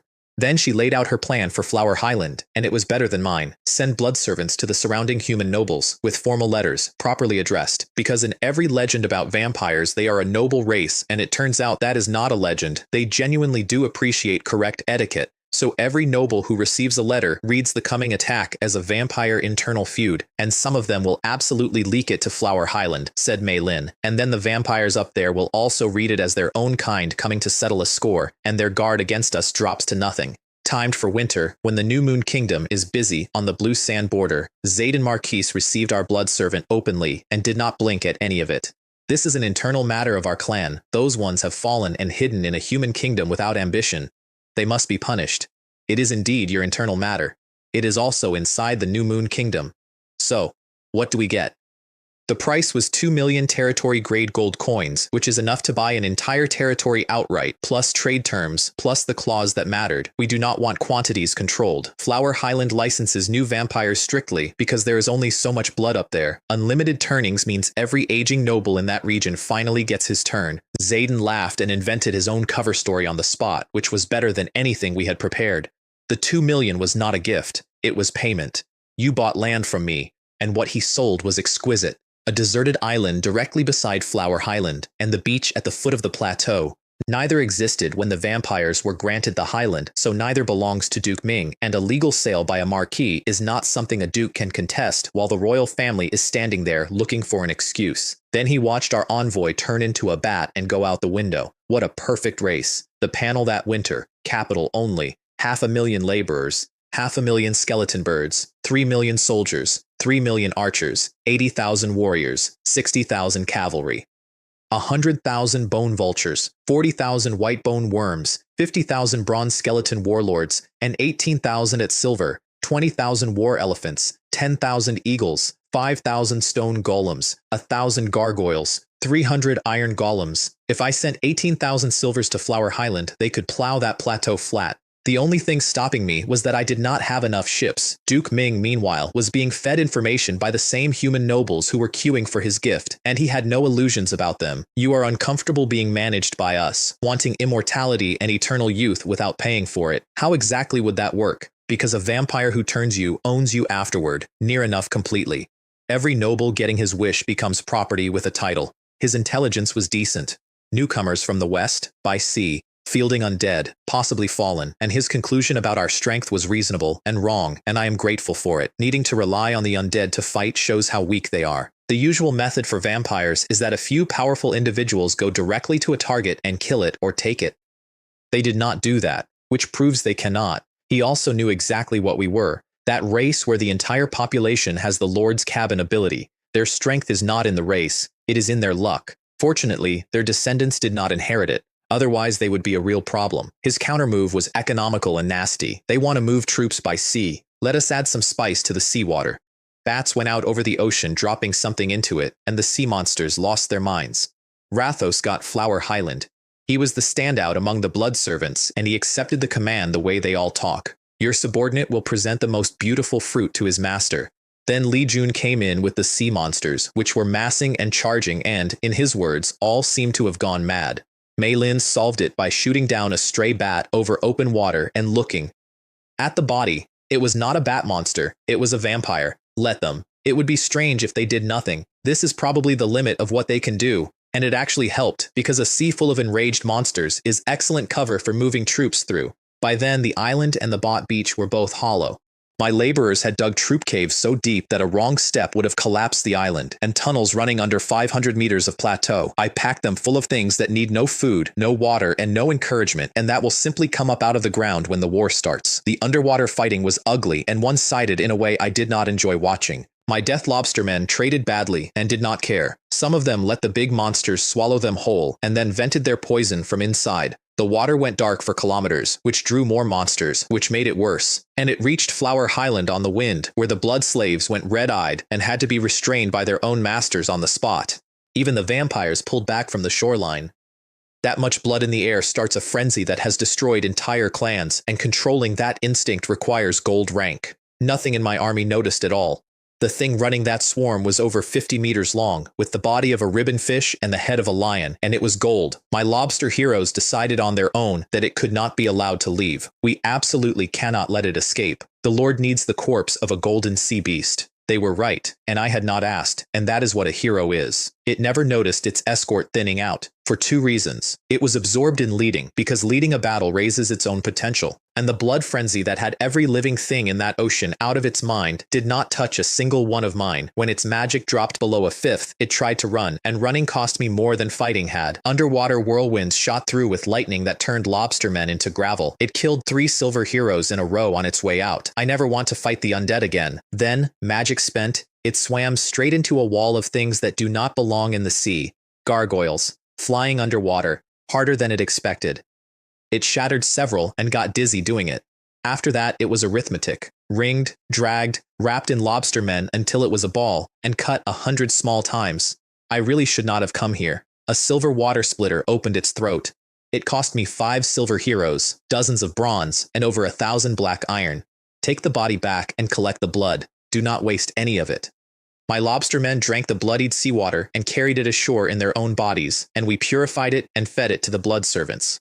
Rathos drank his way to silver standing there on the beach, and his clothes came apart across the back over 2 enormous wings, and I learned the one thing about gold rank that I actually understand. The base attributes are not that exaggerated. It is the skills. Duke Ming was told we had lost 200,000. Well done. It is only a pity that they won anyway. He decided not to strike first, because the royal family wanted an excuse and he would not hand them one. Send someone to provoke them. We find our reason, and we move in winter. We had picked the same season for the same reason, without ever speaking.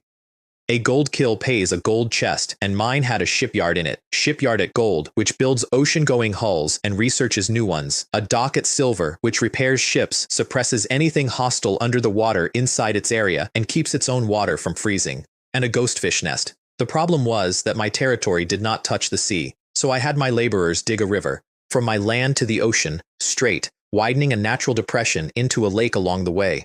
Only creatures with no life in them could work like that. I could have simply planted a subordinate territory on the coast instead, and I deliberately did not, and the reasoning is worth stating. This world works like the games I used to play. If subordinate territories were genuinely that cheap, everyone would carpet the map with them. The natives have had lords for centuries, and they do not do it, so there is a cost I have not found yet, and I would rather find it late. The ghost fish nest gave me the Fishman Phantom, and reading its skill list was the most uncomfortable 10 seconds of that month. Possession. Ride a living enemy and steer what they do and eventually what they think. Corpse manipulation. Possess a body and pilot it, and when it breaks, take the next one, and nothing but magic can touch you the whole time. Soul freeze. Freeze the spirit directly, and the cold bleeds out into the world afterward as real frost on real skin. Costed in spirit points only, which is the first time my reserves have ever felt the strain. 1,000,000 buys 100 silver phantoms, or 3,600 after fission. The dock came in at over 10 square kilometers, warehouses 100 times the size of mine, though they only move goods dock to dock. Death Chi towers built into the structure, and an emplacement for siege weapons that I could not fill because I do not own any, so for now it is a landing pad. Then the ships, and every one of them is a real object with a real personality. The small fishing boat is 10 meters and holds 5 times its own volume in seafood and absolutely nothing else. Weight does not affect it. Waves do not affect it. That is so strange. It does not follow any law of reality. Forget about the rules. My 3-masted at black iron sails against the wind at triple the speed of anything from home. The large cargo ship at bronze carries 10 times its volume with no change to how it sits in the water, so a pirate cannot tell a full ship from an empty one, which is a design decision somebody made on purpose. The heavy troop transport at bronze is armored enough that bronze attacks simply stop and much later turned out to be an icebreaker. And then I opened the heavy warship at silver, 100 meters, a dozen concealed ballistae, each hitting like a silver expert, water control, a charge burst, a hull that silver attacks barely scratch, and a small pyramid amidships that gathers magic into a fireball at peak silver power, which would be near gold if it were not slow. We tested it on a hill, and afterward the hill was a slope. With this, we own this coastline. The last one they will not let me forget. The Maui algae ghost ship looks like a rotted wreck and frightens everybody who sees it, including me, in a way I could not put a finger on, except that I kept feeling cold. It needs no crew. It collects wronged souls and grows a consciousness of its own out of them. It sails underwater. It hides. And it can throw out weed in a mass thick enough to hold a silver in place. If enough of those gathered in one place, said Mei Lin, they would make their own Sargasso Sea. That would be a disaster with a coastline. 2 hulls stayed locked, the ghost ship and the sea fortress, which is a floating fortress that counts as marine territory and produces its own units because a town cannot hold gold buildings. It is always slightly painful to look at something that is already yours and cannot be had yet. Liu Yuan was the only person on that dock cheerfully trying to climb aboard the ghost ship and had to be pulled back by the collar. Somebody also took a photograph of me that day, and it ended up on the forums, and the legend got larger without my help. Rathos reached gold by drinking and then stopped and told me so. Judging honestly, I would not be a match for a vampire who had only just entered gold. Because blood servants are servants. They are not a combat class, and no amount of blood changes what a thing was built to be. So we do the obvious. 1 is not enough. Make 6. I fissioned a finished gold hero into 6 identical golds, and the economics of that are worth stating plainly because it is the whole shape of my life. Raise 1 to gold and then split it. Never split first and raise 6. The second way costs 6 times as much and buys the same thing. Even 6 of us at the same level are probably not a match for them. Could you say something encouraging? Once. Then I refuse to name them. You come up with your own names. I am not calling you Rathos 1 and Rathos 2. They are clones with shared memories and no shared consciousness, which means that from the moment they opened their eyes, they started to become 6 different people, and I have watched it happen. Winter arrived, and it arrived in minutes. Snow formed on branches out of nothing. Streams froze while I was watching them. My breath came out white in a place that had been mild that morning. If I did not have bronze rank behind me, I would be dying in this. Mei Lin found the rules of it inside 2 days, and they were vicious. Ordinary ground cannot be farmed at all in winter. Only built farmland works. Yield is halved and growth is halved, which is a quarter of normal output, and any farmland not replanted within 1 day of harvest is destroyed completely and has to be built again in spring. Fisheries slow about a third, surface life thins out, and the deep ocean gets richer instead, which is not a comfort to anyone with a small boat. My docks did not freeze. The sea froze only at the edges. My transports went through it. I watched the forum go from irritable to frightening in about a week. Can anybody sell me food? I am starving today. Damn winter, why did it come like that? And then, under it, said lightly, the thing that made me put the panel down. A lord who cannot feed his people notes that they might eat him. Then somebody posted a solution. I have decided to launch a war on the bandits nearby. It depletes some of the population without lowering their loyalty. You learn fast. I am not that ruthless anymore. Mei Lin refused to give away a single unit of grain. She blacklisted a man in the middle of his own tantrum. Chen Bo, correct. You are blacklisted. No, I was just venting. Please do not say that, sister. And she pointed at the thing nobody was looking at.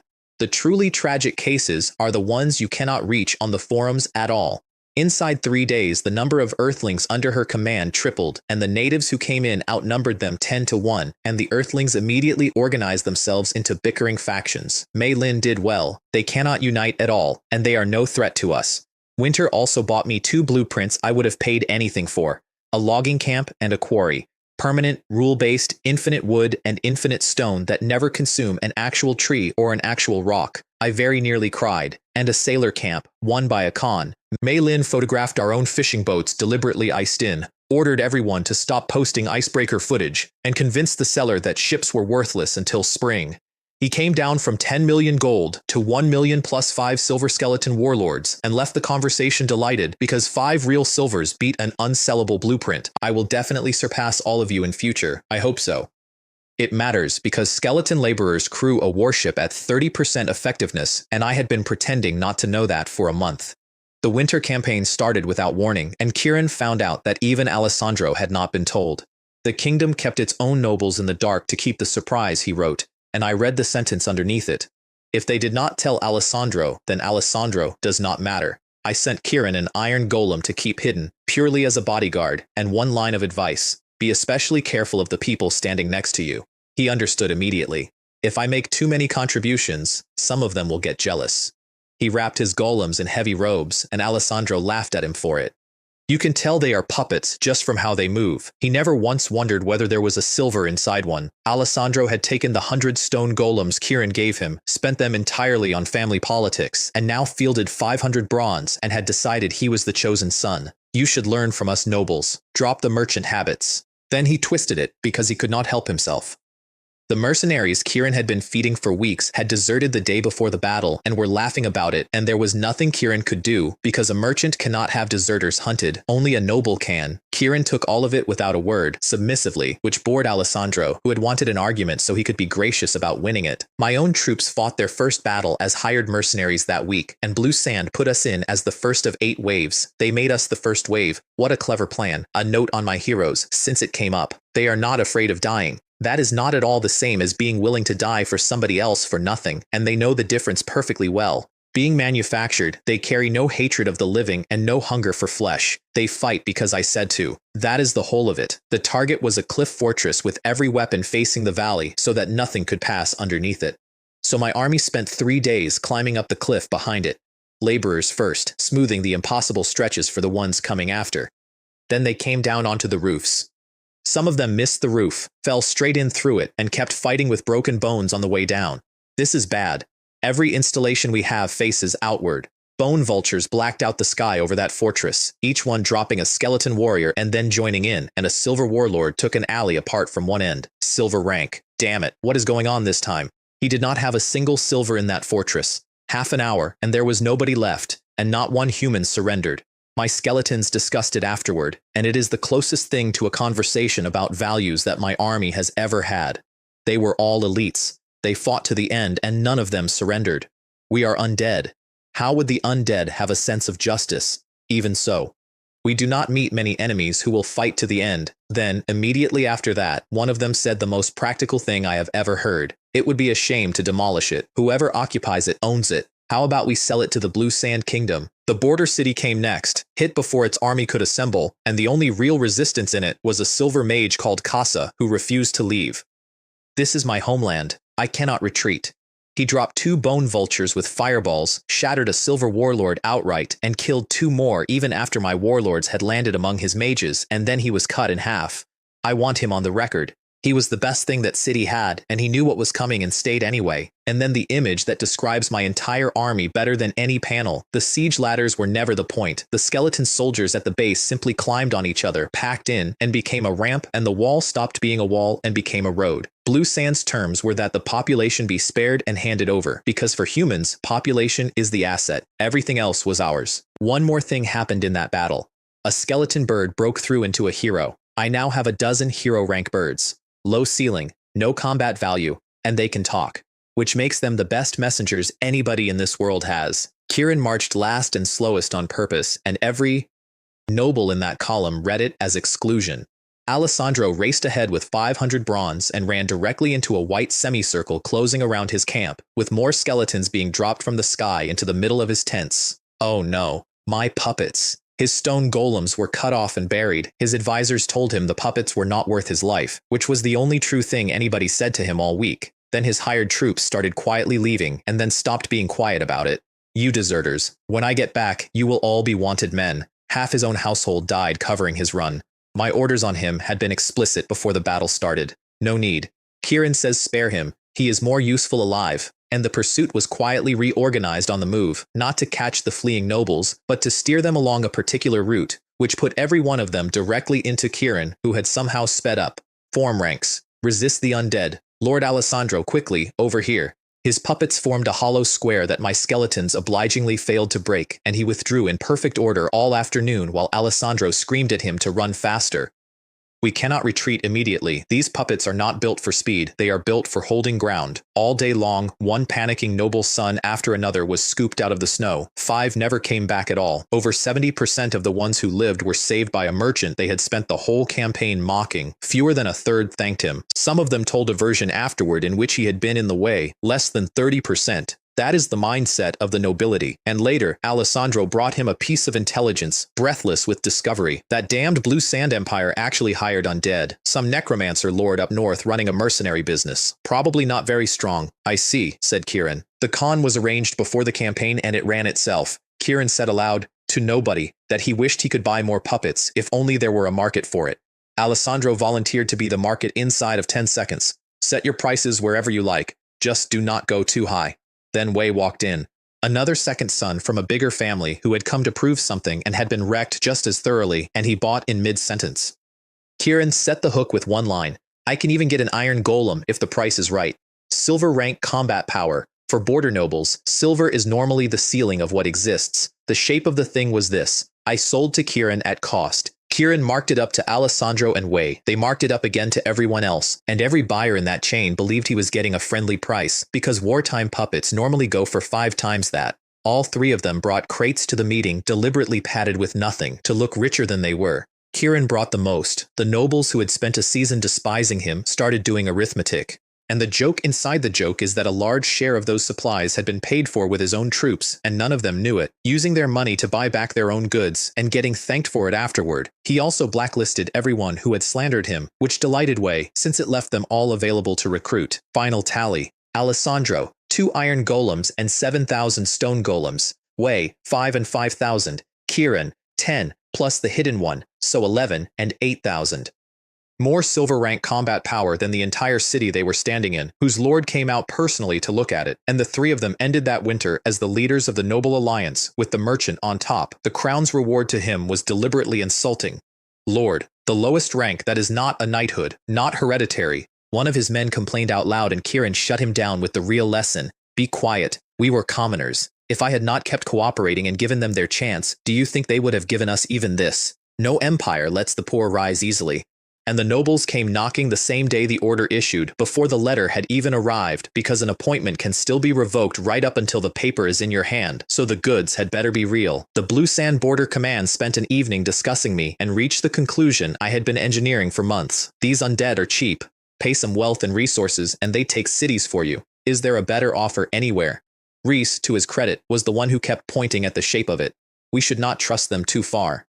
If they can hold the Great Desert, they can come here. And then somebody said the quiet part, which was always the real contract. As long as we destroy as many corpses as possible, we do not leave them much. Their order was at least 1 million. The more they expend, the less we lose, and it tests their limit. If their strength is not so great, then nobody finished that sentence. Nobody needed to. My sailor camp came online the same week and gave me an actual Navy crew list. ghost sailors who handle a ship, skeleton shipwrights who repair one under fire, zombie creepers for carrying and shielding, ghost ship officers at bronze who can navigate and command, and bronze marines with advanced scimitars, naval weapon handling, and something listed as mental pollution, which I have chosen not to investigate. My camp caps at bronze, which means no silver sailors, which means my silver warships run at roughly half of what they are. Fully crewed, one of those hulls on the open sea would be a gold rank warship. The vampires spent days trying to provoke us, and it was almost sad to watch.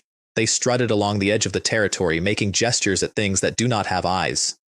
Like winking at a blind man. The undead genuinely do not care, so they escalated and sent blood slaves into attack, and my order went out ahead of it. Do not make the first move. When they do, eliminate them. Because Rathos had no title yet, and a commoner who strikes a noble first brings an entire kingdom down on him, and everybody in that region knows it. So my skeletons stood there and let themselves be broken until the legal moment arrived, and then there were no blood slaves. Very good. It is on film. Both sides lowered photographic crystals at the same instant, which was the funniest thing either side did all winter. Those crystals cannot be faked. They can be edited, and editing leaves traces that any competent mage can find. The vampires released a cropped version and swept half the kingdom's officials with it. Then Rathos released the complete recording. The nobility promptly split 4 ways. Leave it to the vampires, back the duke, back the newcomers, because the duke's immortality quota was far too small, and old nobles who did get a place have a habit of being murdered by their own heirs competing for the next one.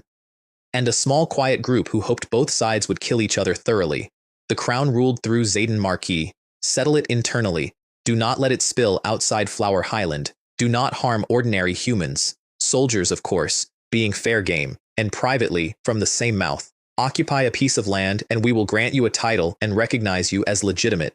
The royal family wanted both vampire factions bled and had stopped bothering to hide it. Everyone toasted. Nobody believed anybody. Duke Ming declared a war of extermination against the evil foreign vampires, and his human army marched with real enthusiasm because their officers were vampires and blood slaves and the quotas had been promised. They came down onto the beach laughing. Push them into the sea and feed the fish. This is our land. The fish will not eat bones. Throw them in for the insects. Then they saw the formation waiting for them, and it was tighter and better dressed than their own. There was no suspense in it. 10% casualties and the line came apart. About 30% ever regrouped anywhere. They fell back to hold the single entrance up onto the plateau, not knowing that several stairways had already been built up the sea cliffs behind them, and my army simply walked up. Only the war elephants had trouble, and they had trouble with dignity. Elsewhere that month, the New Moon Kingdom sealed its borders with a purification field that destroys any skeleton bird approaching a city, and Kieran went dark on me for the first time since we met. And Blue Sand's million troop order forced a choice, which Maylin read out loud.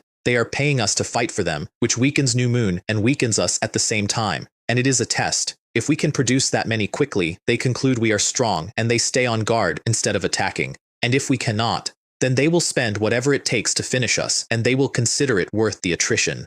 Be tougher this time. Do not let anybody think we are easy. I fielded 2 million, with black iron and bronze in it, and a deliberately visible number of silver. Reese looked at a gray-white horizon and wrote his report. We can only take precautions. They can raise 2 million without effort, and they almost certainly have more stored. And privately, he had already guessed the part I was hiding, which is that this was not a company, it was a country. Maylin pointed out something else that week that I have not been able to unhear. Our own operation is the same machine, only smaller and quieter. All that herding, all that farming, all that careful animal husbandry, it ends as meat and bone and soul going into a conversion field. Rathos was made Baron of the Flowers by Xaden Marquis, and the name was chosen deliberately because Duke Ming is the Duke of Flowers. The New Moon Kingdom had just guaranteed in writing that the two of them could never coexist. The air war ran every night, bone vultures and gargoyles against vampire bat beasts. I kept the mechanical flying eagles entirely out of it because Kieran was publicly buying mechanical puppets in another kingdom, and nobody was going to connect those two facts on my watch. Then Li Jun built the thing I still think about. A bridge across the sea, nearly a kilometer from the deserted island to the plateau in 5-stepped sections, with translucent cylindrical shells over the walkways so the sea wind cannot take anyone off it, and pillars driven all the way down. His laborers improvised the whole thing off a basic bridge blueprint. That would have been difficult at home, before the rules changed. His skull was pointed forward the whole time he explained it, and you could tell, somehow, that he was pleased. Another hero complimented him on it, and got put in his place immediately. You have learned to flatter people. Try to learn less of that. They only imitate our manners at all because their lord is human. I have never worked out whether to apologize for that. Over 1,000,000 troops on the plateau, and for the first time in that war, my army came out from behind its walls. Mei Lin opened the forum to the locals, and the intelligence came in faster than we could file it. Finally, I can be rid of these vampires. I pay blood tax all day. I am nearly finished. We got the catacombs. We got the Noble Valley. Thousands of vampires in it, who were once human nobles and bought their immortality, sustained by daily deliveries. Their delivery men are regularly murdered on invented pretexts, and even Duke Ming could not touch any of them because of who stands behind them. Detection was never a problem for us. Undead sense vampires, and blood servants can smell their own ancestors. Then somebody sold us out. An old man from Earth knelt in front of Duke Ming and gave him everything. My name. My undead camp. The fact that blood servants are not vampires at all. The battle plan. That Rathos is a figurehead and Li Jun is the real commander, and that Li Jun was sitting on the deserted island with almost everything committed forward, and that Li Wei has no gold rank experts under his command yet. His price was the embrace. The Duke's assessment of my species is the coldest sentence anybody said about us that year. Humans are creatures made of wants. Their attachment to living, in particular, is not matched by any other species, and the traitor's own reasoning was worse than the Duke's. They could have accepted submitting to a native because natives are older and stronger and grander. They could not accept submitting to an earthling and admitting that another person from home had turned out to be better than them. The old man came back young. His neighbors greeted him with envy and immediate plotting about taking his place once they were strong enough, and the joke on all of them is that he did not want a place anymore. After the embrace, that entire thought was simply gone out of him, and he had submitted completely from somewhere much deeper than opinion. Mei Lin had been expecting traitors since the day we started recruiting Earthlings, and had been quietly withholding key information from everybody, including people she liked. So when the bats came down on the deserted island that night, certain it had been stripped bare, the first thing that happened to them was the Death Chi Towers. Bronze and silver vampires died in the air before anyone landed. Damn it, defensive towers. We were told those were rare. Then the warships in the bay opened up and 20 silver fireballs converged on 6 gold rank vampires at the same instant and made something like a small sun over the water. None of them died. My own crews were honest about why afterward.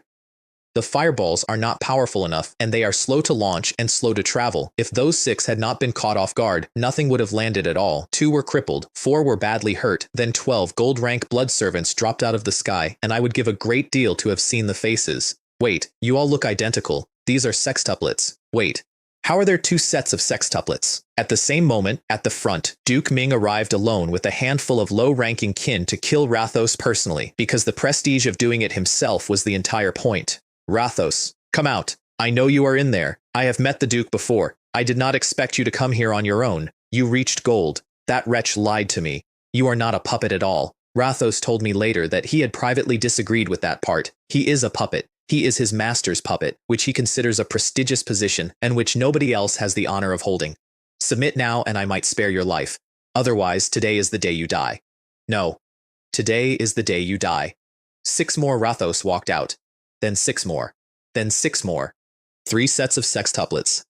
18 gold rank on 1 Duke who had not personally fought anything in years. Are you sextuplets? Usually only one of you shows up to fool people. Wait, 3 sets. What is going on here? Individually, they were weaker than him and they knew very few techniques. What they had was coordination that does not exist between beings who learned to fight separately because they had not learned separately. He got out minus a wing and with a hole through him. Damned humans. Damned undead. All of them liars. And I will say the fair thing about him. He was not beaten by cleverness. He was beaten because he believed his own intelligence report and rode in alone to collect a moment. The Duke died a little later, and when a sire dies, the suppression he holds over everyone he ever turned dies with him. Flower Highland came apart in a night. Some tried to surrender and were cut down before anyone could think about it. Most turned to harassment. A number went straight to the human nobles who still wanted what they were selling. The one thing I still could not buy was a Mage Tower blueprint, and I finally understood why. Even a man who has one will not sell it. He keeps it, or he gives it to somebody important enough to be worth the gift. Meanwhile, the mysterious garden ate every elemental gem I owned and reached Bronze 7, which gives plus 20% growth to every plant and animal in the territory and unlocks new tiers of fairy. Black Iron gets growth, Bronze gets growth, Life Aura, and Rejuvenation, which is to say an actual healing unit, at 300 gems each. Daisy did not understand that better fairies were being made in order to replace her. She flew over to look at the new one, excited, and said one thing. So beautiful. And I stood there, looking at two identical palm-sized fairies and genuinely could not tell which was which. The captured Earthling traitors got a public trial, and I want to be straight about my reasoning, because it was not noble. I can be ruthless with natives, it is easy. Doing it to people from home is not easy at all, and it never became easy, and it did not stop me either because they had chosen a side and the side had a body count. The Earthlings watching objected as soon as the first sentence was read out. Hold on, is that not too harsh? Plenty of countries abolished the death penalty? Yes, and he is so old. They were shouted down by other Earthlings, the ones who had been paying blood tax. Because of them, a lot of people died at the hands of those vampires. The skeleton hero carrying out the sentence had no opinion about any of it and did not wait for the discussion to finish. The crowd, which had been arguing loudly, went completely silent. All at once, they understood that this was not a joke. That is the sentence I keep coming back to. A lot of people who arrived in this world had a feeling about it, underneath everything, as though it were a game. Losing was bad, but losing was a state you were in for a while. That afternoon changed their minds, and it changed them permanently. The sentences kept being carried out until the crowd went numb and stopped saying anything. A few of the lesser offenders got prison instead and were embarrassingly, visibly grateful about it. Somebody filmed the whole thing and put it on the forum, and the entire region argued about me for a week. My answer was one line and I meant it. The world is cruel. They simply have not seen it yet. The ones who die out there are only people who have lost contact. Once they watch how these people died, they will start to understand. Mei Lin asked me about it afterward, standing behind me on the bow of a ship. Was that really a good idea? If it had been done quietly, nobody would have said anything. Your reputation is not exactly good right now. It is the only thing that deters the next ones. Otherwise, some of these people will simply stop taking orders. Some of the traitors had been hers. Their motives ranged from wanting to live forever down to plain resentment that another person from Earth was standing above them. After that afternoon, the plotting stopped. And the reason is worth writing down. In this world, every one of us has exactly one life. Betraying somebody here is not being fired from a job you can replace. My standing on the forum dropped visibly that week. My business report said something else. Small trades down, large trades up. They can see our strength and our stability, so they trust us more. Then it is nothing. Time will prove I was right. Flower Highland turned out to be a graveyard of more than 50 abandoned Earthling territories, people who never gave up their cabins because a plateau full of nobles looked safe, and who were later taken or killed by the residents. The first one I tried through a wall I had never seen. This territory is blocked by territory shackles and cannot be occupied, so I could only flatten it. Shackles that stop anyone else taking your territory. A genuinely self-defeating invention. 2 of the 3 vampire-converted territories were takeable, and in the second one, Rose Village, I was told to walk into the blood pool inside the mansion and put my blood on the statue standing in the middle of it. Blood came out of the statue and filled the dry pool, and it did not smell like blood, it smelled like perfume, and the statue's face slowly became mine, with wings and fangs. The bloodline has been successfully infused. You are now the progenitor of the vampires of this territory. Name this bloodline.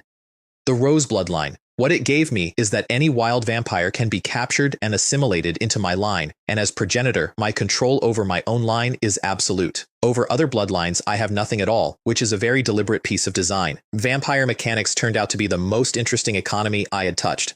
They are produced as civilians first and trained into classes afterward. They cost gold coins and blood essence stone rather than spirit points. And the embrace is the entire political currency of their society, because an apprentice vampire's first embrace only produces a defective blood slave. To make a proper vampire out of a human noble, you need a black iron. Then I found the trap in the loyalty number and it was educational. They start at 90, and the 90 is a lie. Bloodline suppression makes them obey me while I am standing in front of them, so they obey, and they resent obeying, and the number falls. I watched it drop to 70 inside a few days. At a distance they comply outwardly and do exactly as they like otherwise, and not one of them would ever avenge a dead master. They also looked at Rathos with open contempt because he is a blood servant and not Roseblood, so I had to hand down the order personally, and it went into their bloodline rather than into their ears. In my absence, all of you obey Rathos. The second prize in that place was a blood essence beehive, where blood honeybees harvest blood essence flowers and produce blood honey, which substitutes for both fresh blood and blood essence stone. Rathos tasted it and gave me a technical assessment on the spot. A blood servant can absorb this and can be raised on it to the limit of his potential. It consumes a great deal. Better than ordinary blood, not as good as high-level blood. So I gave the order that turned a vampire homeland into an industrial site. Apart from the farmland needed to keep the population fed, plant blood essence flowers everywhere. Flower Highland stopped being a conquest and became a farm that manufactures gold-rank soldiers. South of the plateau is the Black Forest, and the Black Forest is the reason the New Moon Kingdom is shaped like a crescent. Inside it are the fallen druids, who care about nothing except the forest, and who do not permit anybody of any species to enter anyone's forest at all, and whose punishments are famous enough that people 3 kingdoms away can describe them. We cannot take that place without a large number of gold rank experts formed into an army. But the kingdom has lived beside them for centuries, which means their legendaries must be very few, filed for later. I built my first self-constructed subordinate city, which consumed a territory core, an item I had been carrying around since raising a vampire village without knowing what it did, and it unlocked large spatial portals, permanent gates linking a subordinate territory straight to the main one, placeable anywhere in the control area, moving troops and supplies both ways. I put mine deliberately off-center, so that anybody who takes one does not get a doorway into my heart, and there was the hidden cost I had been expecting for months. Every new self-built subordinate territory costs double the materials of the last one, permanently. Destroying one does not reset the count, so I definitely cannot build very many of these. Then both kingdoms came to hire me in the same week. The New Moon Kingdom's frontline command demanded my participation as a vassal territory. The royal family asked for troops and for embrace quotas and dangled a higher title. Mei Lin was delighted in a way that worried me. We can be the same as the other side, but since both sides have hired us, the possibilities are much larger. Disguising it was trivial. Low-tier undead classes look identical everywhere in this world, so I gave each side a few units they could think of as uniquely theirs, and she left me with a rule I have used since. Legitimacy matters enormously. If holding this place is not legitimate, people will scheme against you forever. Talk to the neighboring nobles, hand out embrace quotas, buy good words about yourself. Then the joke I had been building for a year finally paid off. Both kingdoms had hired my undead, which meant that on a field in the south, my army met my army. They fought each other to the last man, and both employers were enormously reassured. What neither of them noticed was that the dead were almost entirely apprentice rank, and that everything at Black Iron and above came home nearly untouched. My heroes had staged the entire thing for an audience of 2. Both sides paid me. Both sides fed me corpses. My elites got free training against the only enemy in this world who fights exactly like they do. I upgraded the Death Chi Tower to silver and started retowering my whole capital. With enough silver towers, I can handle any gold rank enemy that walks into an upgrade trial, still blocked on the Mage Tower. So I read magic books instead, at night, badly, and noticed something new while doing it. Everything I have ever cast was handed to me by a class and then upgraded, and I now have the feeling that at some point I am going to be able to make a new one myself. Chen Yong called from the north to say the trolls were massing, and the reason was simple and awful. Winter. They were starving, and even if only a fraction of them moved, the army up there could not stop that fraction. And the detail that makes trolls genuinely horrifying is that they eat everything, including each other, which means that to a troll, a fortified position full of soldiers is not an obstacle. It is a pantry. The military refused my help and then stopped taking my calls, so I moved troops into the forest below and waited. Whether they call for help or simply fail, I can move immediately. And I said the actual objective out loud, because there was nobody there to hide it from. I do not want the plateau. I want the soldiers. Disciplined, reliable, and able to train more like themselves. Meanwhile, my own Earthlings on Flower Highland had started building things without permission all over the plateau, purely to manufacture achievements, and once one of them did it, all of them did. Mei Lin's fix was 3 moves and it worked. Give them titles that are real and small, make examples of the ones who jumped first, impose a master plan so that ambition has somewhere legal to go, and my Sun Tower finally produced something with no combat value that I loved anyway, a condensing potion. 1 bottle to a ton of water makes an adhesive that binds sand and gravel as hard as cast iron, and painted onto a surface it gives an ordinary wall the defense of a bronze building. Is this cement? Except better and cheap, and nobody else in this world has it. Mei Lin saw the whole future of it in about 4 seconds. With this, we become honored guests of every major power on this continent. The trolls came at night, in waves, and Zhou Tianfu forbade his people to charge. Every one of us who dies is one we cannot replace. Then he said the number out loud, which is a thing commanders usually avoid. There were more than 2,000 of us when we arrived.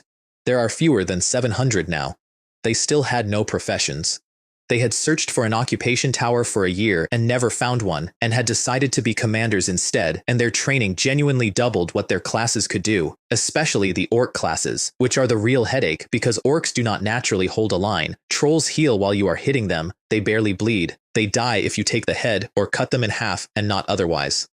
And they eat the dead of both armies without preference, which is a difficult thing to fight next to. 20,000 of their troops gone on the first night out of a total strength of 200,000 that winter forbade them from replacing. The scouts said 300,000 trolls and projected past 500,000 within 10 days. The real figure was over 3 million. On the second day, the trolls came with battering rams and organized spear lines, which nobody had expected them to be capable of, and a breach opened and soldiers started jumping down off the wall into the melee to plug it because that is what those men are. Zhou Tianfu swore and then committed his bronze cavalry, his only elite formation, to go in and pull them back out. No matter what, he had to get everyone out first. He lost over 150 of his 700 in 2 days. The bronze cavalry regiment stopped existing, and he did the arithmetic on the next assault and got 50,000.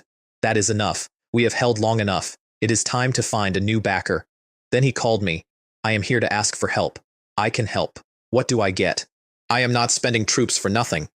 We have decided to pledge allegiance to you, all of us. I could not keep it off my face and I did not try very hard. He handed over every territory, leaving himself no exit at all, and he gave his own men their reason in a way they could accept. A force that beat the natives and took Flower Highland is worth our allegiance. Then, to his chief of staff, quieter. It is a pity the organization is gone. Otherwise, they would rather die than join anybody. He took his cap off, and it took him a long time to put it back on.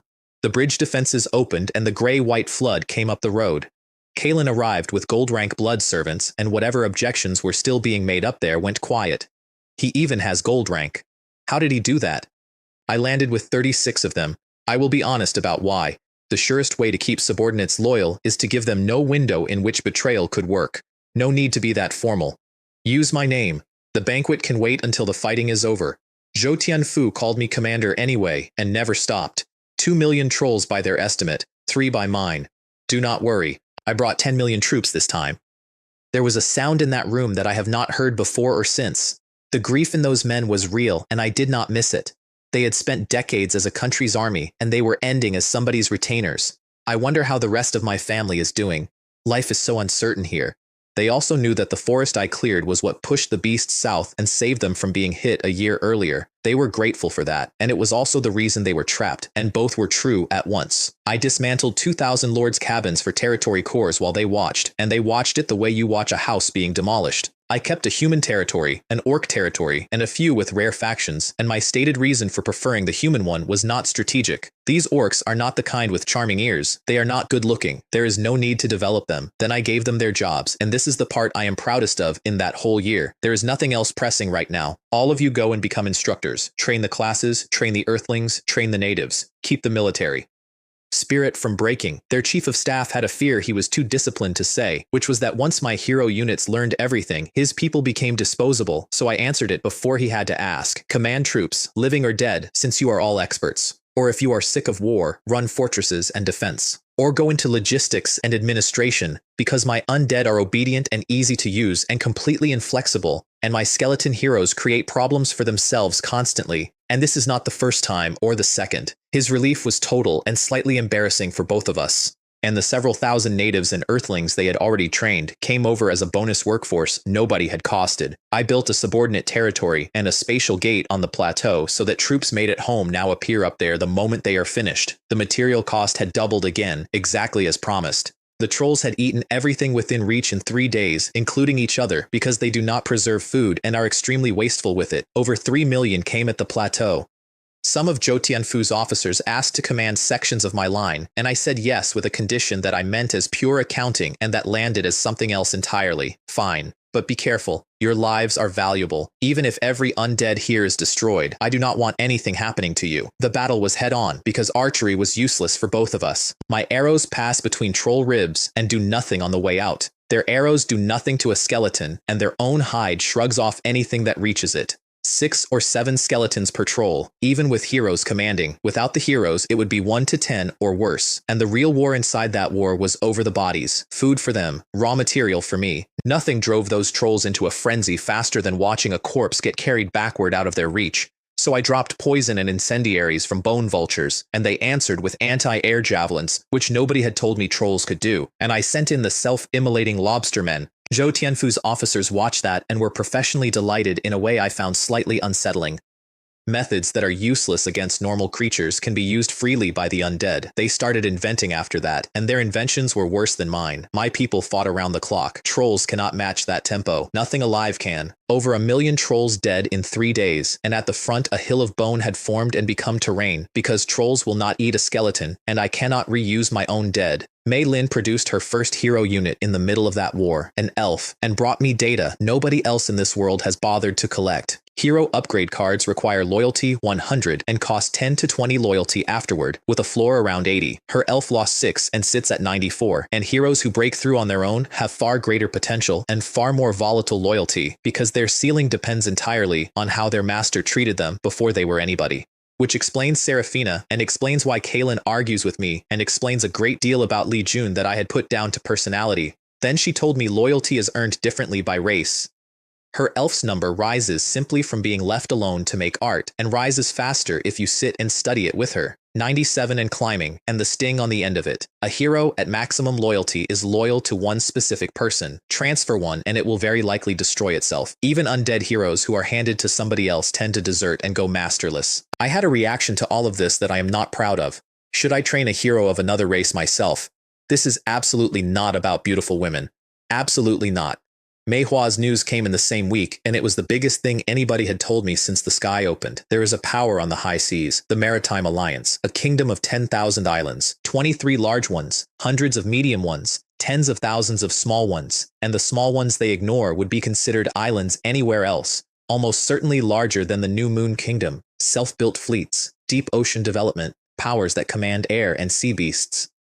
At least 20 top-tier factions, roughly one per major island, held together by joint meetings and by nothing else except that the land powers frighten them more than they frighten each other. And the part that made no sense at all, elves, god-believers, undead, and demons trade side by side out there. Nowhere else on this continent can that happen. Wild undead attack the living on instinct. God-believers exterminate demons on sight even while trying to kill each other. Either everything out there is territory made and therefore controlled, or that place has grown its own rules that tame all of it. An alliance that dislikes itself has seams. Bad relationships mean loopholes, and once you find one, you can pry a piece off. Investigate. Reveal nothing.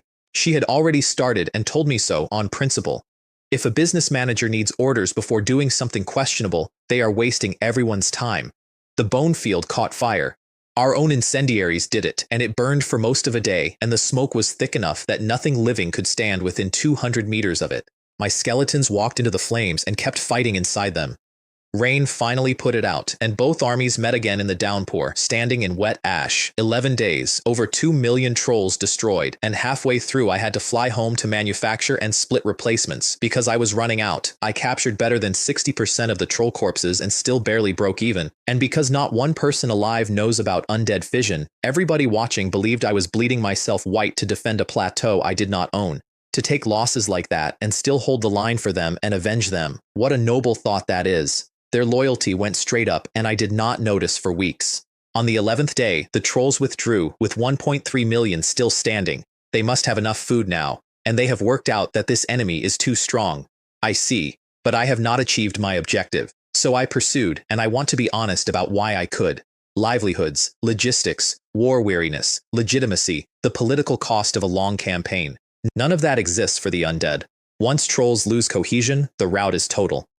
I burned forest freely on the way through, having worked out that I can lay farmland over the ash and plant trees on it afterward and put the ecology back. The same trick was already running along the desert's edge. Maintain it long enough, and even the rules of this world will move. My plateau turned out to be 2 or 3 times the size of Flower Highland, with mineral zones my engineers could actually locate, and Zhou Tianfu's men asked for the clearance work themselves. Let us take this. We can train the new recruits on it. A chest finally gave me a mage tower, and not the ordinary kind. Bone Mage Tower, silver. Researches magical knowledge, creates new spells, biased toward the undead bone system, and gives any hero breaking through inside it a chance to come out a mage instead of a soldier. 3 days to build, even with a laborer swarm on it, which for me is an eternity. Inside it, my research speed jumped and my spells started upgrading on their own schedule rather than mine. The disappointment was that it produces no mage units. I have never had a single one, and I have been extremely lucky in who I have fought. Fortunately, there have not been many mages on the other side. Otherwise, I would not have been confident about any of this, and it vindicated the one early decision I have never had to revisit. Aligning my personal class with my faction was worth more than anything I have bought since. If I had walked out of that tower a warrior, I would be a man with a very large army and no ability to grow it. Kieran had been cut off for weeks, since both kingdoms now purify skeleton birds on approach, and he had been guessing at the plan and guessing wrong, which meant real fights, on the wrong side, with too many eyes on him to fake anything. The photograph he sent afterward was a field of broken puppets. He had lost nearly all of them, and 10 of his 11 iron golems. What he got was a barony, 3rd class, and one perk nobody else in that kingdom has, which is that his broken puppets go home to my alchemy workshop and come back repaired for a fraction of what a replacement costs. He had considered going independent. He told me so plainly, and then told me why he had dropped it. Leaving would strip him of troops and trade in the same week, and there were 3 men circling his post already, and then the real reason, which he wrote without decorating it. By the time I am genuinely a high-ranking man of the New Moon Kingdom, the New Moon Kingdom will no longer be a match for you. He asked for a coordinated attack that could make him a Viscount, and paid for the request in Kingdom Intelligence. Meanwhile, Alessandro and Wei had quietly started capping him by arming the nobles who despised him with mercenaries instead, a way to keep him from getting too large. He did not care. He had budgeted for it.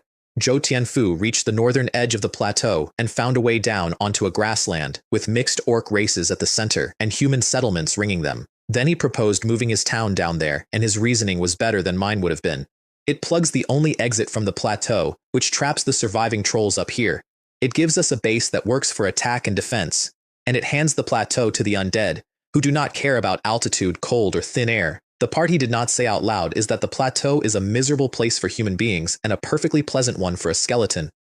There was also the small matter of the trolls I had driven off, who were now rampaging across that grassland and tormenting the orcs there, which he considered a feature. Relocation costs everything already built, and cannot be repeated until city level. He took it without hesitating. He also confirmed something about his people I had suspected. They never liked developing orc territories. They did it because orcs are stronger early. Human classes fit what they wanted to look at. Then came the naming, and the whole relationship is inside it. The old name had been Huaxia Village. The new one was Glory Town. This place will still be the glory of the people of the territory. One of the glories of the territory. I heard exactly what he had put in that sentence and answered the only way I could. I hope you rebuild humanity's glory. I am human. I only went undead camp because I was starving in a hut with 3 days on a clock, and I can never change back. And I think about that more than I let on. Glory Town's talent came out as military training, faster skill mastery, higher combat power, stronger legions, and morale that never drops below 0. Which explains why those 700 men never broke while the trolls were eating their dead in front of them. The sour note was on his own tag. Zhou Tianfu's class still reads farmers, because in over a year not one of them has ever found an occupation tower. Keep looking. Change jobs as soon as you can. It is your future. Before the city trial, I read the panel one time, properly.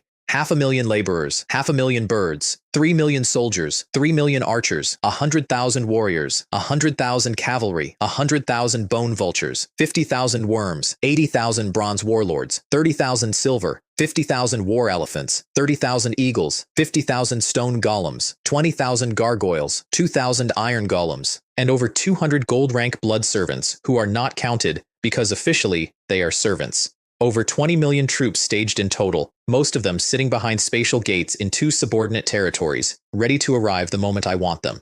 My mansion had become a castle. If this continues, it will end up a royal palace. There was a mage tower square in front of it. And behind it, a temple, which nobody built, with no god inside it, and no explanation anywhere in the panel. Please select the difficulty level. Disaster. Origin City, Tier 1. A rune city wall, elites who can now train themselves and possibly develop entirely new professions, and a 1-month cooldown between city upgrades, which means 10 levels is 10 months at absolute best. That is the first time this world has ever told me to be patient. Mei Lin flew in uninvited to watch, and her reaction is the honest one. Even flying, it took her a while to reach the edge of my army. Tens of thousands of silvers, gold blood servants circling above it whose presence made her skin crawl despite the fact that she knew they were ours. Then the trial opened, and there was not one apprentice unit in the entire orc host. The floor was black iron, bronze squad leaders, minotaurs and boar men packed dense with battle aura clinging to their skin like plate, and behind them black iron wolf riders taking my skeletons down the way you cut wheat. Charging fast at the start does not mean anything. They will get tired. They will run out. That is the moment they lose. Because the trial has a time limit, and most lords who pass one do not win it, they survive it, and there is a joke buried in that rule that I only heard later. Nobody has ever reported a puppet army trial because puppets never run out of energy at all, which is a kind of fairness. Then Li Jun said the timing was perfect and told somebody to detonate it. The ground went up in flame and poison gas across the whole orc vanguard. Death lobstermen, buried deep days earlier, doing the only thing they were put there to do. It shredded the orc front. It also shredded an enormous number of my own skeletons, and it drove the dire wolves out of their minds. Is this your plan? You will not even spare your own people. Li Jun answered her without any tone at all. We cannot retreat. Those are apprentice rank. If we pull them out, the few who are left cannot hold anything. And if we did that, they would know it was a trap. For an undead, serving the master is the point. Death does not enter into it. They only care whether the thing gets done. The cavalry went into the gap, the orc line came apart, and when the priests and chiefs finally stepped through their portal into the middle of a rout, 200 gold rank blood servants hit them before a single spell was cast. Their entire gold contingent was about a dozen. Honestly, that is weak. For a trial at this difficulty, they should be fielding at least 1,000 gold rank. Then Li Jun pointed at the sky. Small spatial doors opened above the field, and something green and winged fell out of one of them. Is that a dragon? Gold rank. Not a giant dragon, a subspecies, a wyvern. But yes, gold. There were 500 of them, and Li Jun's assessment was that 500 wyverns are worth more than 2,000 ordinary gold rank warriors. They took my bronze gargoyles apart in the air without slowing down. My bone vultures have no ranged attack at all, and were therefore decoration. And one dragon breath cleared a fan-shaped sector of sky and raised the temperature of the air over my city. I sent the 200 gold blood servants up not to win, but to tangle, and they were torn into pieces and burned. Then the wyverns started falling out of the sky for no visible reason. Mei Lin worked it out first, and her reaction was exactly right because it was not the product that surprised her. At first I thought those structures had some special function. It turns out they are just defensive. It was the quantity. Death Key towers, everywhere. 4 separate clusters, plus rows of them serving as walls, plus the ones built into the fortifications. Over a dozen wyverns dropping per volley. So the wyverns turned on the towers, and found something waiting that I had not designed and my heroes had. Bone vultures flying deliberately into the dragon breath, burning to ash on purpose so that the flames stopped before the tower. With blood servants intercepting behind them. Are these things insane? Are they not afraid of dying? It is not that I am not afraid of death, it is that I do not want to die. Half an hour. Under 100 bone vultures left, half the gargoyles gone, under 100 blood servants standing, and over 400 wyverns dead. The last 50 broke off and went straight for my mansion to take my head, which is the correct move and the only move they had. I had built a dedicated reserve of Death Chi towers around that mansion months earlier and had kept them completely silent through the entire battle for exactly this. Good timing. It was the right choice. My choice predicted your choice. 20-odd of them stopped existing in a single volley. The mansion's own barrier took 2 full dragon breaths without flickering. The last dozen understood it. Their leader made a sound I have not been able to describe since, breathed its final flame off to one side where it would hit nothing, and then all of them came down dead at the same moment. I was already ordering repairs. If those defenses were all silver rank, we could have taken the whole flight in one volley. 2 hours, start to finish, and Mei Lin came down off the wall and said the thing she had been building toward all afternoon. Without strength, everything else is illusory. Duckweed on the wind. The first city in the region pays out in a way that made me sit down. A gold-class construction blueprint, a gold-class building upgrade card, a gold functional building upgrade card, and the Death Abyss at gold. A special arena where you place undead to fight each other and adjust their abilities, and out of it come mutated undead, or higher and lower forms of the same creature. 50 million spirit points. It seems I will have to be frugal for a while. I paid it because it breaks the last hard ceiling I own. My skeleton archers have been stuck at apprentice since the day I invented them, and the Abyss will eventually give me bronze archers, then silver, then gold, given nothing but time and points. The gold chest gave me another gold card and a silver class building card which went straight into the sailor camp, so my gold ships can finally fight at full strength. Once that fleet is fully mobilized, the Maritime Alliance is not a match for it, and a bone dragon nest at gold, which requires 10 gold wyvern corpses as raw material. I had 400 of them cooling on my own farmland, and with the city standing, the Nether God Tower was finally buildable, which means I stop hunting gold rank corpses and start manufacturing them. With no shortage of corpses, there is no shortage of high-level troops. My new bottleneck is spirit points, which is the first bottleneck I have ever had that money can partly solve. Also, the hero training tower now caps at gold, which means the 100 or so heroes stuck at silver can all be pushed up. 100 gold rank hero units are worth far more than the blood servants I lost getting them. The talents fed back one more time, and by now I expect it. Undead Fission level 4. 2,000 targets, 8 copies each. Stack the territory's fission on top and 1 unit of material becomes 64 undead.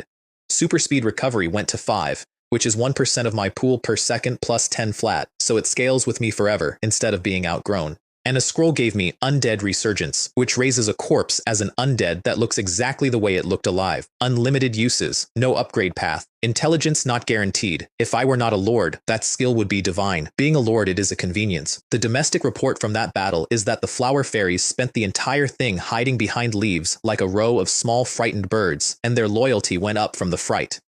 I went and comforted them afterward, and it went up again. I have stopped trying to understand it.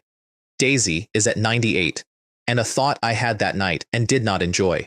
Across every living creature under my command, I do not actually have one die-hard, loyal subordinate. I have employees, allies, investments, and a very large number of tools. My sun tower reached gold and started producing death alchemy masters, which need a golden mage soul I do not have because I have never killed a gold rank mage. Noted, filed, uncomfortable. Every other functional building improved silently at the same time. Mines, quarries, logging camps, farms, fisheries, and the processing plants began producing more material than they consume. The more you break down, the more there is. That is a rule, and not an error. The concept of a territory is illogical, and I stopped worrying about it a long time ago. Maylene and I sat up all night cataloging the changes and did not notice the sun coming up. Then I ordered every fortress renovated with rune walls and barriers, plus rune walls around the new territories, and discovered a week later that I had spent my entire stock of runestone brick.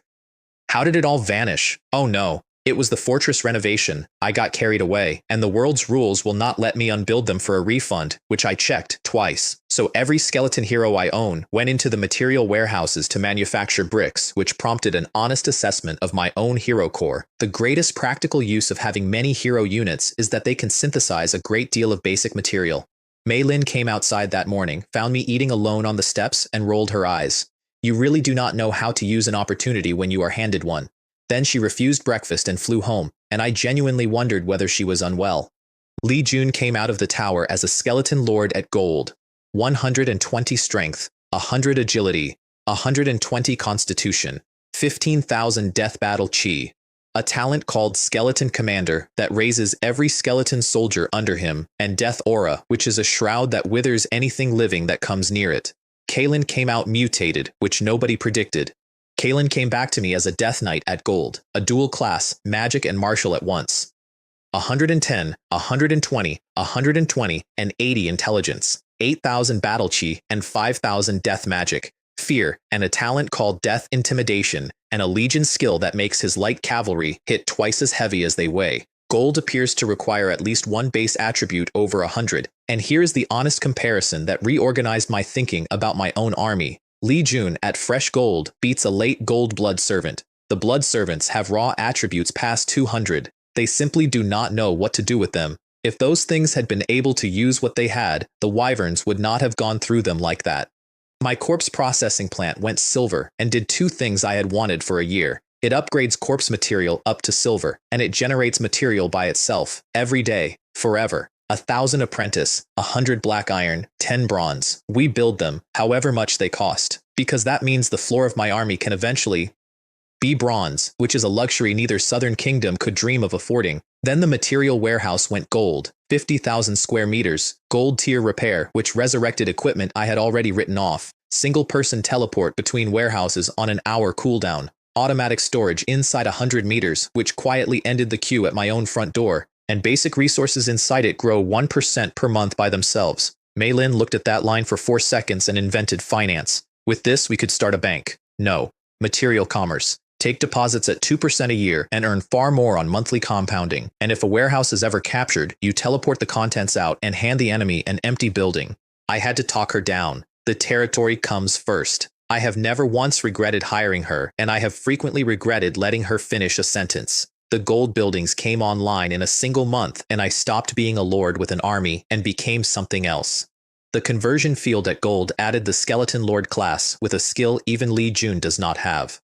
One cast summons 10 silvers and 100 bronzes as bodyguards for a day, once a day, and it leaves the caster weakened for 2 hours afterward, which is the honest part of the deal. The sailor camp at gold gave me ghost ship captains and undead marines, whose skill list ends with self-repair. If you cannot crush it with overwhelming force in one motion, what you have instead is an endless fight. The Nether God Tower went up, and it upgrades bone material all the way to gold, which is the foundation of a Golden Legion, and the first time I have looked upward at legendary rank and thought about it as a destination rather than a rumor. The Death Abyss cost 50 million spirit points and very nearly bankrupted me. It is a vast sinkhole with descending tiers where undead fight and repair themselves and occasionally mutate, and any beneficial mutation gets kept and bred until it registers as a new class, which makes it a building that designs my army for me while I sleep. And the Bone Dragon Nest gave me bone dragons at gold, which need 10 gold corpses each and aggregated magic crystals I cannot synthesize. They look less like bone than like plaster. Death Breath, Bone Arrow, Death Ball, Dragon Might, Tail Whip. I made 8 and fissioned them into 64, and I want somebody to explain something to me. 8 came out of the nest, and every one of them looks different. Every single thing I split personally comes out looking like octoplets. Behind the mansion, on the city's main axis, the temple was still standing there. Temple, empty. Requires the worship of a deity. Note: once a deity is worshipped, it cannot be changed. I went inside. The central platform is bare, and the emptiness in there is not restful. The reasoning was simple enough. Statues can be swapped, and statues were already strong, so a god should be stronger, and it cannot be undone. And I am from a place where nobody in my family ever revered anything.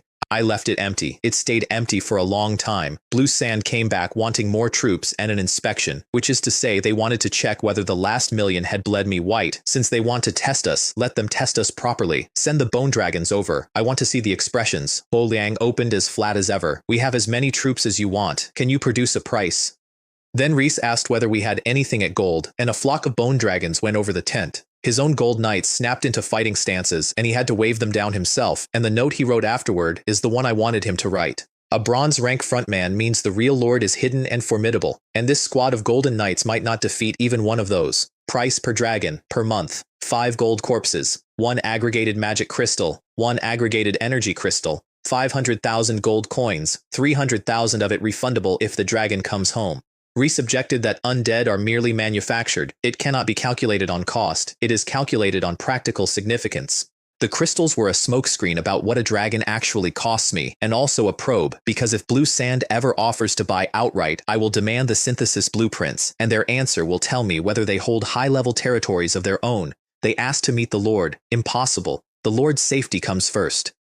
3 days later, they hired 100 bone dragons and 2 million undead, and I am fairly sure part of their budget was allocated to getting the dragons killed. I did not care. The crystals and gold corpses repaid me several times over before a single dragon left the desert. And then Kieran's hero accidentally discovered the entire Blue Sand plan and reported it upward, and the New Moon Kingdom mobilized everything it had, including the royal family's own forces, which is how a merchant got noticed at the top of a kingdom for the first time. The original merchants have unknowingly surpassed them. Some of them have surpassed their own fathers. The Blue Sand border commander, meanwhile, started a spy hunt, and both empires escalated into the largest war either of them had ever planned. My ghost ship came up out of the water like frosted glass and put cold into the air around it, and Mei Lin took a step closer to me without noticing she had done it. It etherealizes so I can make it fully transparent. Ghost mist, a corrosive death fog that blankets the sea and blinds everything in it. A dozen ghost cannons, silent, fast-firing, each near enough to a silver warship's main gun. It binds wild sea ghosts as free crew, and it started doing that within minutes of existing. It sails underwater, and it has bewitching, which is every legend about ghost ships made into a line item. Enchanted crews will jump into the sea or turn on their own shipmates. Silvers resist it, golds mostly ignore it.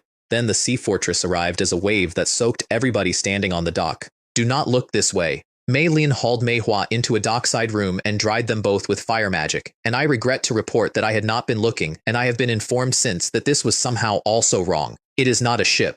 It is a floating fortress larger than my shipyard, essentially a small town on the water, with a hull that ignores most things and fortress-grade defenses. The sea around it stays permanently calm and never freezes and suppresses anything hostile underneath it. And it hosts buildings, actual constructed buildings. a material warehouse, which makes it a floating logistics base, and rows of silver Death Chi towers. With enough Death Chi towers on that thing, it does not matter how many gold rank experts arrive. Filling those slots cost several times what the fortress itself cost, and I flinched, and Mei Lin overrode me. This is far more powerful than any aircraft carrier. She then talked me into stacking a conversion field and a bone dragon nest onto it as well, and wrapping the whole thing in rune wall. The catch, which I hate, is that buildings on the sea fortress get no undead fission bonus from the territory. The thought of that loss makes it very hard to agree to any of this. The two of them spent a happy afternoon drawing renovation plans, and I sat there doing sums, and quietly tried to slow the schedule so that nobody would find out I had run out of materials and lose face in front of my own staff. Up north, the grassland orcs had spotted Glory Town, seen it garrisoned by countless undead, and concluded that those humans had fallen. Both sides massed. Neither moved, and Zhou Tianfu turned up something grim while surveying it. A great many earthlings had landed on that grassland at the start. All of them are dead. The orcs lured them out and killed them during the 3-day protection, and anyone who dies inside the protection period has their lord's cabin automatically discarded. Nobody inherits it. It is simply gone, along with everything that person might have been. Blue Sand opened the moment the dragon's 1-month clock started ticking. 3 million of my undead along the entire border, all at once. The defender's answer to skeletons was not arrows. It was stones, thrown by hand, practiced for weeks, because a stone breaks bone and an arrow goes between the ribs and out the far side. Worse range, far better results. Luckily, these undead have no high-level archers. That sentence is going to age badly and they do not know it yet. One city held cleverly, using dragon-binding ropes hidden under straw. Rune-inscribed launchers that snared 2 bone dragons out of the air and slammed them down into their own streets. Even grounded, one death ball made a gold knight cough blood and put down every silver standing near him. They killed both dragons and lost 3 gold knights doing it, which is a far worse trade than they understood at the time. The city fell anyway that afternoon. The image I keep from that whole campaign is from the air, catapult fireballs coming down into the white tide and opening craters in it, and the craters closing over within a few seconds so that from a distance nothing appears to have happened at all. Kieran found a hidden mountain path running straight into the rear of the entire battlefield, and when everybody else pulled out, he stayed on it. His speech to the other nobles was good enough to move some of them to tears. Their refusal was honest in a way I have come to respect. We were born noble. We do not need to risk our lives. If future generations do not work hard, that is their problem. They left him their leftovers as a gesture of goodwill, and he understood exactly what it was, because it was the things they could not carry. Finally, they are all gone. Now I can relax a little. He held that path with tens of thousands of bronze puppets and 200 silvers against a siege that had been arranged in advance between us. I have already spoken with the people over there, but be careful anyway. It is all an act, and you can still die by accident. And it turned into the hardest fighting of his war regardless. His men hauled bone and wreckage off the path all night so that the corpses would not bridge it. His eagles traded with my bone vultures at 5 or 6 of mine per one of his. One of his men finally cracked. "Boss, were we not told the Lord was cooperating with us? Why is this so intense?" Somebody told him to be quiet, and then a bone dragon came over the ridge and put a death breath into the cliff beside them, deliberately wide, leaving a scar in the rock with death still radiating out of it. Gold rank. This is the power of gold rank. The Lord is genuinely terrifying. Nobody complained again. From the air, the whole border was a white tide, and in the middle of it there was a reef that had not moved. The New Moon Kingdom was losing a city a week by then and started pressing Rathos to rent them troops. Rathos kept refusing, which is precisely what convinced everybody that our 2 undead forces could not possibly be the same family, and he could not send blood servants without exposing what they actually are. So I burned my gold-class construction blueprint on a griffin, which I had to capture alive, and griffins are social and defend each other, and it cost me several bone dragons to take one intact. White bone griffin knight, gold. Flight, windblade, lock on, combat dive, death spear. 5 gold bones and 2 soul crystals each, and the soul crystals are the real bottleneck, since only a city-level mansion can synthesize them, and it does it slowly. One-on-one, a griffin knight loses to a bone dragon. In numbers, it is better than 1, because it is faster, more flexible, and gets stronger the more of them there are. Zayden Marquis is a gold himself, and stood near one and did not enjoy the experience. If I did not know the 2 sides were unrelated, I would genuinely think these undead came from the same faction. The knights are sealed head to foot in bone plate so that nobody can tell what is inside. The New Moon royal family hired 300 and then got nervous about it within the week. Flower Highland's top forces are too powerful. That is a formidable air force. We will need to find a way to deal with them after this battle. The counterattack was the strangest afternoon of my life because my undead were mixed into New Moon's noble regiments and also holding the line against them, and I watched both halves of my army from both sides. I also finally saw the kingdom's anti-undead weapon, and it made me put down my cup. Dissolving crystals, thrown by hand like a grenade. Every low-level undead inside 100 meters simply dissolves. Black iron loses over half its power. Bronze and above ignore it, and that is the quiet death of my entire early game. Low-level troops are only useful at the beginning. In a genuinely high-level battle, apprentice rank is worthless, and eventually, black iron will be too. Everything I built in my first year is on a schedule to become sentiment. Kieran, after half a month on that path, was in rags with 50 iron golems left and men fighting like beggars in noble coats. Then a bone vulture landed and opened, and a swarm of palm-sized crimson things came out of it. Red scorpions, bronze, 1 skill, advanced repair. They went over the broken puppets with delicate pincers and made them whole. His combat power went up 2 or 3 times in an afternoon, and his lines stopped moving backward. They cost more in fine materials than a silver iron golem does, and they were worth every unit. The relief column that eventually came was sent grudgingly, with Alessandro as the guide, because he was the one who knew him. They expected to find a corpse and had already rehearsed the wording. Let us just go back and say he is dead. What they found was the path still held, ground covered in puppet fragments, and iron golems still standing in it. They are really something, still persisting. 1/5 of the army went through that path, bypassed every fortress and checkpoint on the front, and hit the enemy's rear. 6 cities, and the Blue Sand Logistics Depot looted and carried back down the same path. Their advance collapsed as fast as it had come. Alessandro's private agony is worth recording because it is the entire nobility in one line. The better Kieran performed, the more contemptible those of them who had evacuated became. Wei at least said it to his face. I never expected you could do that. I genuinely admire you, and the verdict came down from a great height. Kieran's contributions are too great. The royal family intends to make him a role model, and it will have nothing to do with his background. The air battle that decided the front was my Griffin Knights against Blue Sands Ace Air Cavalry, Pegasus Knights out of a special class building that produces a few a year, and that they had been hoarding for decades. Death Spears against Sword Arcs. My Griffins outfought their Pegasi. Their Pegasi wore custom-forged equipment, and mine came off a production line in factory condition, so it evened out, and we finished 3 units behind. Earl Eleanor's comment about the whole exchange tells you everything about the people paying my invoices. Anyway, these units are not from our country, they are from Flower Highland. We also intend to weaken Flower Highland through this battle.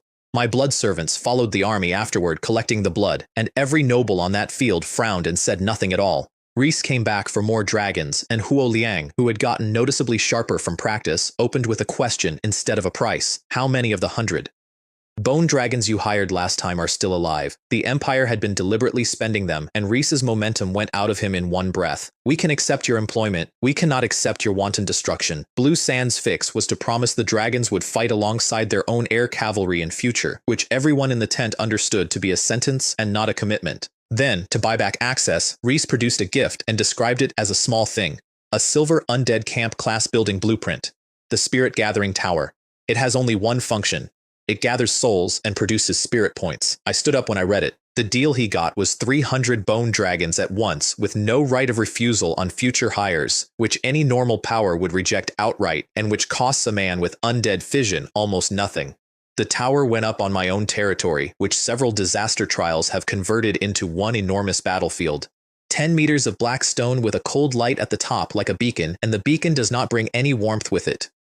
Gray clouds spread from the crown until my whole city was sitting under a permanent false dusk that genuinely radiates death. The effects were nothing like the description. My own absorption and cultivation speed jumped. Apprentice Undead doubled in combat power, enough to hold briefly against fresh black iron. Recovery across the whole territory sped up sharply, and the income. That system produces over 10 million spirit points a day. I think the Spirit Gathering Tower has been badly underestimated by everyone. If they knew what it does, they would never have handed it over like that. It reads as junk at silver rank. Its power scales with how death-soaked the ground under it is. I live in the most death-soaked ground on this continent. Only one tower works per area, so I built one on every battlefield I control and kept every canopy hidden, which drops the buff to nothing while keeping the full income, and I only unfurl them in a fight. And there is a second reason I keep them shrunk, which is not tactical. I am a human being. I am not a ghost. I would like to see the sun in my own city, the Blue Sand Kingdom. Such kind people.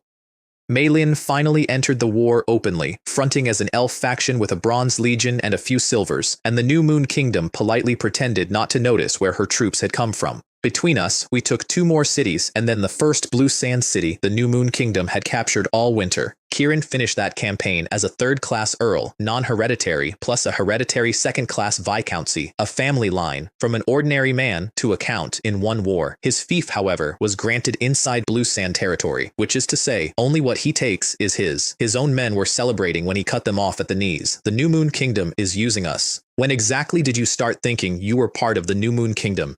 Do not forget what we are. We are not here to be nobles. We are here undercover. Then he showed them the real contract, which was mine. Management of that entire slice of blue sand once both kingdoms fall, and eventually a subordinate territory of his own. Which means I get some of a lord's abilities back. And he worked out on his own why I would post him to the kingdom that hates him rather than the one where he built his name. In ancient times, officials were never sent to govern their own hometowns. What he did not know was the rest of the plan. Kieran takes Blue Sand, Maelin takes New Moon and the Great Forest behind it because elves suit forests, and Maelin's continent-wide commercial role was being broken into regions with her move to auditor, oversight, no management. It was a genuine reduction in her power, and I felt guilty enough about it to hand her a kingdom as compensation. What Kieran never knew is that I had never once thought about the art of managing subordinates. I was making it up while walking. In the north, the stalemate finally broke, and it broke because the orcs were running out of food. The Beast King gave the order himself, a lion man and their king, in fact. Attack. Tomorrow at noon, I will go to the battlefield personally. They marched in silence, which is not how orcs march. If this war had been avoidable, and if the enemy had been anything but undead, they would not have wanted a fight that could only make their lives worse. But they were orcs, and they intended to die correctly. They attacked at noon with no warning and no declaration, which would break a human army's morning and did precisely nothing to a formation of skeletons. Kaelin's only comment beforehand was a complaint about scheduling. If only we could wait 2 more days for the Spirit Gathering Tower to finish. The orcs spread wide, the way they always have against humans, and against an enemy that never tires. It was exactly the wrong shape. An old fox person on their staff saw it, and it changed nothing. If we do not scatter, they will scatter anyway, and being surrounded is worse. Their wolf riders lost to my skeleton cavalry, which now included bronze cavalry produced by the Death Abyss. Their gold-led war elephants stalled mine until my bone vultures and gargoyles took the sky and settled it. Then the Beast King challenged my commander to single combat, and Kaelin refused on grounds that were entirely correct and made him look like a coward. If the leaders actually fight, I am not a match for him. Undead morale cannot be shaken anyway, and if I fall, the army loses its control. Coward. You do not even have that much courage. Their morale went up. Nothing on my side twitched. So he waited in himself, and his battle aura came off him like fire and threw soldiers away from him in every direction. This is not ordinary gold rank. This should be legendary. He killed 2 bone dragons with 1 swing of an axe. Here is what I learned about the wall between gold and legendary that afternoon. Here is what I learned. Gold caps at an attribute of 299. Legendary begins at 300. And a territory can only ever produce up to gold because that last point is not a quantity you can pour into something. And a single point past it multiplies what a creature can do by roughly 10. The power a legendary puts out is enough to erase 10 copies of the version of itself that existed 1 point earlier. He killed 20 gold rank units in the first few minutes without being touched, while every gold chieftain around him was already hurt and one of them had lost an arm. Their priests lit the field and healed an exhausted army, and it was not enough. These damned undead. Why are there so many powerful ones? Are undead not supposed to be low-grade trash? And then the thought underneath it, which is the one that frightened him. No kingdom on this continent could assemble what he was looking at, so what was he fighting? By afternoon he ordered the retreat and did not go with it. My decision was wrong. I will cover the withdrawal and send word to the humans of those 3 countries. If they do not act, we will all be destroyed together. Then he turned and charged the humans, because Zhou Tianfu's people were watching from the rear, and he had noticed how carefully I kept them out of everything.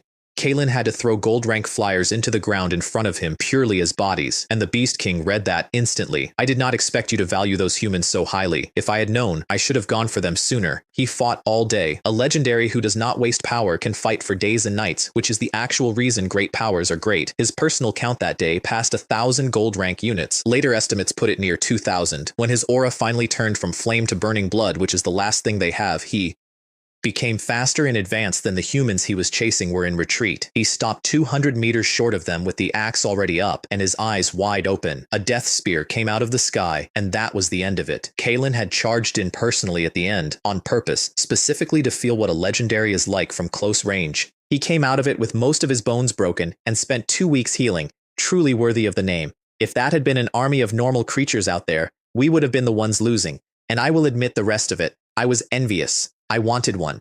Afterward, I walked out to the edge of that field and stopped at the edge of it. It was worse than anything I ever saw at home. I have nothing clever to say about it.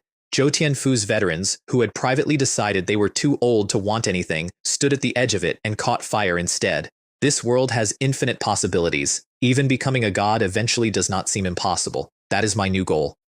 I ordered a sweep and capture rather than extermination because Zhou Tianfu's people needed bodies to develop a grassland that size and knew orcs better than anybody in my organization. The chest from that battle came out platinum, which is what a fight a legendary participated in pays. By morning, the near half of the grassland was mine, and by evening the news had crossed the Qinghe River, where 3 human nations mobilized at once. Because the threat of the undead was far more terrifying than the orcs ever were, they fortified the far bank fast enough to prove they hold real territories of their own. The kingdoms of Mers and Ghana and the Nebis Federation, all stronger than the orcs were, all with legendary rank experts, and all 3 of them normally at each other's throats until the day I showed up. Kalen ran the numbers on the Beast King and gave me the answer I did not want. Killing one legendary in the open would take at least 5,000 peak gold units, more than that to stop it escaping. So I postponed the offensive on 3 fronts of logic. The south was bleeding me, the sea campaign was coming, and I was short of spirit points and corpses while trying to raise my army's floor from apprentice to black iron. Kalen came to his own conclusion, and I let him keep it. It seems I need to learn some strategy from Zhou Tianfu. Which is exactly right, and the reverse is also true. Zhou Tianfu cannot command a cold weapon army at this scale. Kalen cannot think past the battle in front of him. They have been teaching each other ever since, and neither will admit it. Then Chief of Staff Chen spotted something in the prisoner column and had an idea. White foxes, low status among orcs, who prefer their people large and hairy, very much not low status to a human eye. His proposal to Zhou Tianfu was naked court politics, and he did not bother dressing it up. That woman is very close to the leader and holds a great deal of power. If she gains more influence over him, none of us know how we will fare. Better to let these foxes handle it, because a native cannot compete for power the way Mei Lin can. Zhou Tianfu hates crooked paths and agreed exactly once. Fine, your way, but only this once and never again. We are still soldiers. They arranged the white foxes at the front of the prisoner line and let me walk past. I walked past, saw a row of exhausted prisoners of war, and said the only thing that was actually in my head. I am short of household staff. I also claimed the Minotaurs for Mei Lin's farmland, which Zhou Tianfu handed over with visible physical pain. The platinum chest gave me 2 things, one useless and one that reorganized my ambitions. A Gravekeeper spider card at gold, a well-rounded trapper, completely unusable, because it requires a gold rank graveyard, and I never developed the zombie line past black iron out of pure distaste. That is what taste costs. And a Deathbringer job scroll, a class above undead mage. Requires an undead class, black iron rank, and victory in a battle at 100,000 scale, and crucially, it does not require me to become undead. The catch is that I have to find an occupation tower to use it in, and in all this time I have seen exactly 1, and my people have found 2. Mei Lin flew in the same day, allegedly for the Minotaurs, and I was startled by how fast her information moves. Her spies are apparently everywhere in my own territory. I hear there are white foxes. Those are fox spirits. I thought I would come and look. There was an emphasis on that sentence that I did not understand, and a look with it that I understood even less. I wondered briefly whether it was jealousy and dismissed the idea on the grounds that I am an ordinary man from an ordinary job who is still, in his own head, playing a game. Her actual advice was excellent and entirely beside the point she was making. Do not overdo it. Development comes first, and they are defeated orcs, so be careful of retaliation. You are a mage. A close ambush would go badly for you. Then she tested me, and I failed without noticing. So if I also want some white foxes, is that all right? It is not impossible. A lot of them were sent over. Let us forget it. They are your servants after all. I will not take them from you. Then she softened, and a skeleton came in with a report, and she left without watching whatever she had come to watch. I have no idea what that was about. She made a great deal of fuss over something extremely minor. I did not show myself at first, because their loyalty was too low, and the sight of undead had already told them what to expect from the afternoon. Their elder, an old white fox, spent that time fawning at a skeleton hero, which is flirting with a wall, and while he was doing it, he worked the whole thing out from two facts. The undead had come looking specifically for white foxes. No undead would care. Therefore, the real master is a living race with taste, and not elves who hate outsiders. Therefore, human, or close to it. He said nothing about his conclusion and immediately reorganized what he was offering. Those who are married are obviously not suitable. He sent the unmarried forward and watched the skeleton hero not object and knew he had guessed right, as expected of an old fox. You are genuinely clever.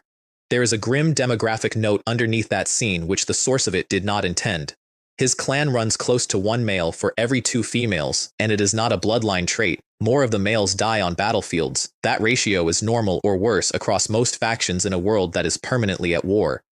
I took about 30 out of several hundred and sent the rest to the empty plateau where there is land and nobody to fight them for it. The elder's private conclusion was survival strategy, not gratitude. The dislike of hairy people is not a demi-human thing. It is a human thing. With aesthetics like that, our species may survive normally in future. Among the orcs, his clan had only ever survived on priestly skill. The 2 who mattered arrived at the front of that group. Ling, who is the only real priest among them, and her small sister, Yue Ping, who asked out loud whether they were going to be eaten. Then they saw Origin City and forgot to be afraid because their side of the world has never built anything like it. Yue Ping ran at the first living person she had seen in days. Hello, there are actually humans here. She got blocked by undead, chattered at them cheerfully anyway, and her face froze over when I said I was the lord who had chosen them. Ling got hold of her and put herself in front. If you want to punish someone, punish me instead.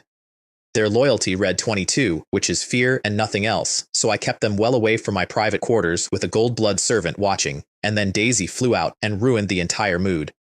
By being insufferable. What cowards. From now on they are under my control. That will not do. They are staff. They are not like you. And the foxes visibly relaxed because whatever else is going on in this house, the flower fairies are clearly extremely comfortable here, and creatures like that do not stay comfortable around someone who is worth being afraid of. They went under Ling, and Ling went under Lyra, who has run my household since the day she came out of that tower. By the way, can any of you cook? We can grill meat and make soup.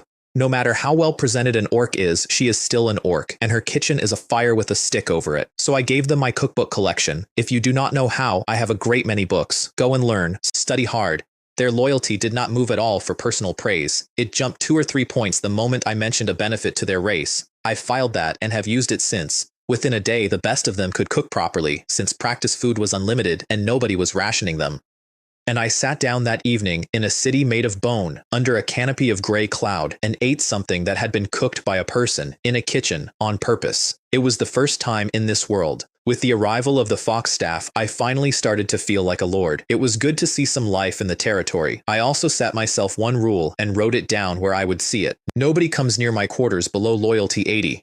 I have no intention of becoming the cautionary example of a man who died because he could not think past the end of the week. Yue Ping passed 51st, mostly by talking. Both kingdoms attacked at the same moment in early spring, and none of my staff could tell me why, so I had to translate it for my own army. Spring has arrived. They have to go home and farm. They cannot fight here because farming is the foundation of everything they own, so this is the last battle, and whatever happens, they will withdraw. My minions wrote that down carefully for future analysis, having no concept of hunger, and no way to derive it from first principles. The scale removed tactics entirely. There was nothing to do but push straight into it. And Kieran, who had spent an entire war fighting choreographed battles against his own side, was finally facing real human beings. If it were undead, I would not be worried. They are all on our side, and they put on an act. His opponent was an earthling called Zhao Feng, who had engineered that specific matchup on purpose. The higher-ups do not believe that human has anything to do with those undead. With a little maneuvering, I still got the kingdom's army pointed at him. His goal was to kill the New Moon Kingdom's benchmark and then approach me as a partner instead of an employee. His misjudgment is the part I enjoy. The forums had collectively decided that my strength was a facade, and the natives' own historical experience agreed with them because every time a world falls into this place, the newcomers inflate a local figure in order to inflate themselves. Some noble families have it written down as a pattern. His men hit Kieran's puppet square and bounced off it. How is this possible? Wooden puppets at minimum, and that many stone golems. Then his own subordinate turned on him in the middle of the fighting. Did you not say the other side was faking it? And because so many Lord-class Earthlings were on that field, it became the first battle anybody ever filmed from every angle and broadcast, so the whole region got to watch my real strength arrive. Gold rank, Whitebone Griffin Knights fighting Blue Sands Ace Air Cavalry directly over their heads, undead hired by both kingdoms at once. If he can hire gold rank combatants, exactly how powerful is Li Wei? There was one detail in that footage that the sharp-eyed picked up while the corpses were being collected, and it says more about those kingdoms than any of my campaigns. Every fallen Sky Knight and Thunder Warrior was very old. Living beings have a lifespan. Are they purging their veterans? A class that old would be wasted dying at home. Better to send them to a battlefield. Zhao Feng's death was small and clean. They dragged him in with a shattered arm and would not bend. The victor takes everything. I want you to go further, so that losing to you will not be shameful. Kieran genuinely rated him, and said so, and was careful anyway. I cannot keep you. You are too dangerous to have around. I deliberately stalled New Moon's next request for mercenaries in order to squeeze them, and they caved in 2 days. They paid in 3 composite blueprints, Magic Crystal, Energy Crystal, and Energy Storage Core Synthesis, which closed my last material bottleneck on bone dragons except for gold bone itself. War profits genuinely do make people rich overnight. The scene in their palace, which I only heard about much later, is the one worth telling. Valerius, commander of their royal guard, a Thunder Warrior class who became a hero unit, walked in over everyone's objections. I hear you intend to trade the corpses of our predecessors, and the trade partners are those damned undead. Those are preserved bodies.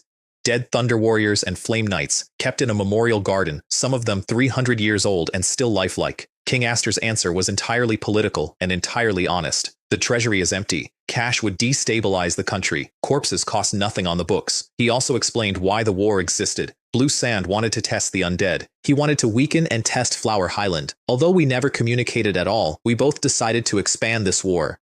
And it was now beyond him, because his own nobles wanted revenge and merit. And for a noble, revenge is righteous, and no one has the right to stop them. His note on class heroes is one I recognized immediately in my own people. Excellent, loyal, flawless in a fight, and politically blind. If you do not explain things to them clearly, they will not understand any of it. Valerius's loyalty dropped over that garden, and the king knew it and did it anyway. And the crown's structural weakness, which he stated out loud to a room, lordship cannot be inherited.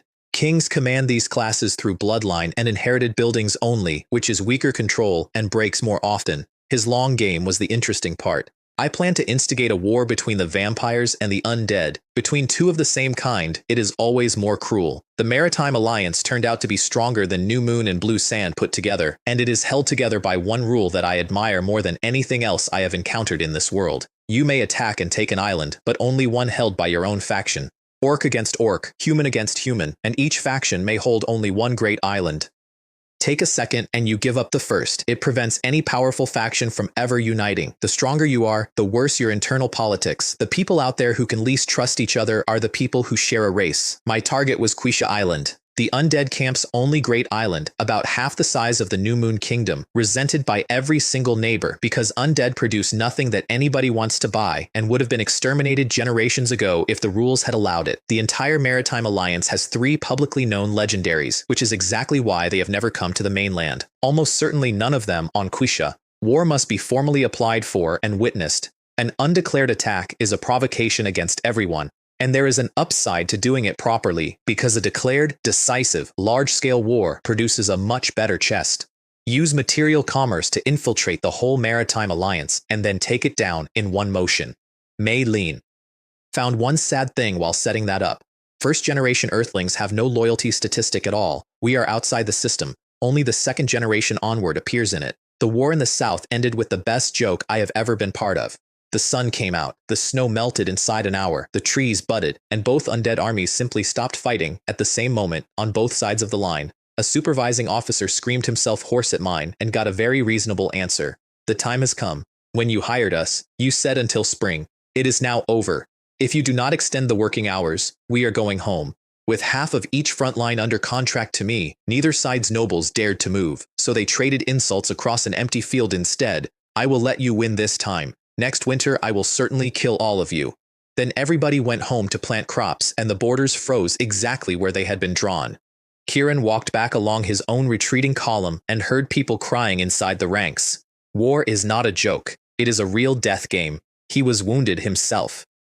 And Wei was dead, which was the loss that mattered, because Wei was the sharper of his two partners and the one he had intended to build on, and he died by accident. Wei's father is a powerful border noble and answered by killing every enemy noble he could reach, which broke the rule that captured nobles are ransomed and returned. After that, everybody disregarded the rules, and as more nobles died, the seeds of a much worse war got planted. Kirin's forecast was not next winter. If it moves quickly, it starts in autumn, because autumn is harvest, and burning a man's crops is a strategy, and his granted fief turned out to be a trap. Flat, open grazing land with no defensible ground anywhere on it, sitting precisely on the axis of the next offensive. If I run, the benchmark becomes meaningless. If I fight to the death, I become a martyr. Luckily, I was never here to be their subordinate. I am here under cover. Then he started building anyway. Moats and walls, with Maylin's dressed stone and my coagulation potion, changing shape every day while enemy scouts watched from a hillside and could not work out what they were looking at.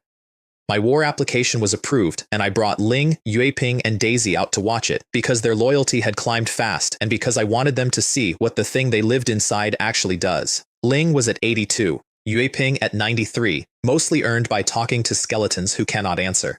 I traveled by material warehouse teleport, which I now have 50 of at home and 10 on each sea fortress, and stepped out onto a deck so stable that it took me a minute to accept it was floating. The preparation nobody saw had happened during the waiting period. While the application sat in an office somewhere, my people had been quietly dredging the reefs and shallows off Quisha Island so that a sea fortress could physically get close to it. Their fleet was almost sad by comparison. Bone ships built by hand rather than by a building, and visibly patched to keep the water out. Their real fleet stayed in harbor, and their reasoning was correct and horrible. If we win, it will not help much to have brought them. If we lose, we preserve what we have. Only the undead can plan that way about their own defense. Then the landing, which I will describe once, because I have never seen anything like it and I built it. 2 sea fortresses ran up to full speed on open water, pushing a wave ahead of them the size of a small tsunami, and that wave swamped the coastal defenses and several of their own stray ships on the way in, and then they hit the beach and stayed there, deliberately grounded, permanently, instantly converting themselves from vessels into fortified port towns. Before they had finished settling, their Death Key towers were already firing, and the hidden gold-ranked defenders on that shoreline were destroyed the moment they revealed themselves. Evacuate, immediately. Fall back to the second line. 6 sea fortresses committed, all fully modified, which I could only afford because of what the Southern War had paid me. 2 of them are still sitting on that beach, and always will be. Daisy watched most of it through her fingers. Yueping was openly delighted, and Ling's eyes were burning in a way that I filed away and did not comment on. However carefully somebody is presented, what is inside them is their own business. It helped that the undead do not bleed. There was a woman watching from a boat offshore, and I did not know her name yet. Her name, I found out later, was Lena, of the Keeley family, the largest merchant house in the Maritime Alliance. Red-haired, plain-featured, and carrying an aura that presses on a room. The most talented of her generation, and, because she cannot inherit, headed for a political marriage unless she manufactures another road. The crowd around her spent that morning dissecting my trick. The Alliance's laws forbid destroying an island. They say nothing at all about dredging seabed and reefs, because it is a custom everyone observes and nobody ever wrote down, and the undead of Quisha never cared, since their own hulls could always get through anything, and my landing point was the closest possible spot to their hidden main fortress, because the neighboring islands had sold me the intelligence. Lena said so out loud without any embarrassment. Do not use such low-level probing. Everyone here has done this. We simply sold a little more of it. Her price for the conversation was the right to buy my ships.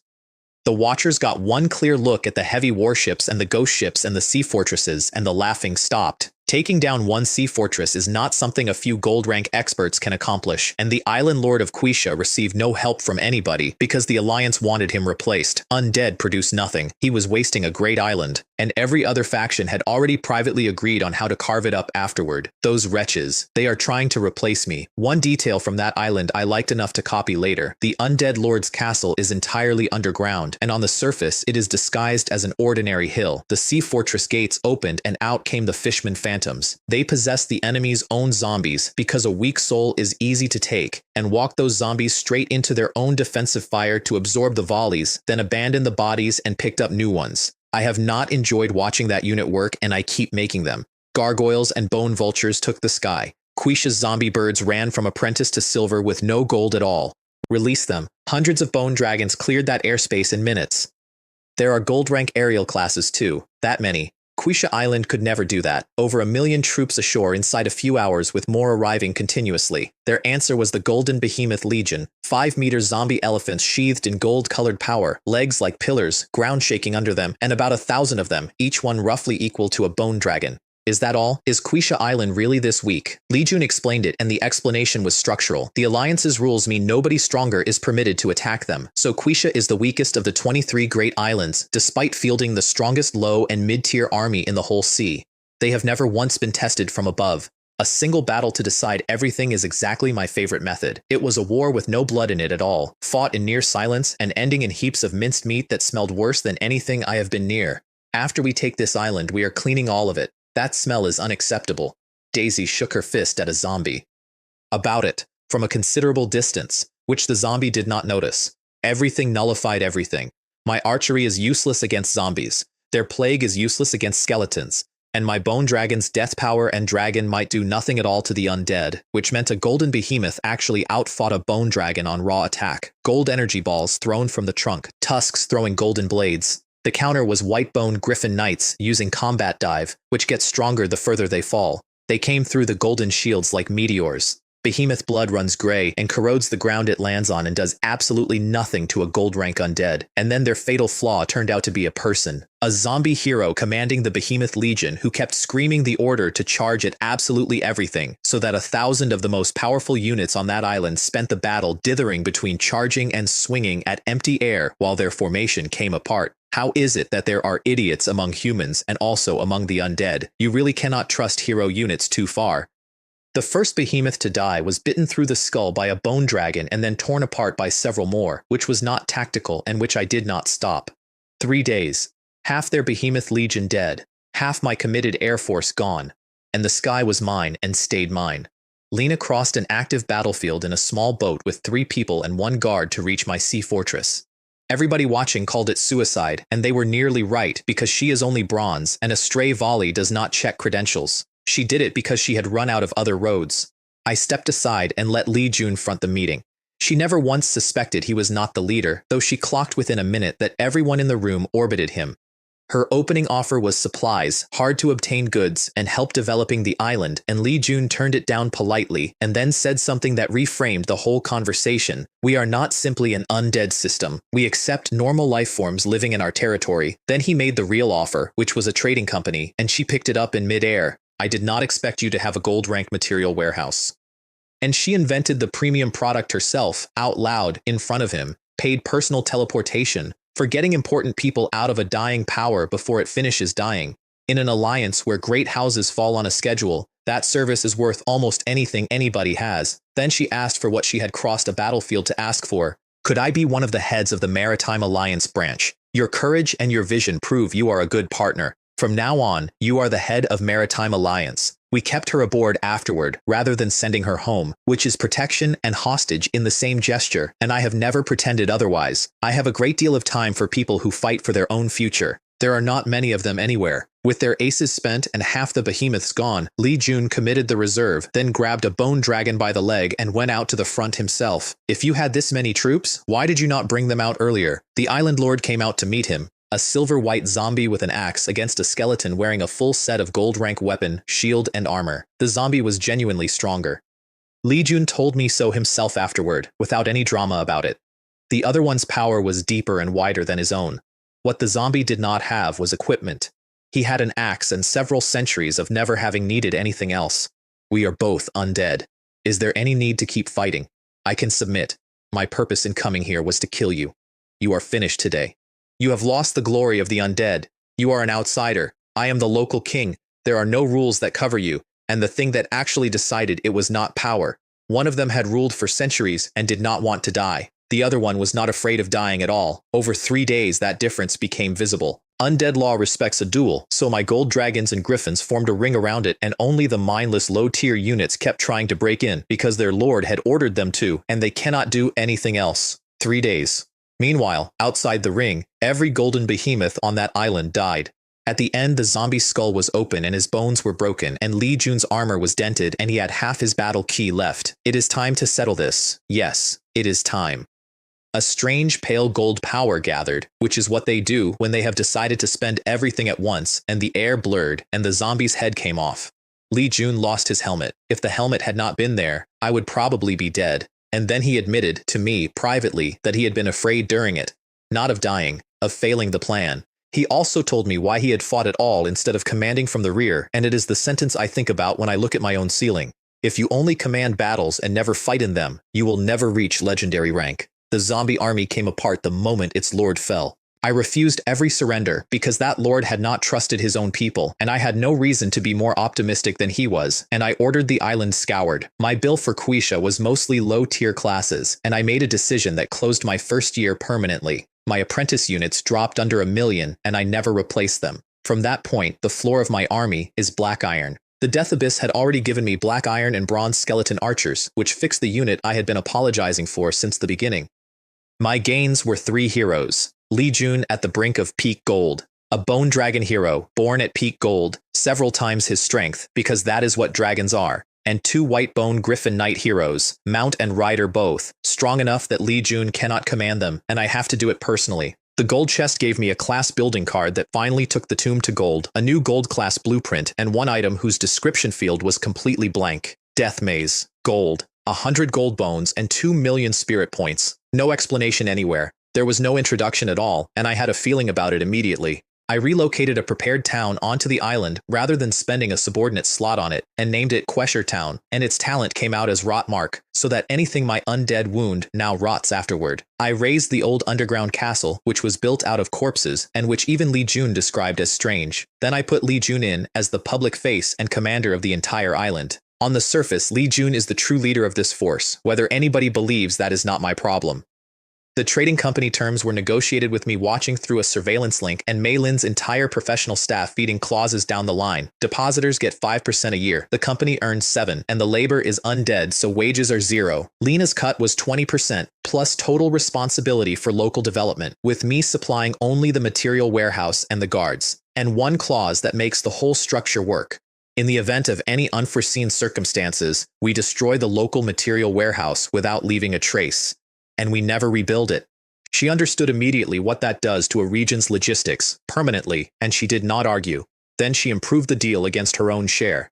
I have decided to take only 10% and distribute the rest to some powerful local forces, buying protection with margin. So I raised the locals' cut to 30 and kept 60, which visibly stunned her because a local lord would have kept 90 and considered himself generous. The reason I did not say out loud is that I was not setting up a business to make a profit. I was setting up a business in order to own the Maritime Alliance. The contract signing is the part I enjoyed most and had no part in. It was a world law certified contract that cannot be broken, and Lena came into it as a professional, expecting to outmaneuver some skeletons, and had even seeded a few loopholes on her side to be safe. Every one of them was found. Several on our side that she had not noticed were closed while she watched. She never learned that on the other end of the line was a room full of people from a world that ran on contracts, arguing happily for the first time in a year. Then I posted publicly for Earthlings, and I knew exactly how to word it because I am one, not subordinates, agents. If you recruit people as your subordinates, a great many of them are uncomfortable immediately. Change the approach and change the word, and make them agents, and it is a completely different conversation.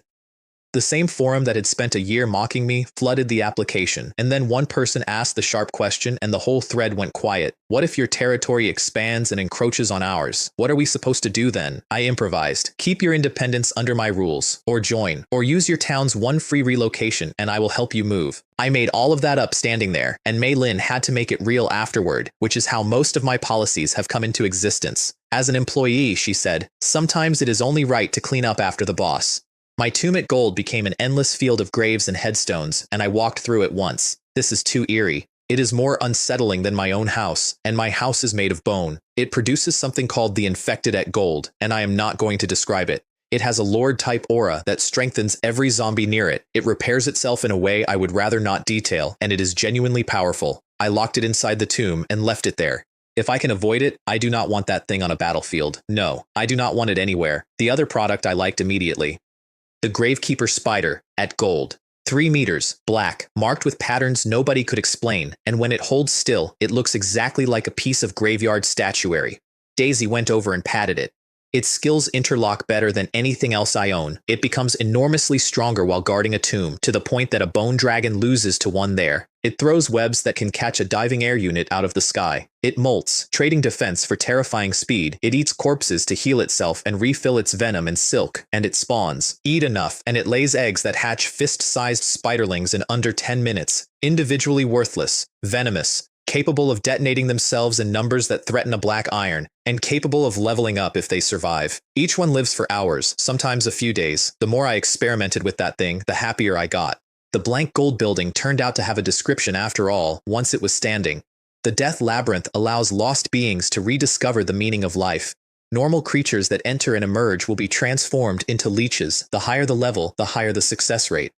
1 per territory, ever. And it answers the hole in my entire army, which is that I have no mages and never have. Many mages spend their whole lives trying to become leeches, and almost none of them survive it. My problem is not supply. My problem is loyalty, since a mage I converted would very likely walk out of my gate and keep walking. So my plan was to advertise it to the same earthlings who had been queuing up to become vampires. Some of them will prefer this one. And I had learned one more thing about the rank above me while researching all of it. Legendary is not a number. It is total mastery of your own power. A legendary who specialized in defense might simply be untouchable by anything silver rank can do, not resistant. Untouchable. Lena picked the site for the first outpost herself and explained it like somebody who has done this before. Not the rich port island.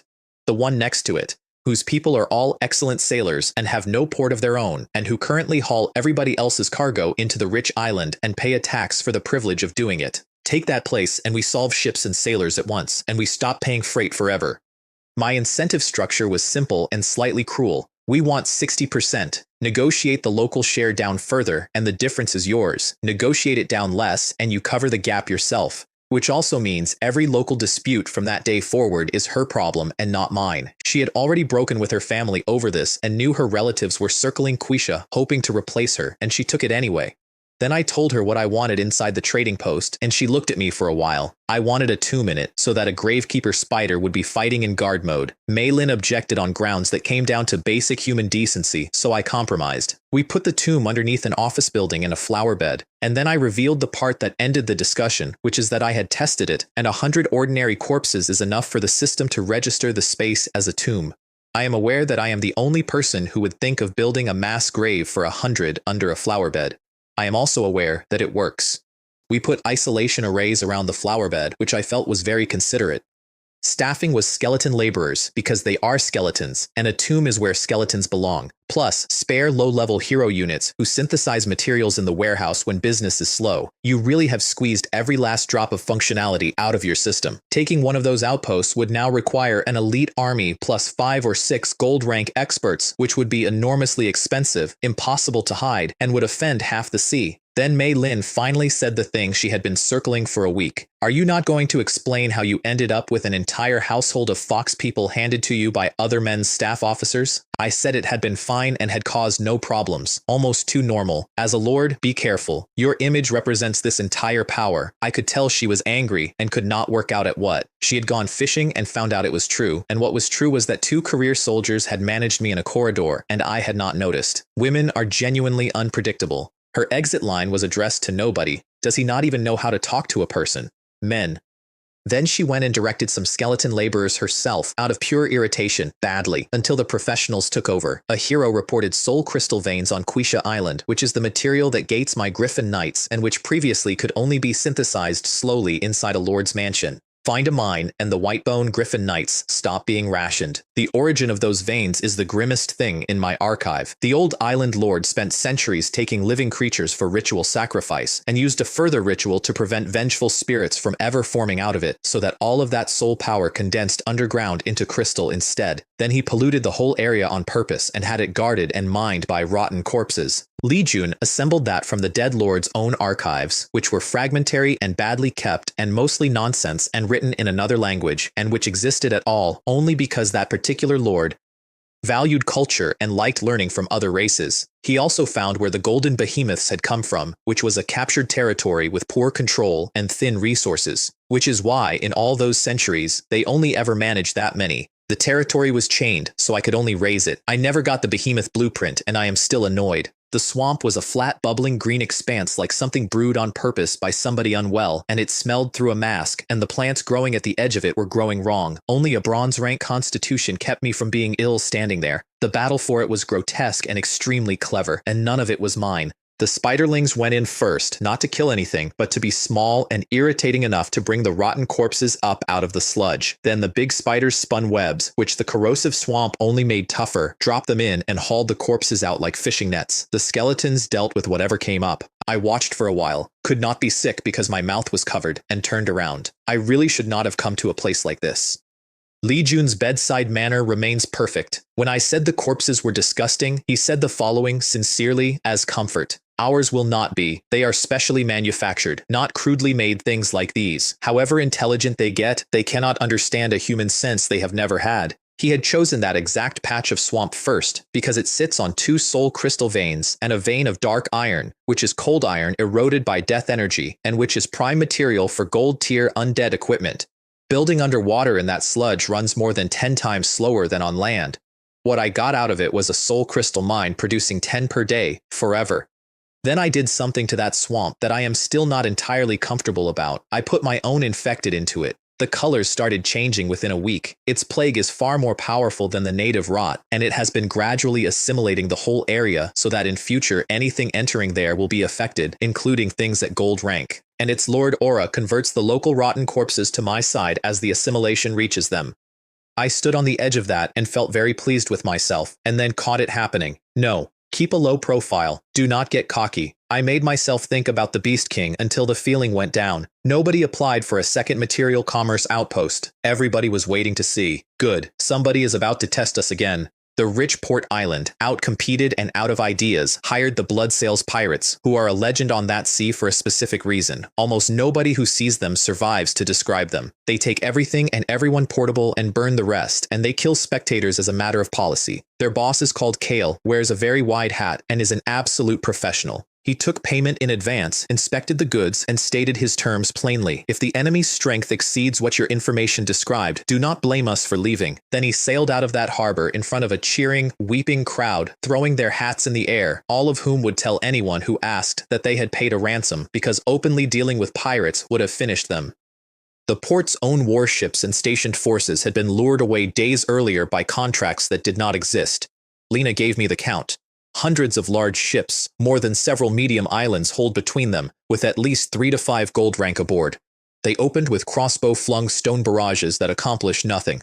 Then their ships began coming apart one at a time, with nobody aboard fighting anything, sinking quietly as though they had fallen asleep. The Death Chi towers again, which turn out to be nearly impossible to hit from a moving deck because they are extremely thin. Boss, if this continues, going ashore will cost us a fortune. So they were funneled toward the one viable landing site, which was obviously the trap, and the reason they walked into it is worth writing down. There was nobody from Earth on the other side. They were not familiar with that way of thinking. And then, as they came in, the blood-red sails started moving without wind and pulsing. Every pirate's face went blank at once. Their eyes reddened, and blood-colored threads spread through the black patterns on their clothes. I had heard the Bloodsails pirates were connected to demons.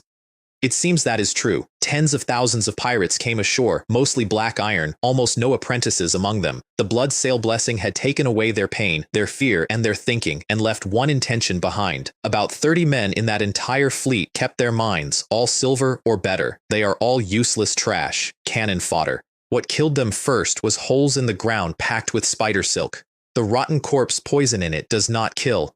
It converts, which meant pirates coming back up out of those pits as rotten corpses and going straight into their own crews. And because the blessing had removed their ability to flinch, the survivors walked through the fluid, lost the blessing entirely, dropped below even their original strength, and did not notice. Then the spiderlings came, which trained fighters cannot handle, not because each one is dangerous, but because there are 11,000 of them and each one detonates. Kale was ready to invoke his own claws and leave. The intelligence did not mention any of this. He turned around and found a wall of gray death fog with no gap anywhere in it. My ghost ships, which were supposedly all elsewhere. This is their ghost ship. Were we set up? He made the correct decision immediately, which was to abandon every man he had brought, drive for the warehouse, and escape through the teleportation array. As long as I get out, it will not be long before I have another blood sales fleet. Then one Gravekeeper spider in guard mode met 5 gold rank pirates. It breathed a rot aura that ate their blessing while they worked. Their curved blades left scratches. Every step of 8 legs pushed a wind at them. A carpet of spiderlings went off underfoot all at once, and one gold got webbed and shouted for help that was not coming. Li Jun's order about that one was pure logistics. Leave the corpse. Do not eat it. 1 gold corpse is 1 gold rank skeleton, and the spider had plenty of ordinary bodies to heal on instead, which it did, in front of them. Then it molted, the shell came off, its defense dropped, and its speed became something none of them could follow. Kale's vision went black. 4 gold rank dead in under a minute for the price of some wounds and 1 of 8 eyes. I refused every surrender offered that day. There was not one good person in the blood sales pirates. The pirates kept their own records, which is how the port that hired them died. Their transaction history survived, including the contract with Mianhai Port, kept the way that kind of man keeps everything, either as an exit or as a way to take somebody down with him. The fleet sailed to Mianhai and presented it, signatures plus magical traces verifiable by anyone. Their manager blustered. The heavy warships opened fire. The island fell before the neighbors had finished reading their copies, and nobody defended them because the alliance is full of exactly the same paperwork. The cooperation was good, and we did not treat them unfairly, but their family is finished. Offending a powerful force for the sake of an already destroyed family is something even an idiot would not do. One of them turned an entire fleet around mid-voyage on a better idea. What are we going back for? Let us go and congratulate them on destroying an evil family. Hidden inside the Maritime Alliance, have your households prepare gifts, generous ones. My contribution to the aftermath was theater. I had every captured pirate hull ground to pieces and stacked into a ship graveyard outside the new port, permanently. And Lena ran the sales pitch to the arriving well-wishers using the trading company's first few days of profit and the footage of the spider until they worked the real thing out for themselves. A material warehouse comes with a gold rank garrison that you do not pay for. Application started that afternoon. I request permission to establish a base on our Hongjian island. We will conduct an investigation first. We will begin construction only if it meets our requirements. Only the strong make the rules. That is the whole of it, and I was on the correct side of the sentence for the first time in my life. The chest gave me a blood color warship, at gold. Twice a heavy warship's length and classed as light. Several times faster. Self-powered. Gold rank attacks only scratch it. It doubles its own speed for 10 minutes at will. It manufactures its own crew out of ambient power at essentially no cost, mostly black iron with some silver, which is a perpetual motion machine wearing a hull, and its killing field massively amplifies both its guns and its own junk crew so that throwaway skeletons fight several grades above themselves. A dozen blood beam cannons, each at gold destructive power, and blood control, which is the one that made the room go quiet. Inside the field, anything with blood in it is affected. The weak simply fall down, and any wound will not close. That ship is a killing machine, and I do not enjoy owning it. Its honest limit is that it tops out near peak gold and is no answer at all to a legendary. Mei Lin ordered 20 on the spot, and her reason was better than mine. The crew it makes can fight underwater inside the field. They move through water more freely than skeletons move on land. She wanted them for exploring east of the Maritime Alliance, and she got them. Then, while I was reading, she looked across the deck at Ling and Yue Ping in a way that was unmistakably a challenge. Yue Ping missed it completely, being busy with a railing. Ling looked at the floor and did not respond, because in this world a member of a household does not answer a lord's business partner, and Mei Lin, who had grown up somewhere with entirely different rules, lost heart at how little her instincts were worth out here. Origin City reached level 3 and stalled because level 4 requires a deity statue. I genuinely did not want one. A statue of that kind is a god's incarnation. Once installed, it can never be replaced, and attempting a replacement brings divine punishment. After arriving in this world, even a lifelong atheist starts adjusting. There are simply too many things here that work. So I told Lena to find out how statues are obtained and went back to work. The trading company meanwhile exploded. Over 100 sites surveyed in a single day. Lena built a team out of nothing. I shipped skeleton laborers behind her in dedicated fleets, and every building went up to the same plan, so it went up fast. The reason nobody could refuse is the reason I like it. It offers large profits and saves large expenses. Even a man who senses the trap cannot ignore it because he cannot watch neighbors get stronger while he gets weaker. It is an open conspiracy. Everyone can see it. Nobody can decline. Lena's only real complaint was administrative. A great many of her new recruits were earthlings, and their manner of speaking left her constantly either awkward or red in the face. The people of that world have reached a very high level of development in language. High does not only mean good, it means both, together. Lena asked permission to build her own power because her family had started demanding she hand over the trading company. My answer was deliberately generous. We can help you acquire an island of your own, a large island if you have the resources. Then I offered her gold rank undead guards or help buying gold rank puppets, and the second one visibly staggered her because puppets are the most obedient class in this world and a gold one is very nearly unobtainable. To make good on it, I took my puppet town to city level, which meant a hell difficulty trial that my people passed while I was reading something else, purely to unlock its native talent, which is researching upgrades to class building blueprints.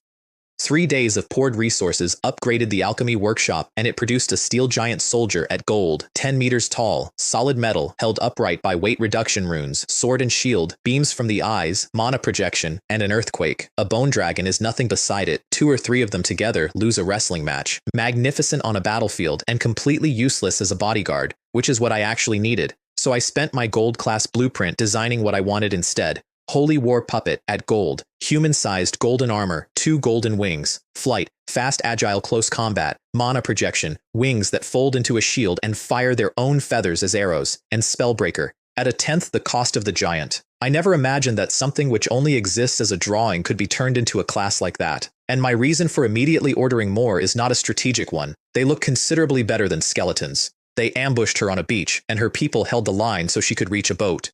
Miss, you go first. We will hold them. I will remember you. If you get the chance, survive, and I will come for you. About 20 of them got off that beach. The family's demand was that she hand over management so they could run the trading company themselves, and the ridiculous part is that not one of them stopped to consider whose company it actually is. Her brother's plan was to buy Quisha's goodwill by announcing that the Kelly family now managed it. Since taking that post, she had sent nothing home. Instead of asking why, they had decided to take all of it. Alara caught her at sea, a gold rank retainer from a branch family, propelling a boat with battle aura alone. Lena, come back. Do you want to betray the family? Even if I die here today, I am not going back. Then a shadow came over both boats, and Alara's first instinct was to leave and let the bone dragon do it and report a suicide, until the dragon spoke. This person is our partner. What do you intend to do with her? No. I have already left the Kelly family. From this moment, I have nothing to do with them. Do you know the consequences of betraying your family? I did not betray you. You betrayed me.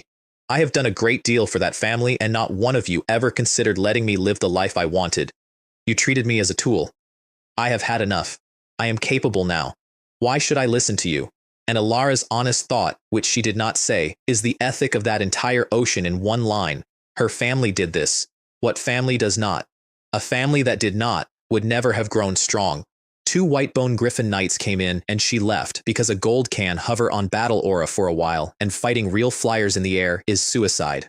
Lena thanked the dragon. The dragon is an elite unit with near-human intelligence and entirely rigid thinking. The master sent me to meet you. No need to thank me. Come back with us now. The Keeley family council afterward was a farce, and I have the transcript. The family has always been run by men, and the women are married off for alliances. All 3 heirs entitled to inherit are mediocre, which means a woman in the family who is too capable is a problem for everybody. Every meeting collapsed into the 3 brothers attacking each other through their factions until the patriarch hit the table. Their fear of my island was precise, and I enjoyed it because it was not military. Was that not how they dealt with me on High Port? Completely unreasonable, walked in and gathered evidence, and how many of these forces are truly clean? The Patriarch's plan was never to touch Lena directly, but to strangle the trading company through their commercial network until we discarded her for underperforming. The second son volunteered to run it, to his brother's visible fury. Lena's own proposal was a nameless island nobody wanted. Medium-sized, all-mountain, no site for a harbor, no minerals, off every shipping lane, infested with sea monsters, and held by more than a dozen pirate gangs. By the time they notice me, I will already have some power, and if not, then my abilities are limited, and that is that. My condition was one sentence. You cannot allow this to affect the development of material commerce. I am not a soft touch, and I cannot endlessly subsidize an outsider, and she knew both. The operation was quiet because only submersible hulls went. Ghost ships and Maui algae ghost ships. Everything else routed the long way from Flower Highland. The surrounding sea was scoured of monsters in one pass. The pirates were defended by terrain that was easy to hold and impossible to escape from, and they were all dead by evening, and returning crews were erased ship by ship, silently, for days afterward. She named it Stone Island and kept none of the natives. They are all pirates who turned out to be unreliable. Her population came from refugees quietly moved off the Alliance's poorest islands, and from the coasts of nearby mainland powers, which I approved in about a second because it doubles as reconnaissance of every one of those powers. Then the engineering, which is my favorite thing anybody has ever built with my laborers. A small river dredged and widened straight through solid rock into a hidden inland waterway, with the port built inside the mountain. Nobody else in that ocean could have done it, because nobody else has 10,000 workers who never sleep. I loaned her 3 Holy War puppets, which is enough to escape even a dozen gold rank ambushers, plus stone golems, and eventually 1,000 iron golems. All on credit, she has to pay it back.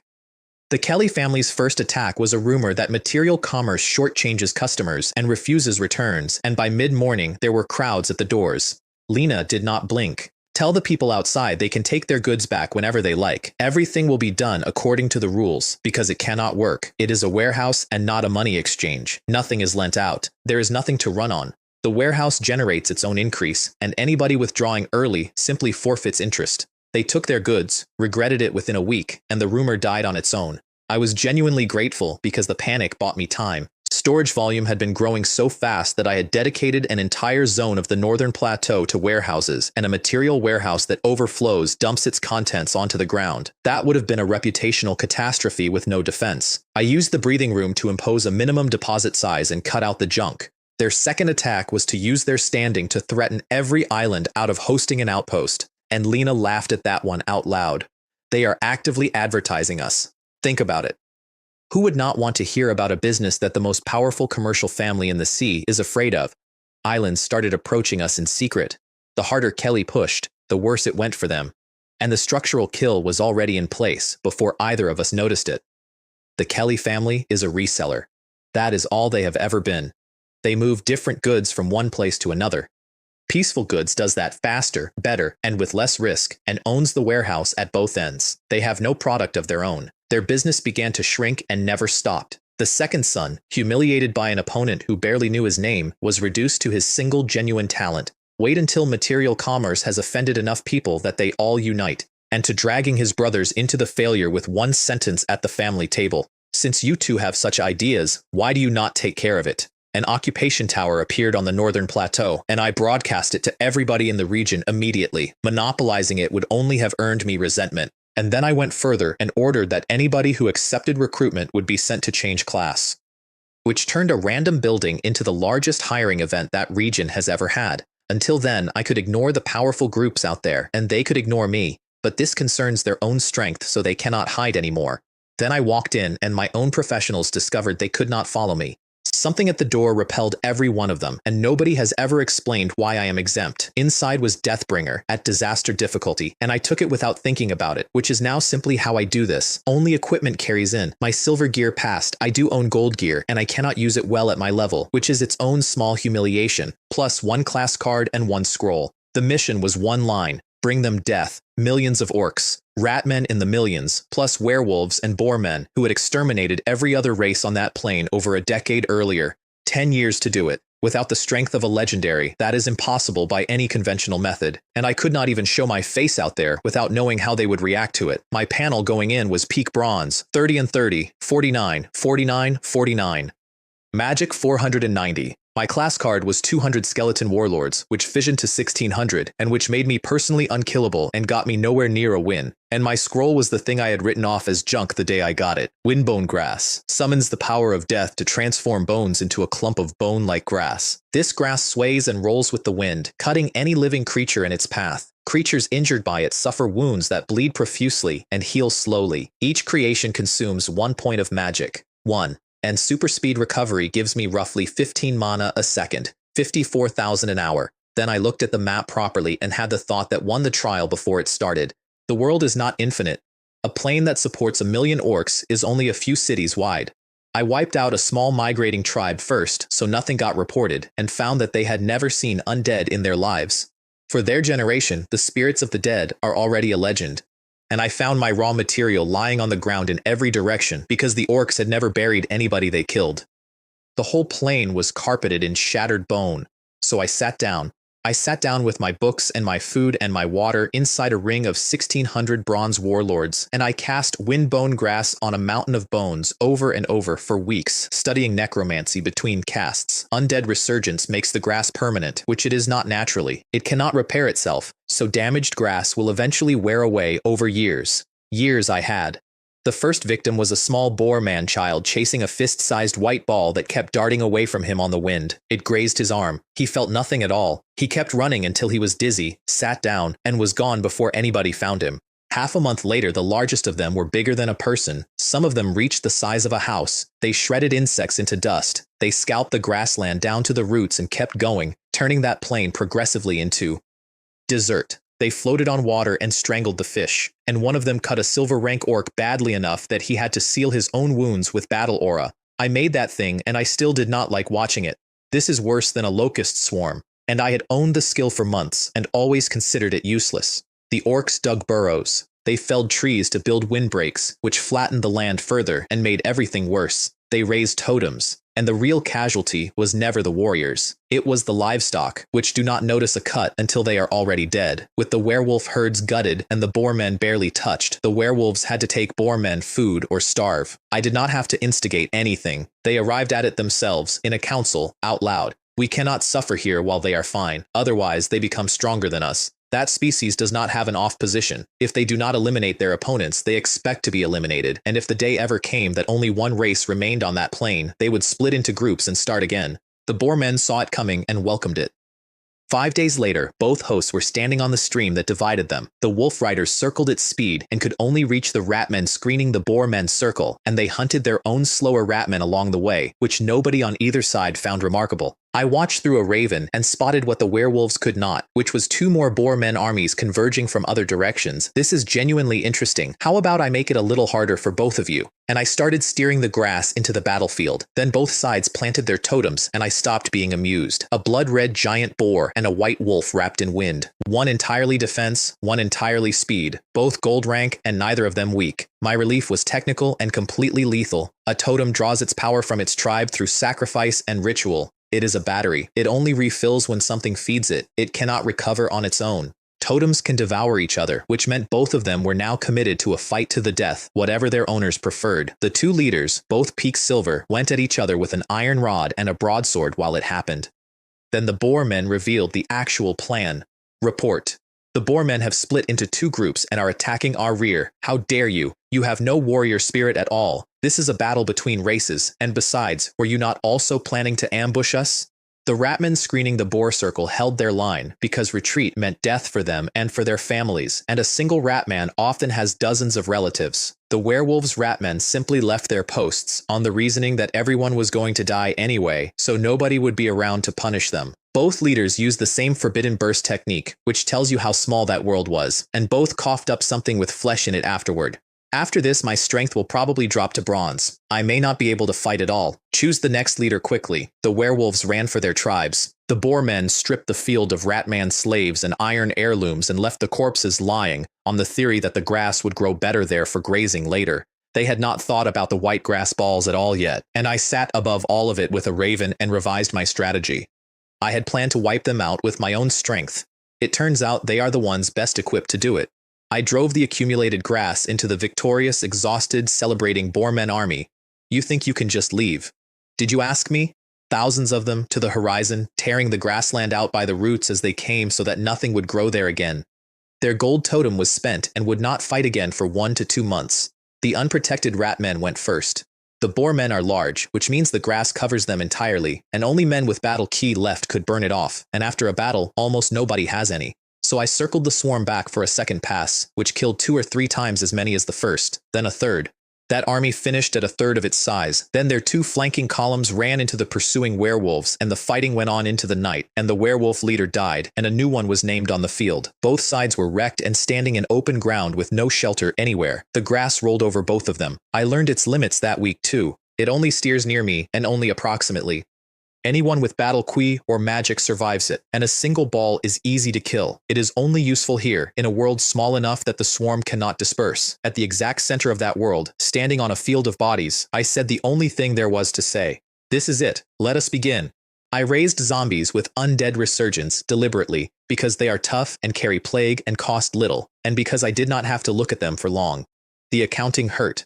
10 corpses per zombie, and fission out here gives me 8, which is a loss on every unit, because outside my own territory, I have none of my own economy. Useless Ratman corpses became more windbone grass and blew away. I stayed upwind and fully wrapped and could still barely tolerate standing there. I went nocturnal, resting by day, marching and killing by night, when my people are stronger and partially heal, though grass damage never fully heals for anyone. Every burrow got something sent down it. The Ratmen who survived by eating corpses got hunted underground, and I had to manufacture Ratman undead of my own just to fit down the small tunnels, which I did not enjoy. And then that world died around me over the following months. Livestock first, because they do not notice a cut. Then the werewolves and the boar men both started eating Ratmen. The Ratmen ate their own dead, and then started straining the soil itself. The birds went extinct, because everything on the ground killed them, and the grass got the rest. The plains desertified. The werewolves, who had said out loud that they would not live like rats in a hole, moved into burrows, and the grass, colliding with itself, left fragments lying everywhere that stayed lethal for days, so that a Ratman could bleed to death from stepping on one. Perhaps this is the world's answer to how much killing they did here. The werewolf capital took 4,320 skeleton warlords, summoned and fissioned on the spot. That cost me a stab of pain through the head, and it means crude commands only, and the copies dissolve after half an hour and can never be split again, and rebuilding the originals takes days. A dozen silver warlords blew the gate off in one combined burst.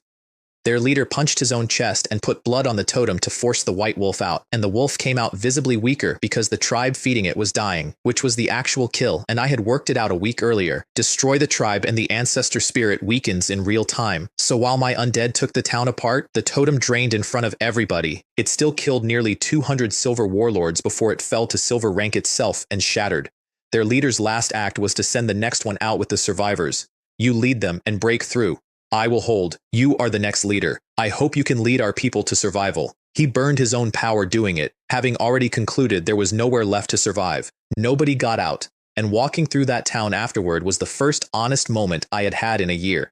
That was the first time I had ever directly controlled undead to kill. Before that, I gave orders. Somebody else did it.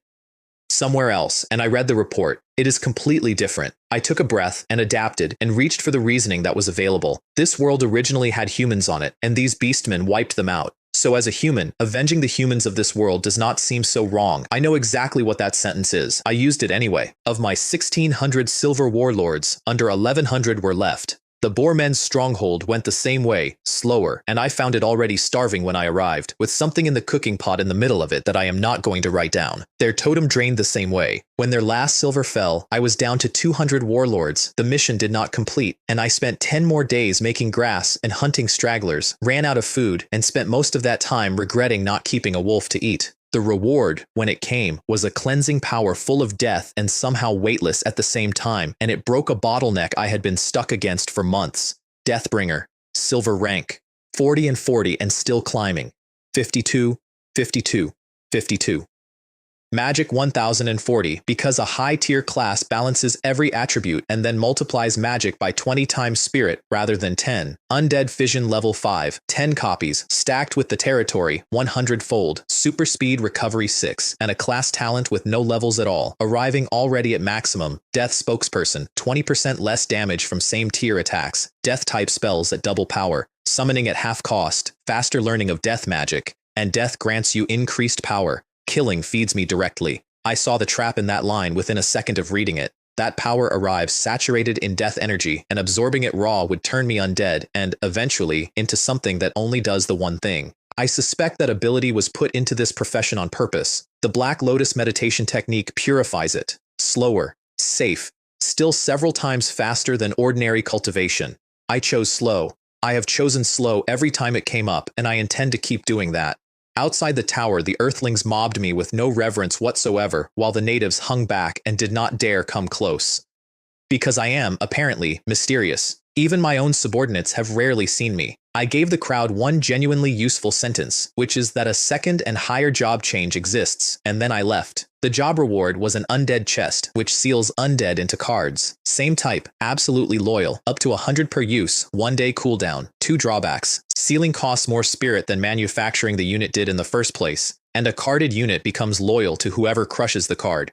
The upside is the thing that had been blocking me for months, which is that high-level classes can finally be transferred at all, and that the cards are currency in a market where nobody will accept a class token. My next want, after nearly losing a trial to it, was spatial storage. I brought too little food, and it very nearly finished me. I had walked out of that tower without making a speech, and by the time I got home, it was a scandal. Some people think you are arrogant. A lot of people who were going to join us no longer want to. Then they do not have to join. And anybody swayed by a few sentences is not the kind of talent we need. You should say a few more words in future, or even our own subordinates will start to be dissatisfied. Days later, the forum had escalated from arrogant to something close to monstrous. People who had bought from me for a year were swearing never to buy again, with a chorus piling on behind them, and Maylene reported that her own team had tried to take control of the story and failed. I suspect there are professionals on the other side, and quite a lot of them, plus a great many people who simply do not like you. What I took from that whole trial and what I keep is smaller and harder. Without sufficient strength, no amount of fighting or subordinates matters in the end. Those two orc tribes conquered an entire world, and then one of them wiped out the other, and then I wiped out what was left. Market trade was down 20% and had stopped being my main income anyway. So I did not answer with a speech. I listed class cards. Black iron all the way up to silver, including 100 silver rank cards, into a market where almost no earthling can field a single bronze. The forum turned inside a day. Be quiet up there. What did Li Wei actually do? He did not want to waste time. And what have all of you said about him? If you are so capable, why do you not do the same? It is the skeleton laborer trade again with a higher grade of product, and the cards even fix the old problem, since a carded unit is loyal to its buyer and no longer to me. No gold on sale. Even if I wanted to, Mei Lin would stop me, and she is right. It is not time. There were two side effects. Her blacklist genuinely hurts people now, because most of the volume in that region runs through her, and everybody she cuts off goes and joins somebody who dislikes me, and she launched the first internal purge this organization has ever had, north and east and center at once, because a number of the agitators turned out to be ours. The days when people thought they were just gathering together for mutual support are over. From now on, they finally understand that they are part of a large organization. A deity statue cannot be bought. It has to be fetched in person from a temple of death, which houses every undead camp god there is. And the nearest one sits on Jinsha Island, which is held by the Light Elves, who garrison it specifically to stop any undead faction ever reaching it, and who would have leveled the building generations ago if the building could be leveled. Negotiation went about as well as you would expect. They called my elves corrupted, and we nearly came to blows over a table. That one is clearly quite good looking and so extremely stubborn. Then Li Jun brought me the lever, which was already sitting in his files. The Light Elves are locked in a permanent war with the demons of Lava Island, and the Lava Island volcano was about to erupt. Once they start their war, we leave immediately, take the statue, and go. Lena ran the misdirection without ever being told there was one. She kept publicly petitioning for a new temple site, which she genuinely wanted. Then she released the story that we had found a temple of death on the mainland. Everybody believed it, because everybody had watched her spend a fortune surveying the mainland for months. Jinsha's garrison dropped from many gold rank to 5, then to 1 gold and about 100 silvers. Meanwhile, a sea fortress sat in a reef field under an hour from the temple, with ghost ships and Maui algae ghost ships submerged around it, waiting. We could not tunnel in. Jinsha is saturated with light aura, and my people cannot hide in it. Lava Island itself is worth 1 paragraph because it explains the whole ocean. It is connected to a hellish region and erupts once or twice a year and pours out demons when it does. Jinsha functions as the Alliance's valve on that, which is why the Alliance subsidizes a people who produce nothing anybody wants. And also why the Alliance is quietly, permanently sick of them. The volcano went, and it did not go alone. 100 lesser cones erupted with the central one. Lava fountains raised the whole island higher, and lava poured into the sea and cooled into a bridge, an actual land bridge between the two islands, made every year by the mountain, smashed by the elves after every battle, and rebuilt by the mountain the next time. The demons walked across the still hot rock. The ones who could not take the heat swam instead, and the losses on the swim were not considered a factor. Demons, like the undead, do not generally count how many of their own arrive. That wave held 70 or 80 gold rank demons. And then I found out what the Light Elves actually are. 2 of them are gold. 2 out of the entire garrison. Then one of them raised a wrist, and a bracelet flooded him with light armor and lifted him to gold on the spot. Legacy weapons, and I took one home to study. Inherited from ancestors in any shape they like, and they let a qualified user, minimum black iron, channel the weapon's own maximum power and its inherited skills at enormous cost, and they survive the user. The next elf picks it up and is gold again. Everybody in that ocean had assumed Jinsha must hold a territory mass producing gold troops. They have been outlasting demons on heirlooms for generations. The ships came up out of the reefs and the submersibles closed in, and my bone dragons, being fastest, were over the temple before the alarm finished. Enemy attack. It is those undead. Damn it, these dead spirits really cannot be trusted. Kill them all. Leave nobody. Not out of cruelty. Without direct evidence, a light elf protest is only noise, and the Alliance already resents them. The garrison lasted a few minutes. We collected the heirloom bracelets on the way out. Keep them safe. The Sun Tower can study them when we get home. Inside, the temple held more statues than the building could possibly contain, going back further than the light, all of them blurred and unreadable. And an old man with a cane was standing beside me, and I had not heard him arrive. So you are a Deathbringer. You are Death's favorite. His manner changed completely once he saw it, because to a keeper, a Deathbringer is a messenger. Since death is not a person out here, it is a law. I was shown 132 gods in the undead system alone. The Keeper's warning came before any of the names. If you are wrong about a god, you still act according to their rules. Some will require you to enslave every living being in your territory. Some will require you to kill them all. Some will require that not even plants remain, and some may require you to transform yourself. Because I run a mixed territory with humans and elves and fox people and puppets in it, only 3 of the 132 fit. The death god tolerates life and blesses nothing at all, which is useless to me, because if there are no benefits, why would anybody join me? The Lord of Reincarnation treats life and death as 2 states and leans slightly toward life. And the Black Lotus Saint, whose portfolio nobody could describe, who is very powerful, who is in charge of external expansion, and who is completely indifferent to faith, and therefore has almost no followers. My meditation art is called the Black Lotus Meditation Technique. I have decided I dedicate myself to the Black Lotus Saint. That visibly startled the Keeper, who had expected a Deathbringer to choose death and had just watched one choose war. Perhaps a new and powerful combat force is about to emerge in undead camp.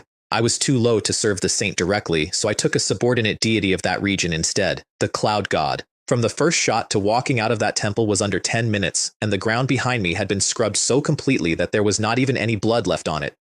That would be the blood color warship. It does that. I carried the statuette into my own empty temple, and something took hold of me and put me somewhere else, somewhere real, with real wind, under churning cloud with something enormous moving behind it. Not bad, kid. There are not many people with that talent in the whole All Heavens hunting ground. He was casual about it. I was not especially respectful. Neither of us minded. Since you are the Deathbringer, we are on the same side. We do not care about anything else. As long as there is no betrayal, everything is negotiable. Then he noticed what I had been cultivating and got genuinely pleased. I did not expect you to be practicing the meditation method of the main god lineage. And then he made the offer, which was a test.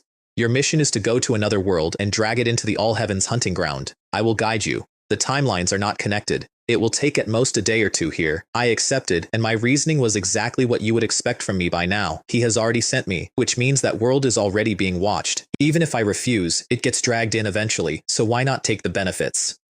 He paid up front regardless of outcome, which surprised me. The complete meditation technique, usable to legendary and possibly beyond, described as a reward for courage, and 5 days to prepare. The target world was apparently dominated by goblins, which was a relief, because if there are no humans and nothing highly similar to humans, there is much less of a problem.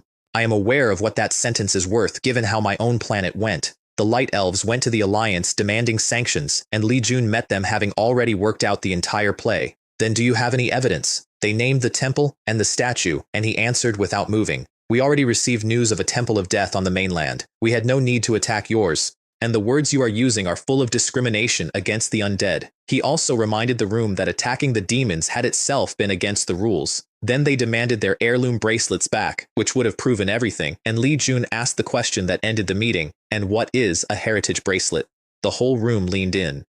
Because almost nobody in that alliance had ever known that the Light Elves' power was borrowed from their dead. A companion physically had to stop that elf from explaining. It ended in open enmity and a threat to break the rules, which finally made the representatives step in with a reminder aimed carefully in both directions.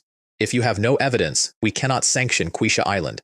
Just as if you did something and the other party had no evidence, we would have no way to sanction you. Their counterplan came from their strategist, and I will admit it was good. Advertise across the whole mainland that Quisha Island has been cleansed of its plague and is now habitable and rich in minerals. Then gather every power material commerce has injured and get an exception to the same faction rule approved. 60% chance alone, 80 with allies, 5 days. The Sun Tower cracked the bracelets fast enough to matter and gave me energy storage crystals up to silver. They hold 2 or 3 times your own tier's power for later release, and they carry a protective shell that has to be broken before anything can touch you.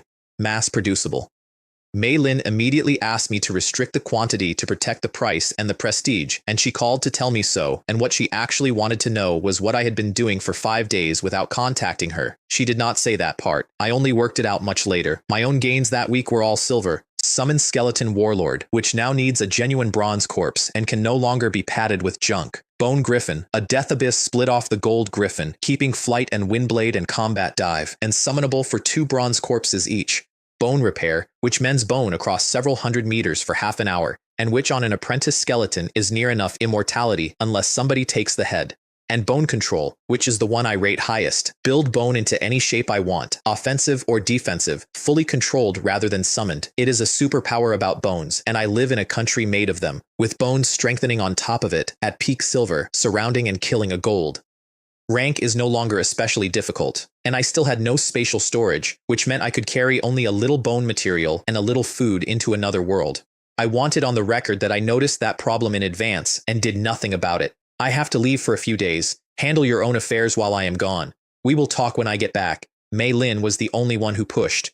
Where are you going this time? I have just finished my work. Let us go together. Finished. Are you joking? It has been no time at all. It is a mission, something like a job change. Oh. Then be careful. To the 2 foxes and the flower fairy on the way out. Take care of yourselves and do not be too willful. Keep the house tidy occasionally.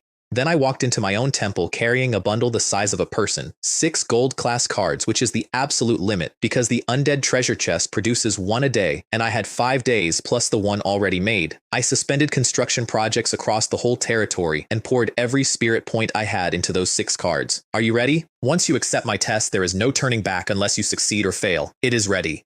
A magic circle appeared under my feet and I was gone without any sound at all, and outside the temple nothing whatsoever appeared to happen. I arrived standing in a mountain forest, and the first thing I did was put a raven up. The second thing I did was revise my expectations. Their city was full of shimmering metal and glowing lights, and the lights were not magic, they were lamps. 2-legged walking machines carried richly dressed goblins down the middle of the road while the ordinary ones kept off it, and out past the edge, very tall creatures were working, with structures that did not grow that way on their own. That is biotechnology. These goblins are versatile. Then the mission arrived.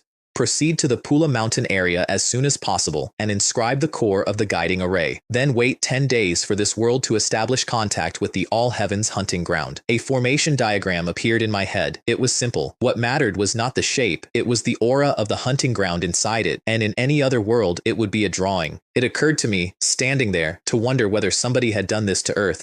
Probably not.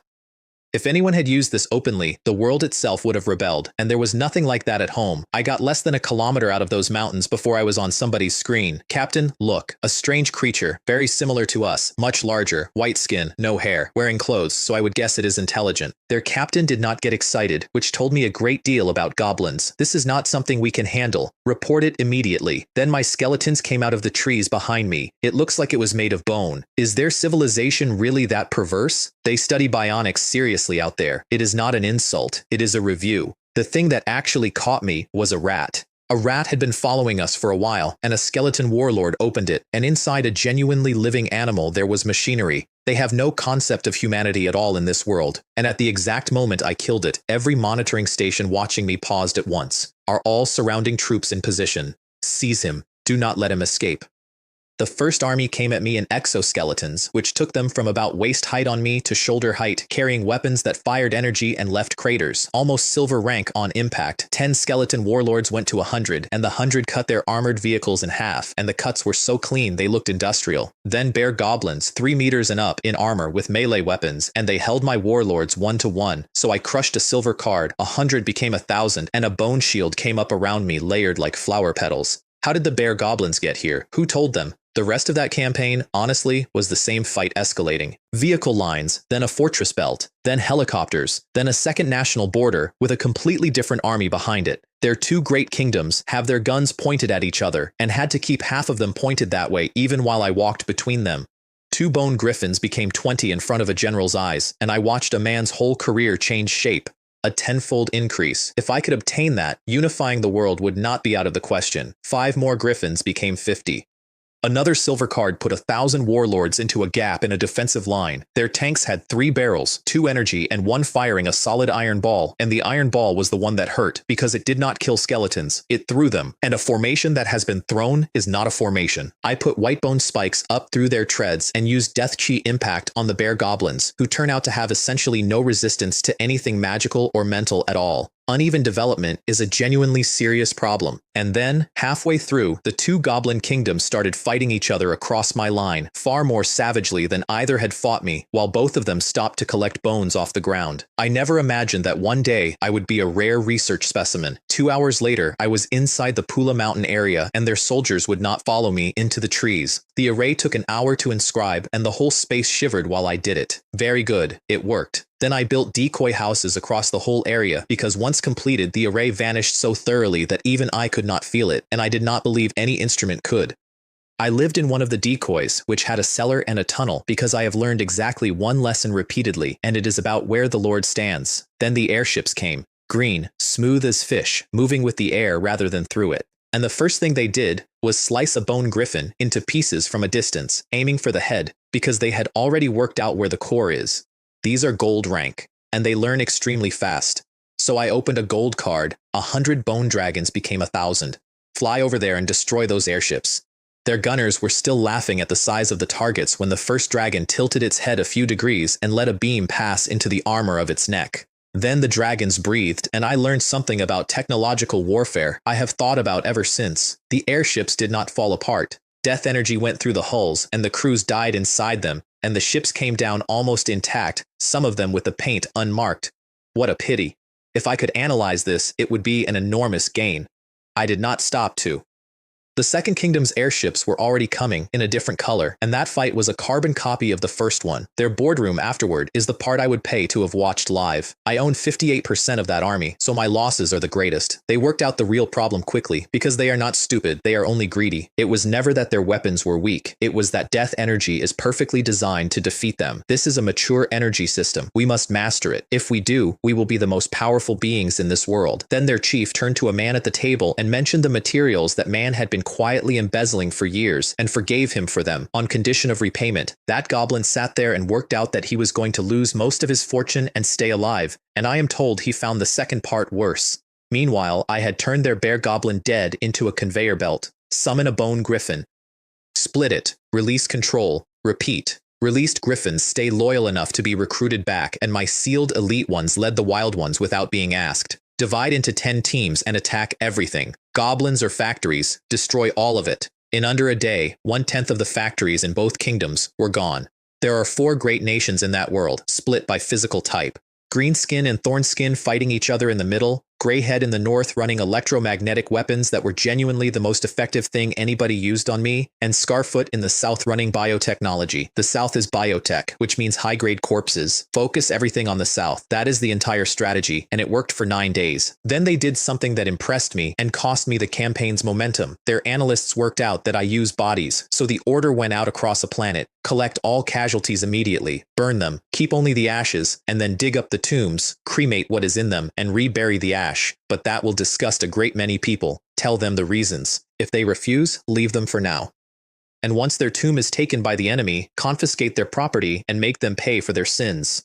Their chief was delighted. He had found another way to make money out of his own dead. On the 10th day, the notification came. The guiding array has been set up. This world has made contact with the All Heavens hunting ground. The first phase of the mission is complete, and then, immediately, with no pause at all, second phase. Construct more than 10 arrays in different regions to ensure complete coverage of this world. I am already struggling to defend one place, and now they want more than 10. This is deliberate. So I started flying at night, and I did it hidden inside a bone dragon's ribcage. As long as the bones stay shut and I do not move, nothing on that planet could find me. To every goblin alive, I never once left the Pula Mountain area. Build by night, lose by day. Because the world itself could feel the arrays going in, and every animal within range came and threw itself at them, and the goblins simply watched the animals and followed. Next time we bring Gravekeeper spiders. They are built for exactly this. 2 arrays got destroyed. I was losing elites faster than I could replace them, and for the first time since the beginning, I genuinely thought I might fail a job. Then the four kingdoms held a joint meeting, which had never happened in their history, and decided to gather everything they had and take the Pula Mountain area in one motion. The southern kingdom refused because I had already wiped out their high-tier forces and was told it would receive no share of the spoils and would be paying compensation. They argued about that for a full day, and I have rarely been so grateful to anybody. 5 army groups, over 5,000 gold rank units, 300,000 combat units in total. I cannot let them combine. I have to hit first. I had about 3,000 bone dragons and 50,000 bone griffins, and no time. Split into 2 groups. Take out their 2 flank formations. Come back, replenish, and go again until they are gone. We arrived before dawn, dispersed on approach so they could not focus fire, and the sky over those camps went black with dragons. Many of the men on the ground had just gotten out of bed. Both flank armies were finished inside an hour. It cost me 500 dragons and half the griffins I had brought, and then their commanders did the intelligent thing, which lost them the war. They massed all remaining air power in one place to destroy one of my groups at a time. A hero unit at the front of the right-hand column saw the number of dots in the sky and understood immediately, that is not this route's air force. That is all of it. Notify the other army. We changed the plan, and the other army turned around and abandoned its own objective, because I gave my heroes the right to disobey me on a battlefield the day I made the first of them, and it is the single best decision I have ever made. By the time the pincer closed, my skeletons were being pushed to the edge of collapse, and their commander was already composing his promotion. Report. A large number of flying dragons behind us, approaching fast. Do you know the consequences of talking nonsense? Then he turned around. Encirclement in the air is much worse than on the ground because it closes above and below you at the same time. Debris came down for 2 hours like hail. It flattened a city underneath that neither of us had been thinking about. At the end of it, their air power did not exist, and I had 1,000 dragons left out of 3,000. Then my heroes went straight into the central ground army without replenishing. My lord, the battle is over. The enemy army has been completely wiped out. We have fewer than 300 bone dragons left, including those outside, a little over 600. 600 out of the 6,000 that 600 had become. For that world as a whole, 600 gold units is nothing. In the situation those kingdoms were now in, 600 bone dragons owned the entire sky of a planet. Bring them home, recover, and we finish the plan. 16 arrays in the end, not 10, because some of the calculated positions sat on top of cities and I had to move them. The goblins went underground and stopped coming out. Their armies were forbidden to fight without cause. They were waiting for their factories. Phase 2 complete. The entire world has been locked down. Hold out for 3 days. I spent those 3 days watching every living thing on that planet arrive to attack my arrays. Not the goblins, everything else. The world knew, even if the people on it did not, and it sent whatever it had. Only the goblins stayed inside, and only their least intelligent came out, which meant the bear goblins, again. By the 3rd day, they had rebuilt 800 to 1,000 gold rank airships, which is a rate of production I still find upsetting, and improved them so that 3 of them could just about kill a bone dragon. So I played weak. I harassed with griffins, kept them nervous, and stole another hour. And when they finally came for the mountain, in force, confident, I was counting 10, 9, 1, time. The light went wrong before anything else did. I want to be precise about this, because I have been on both ends of it now, and the second time is not like the first.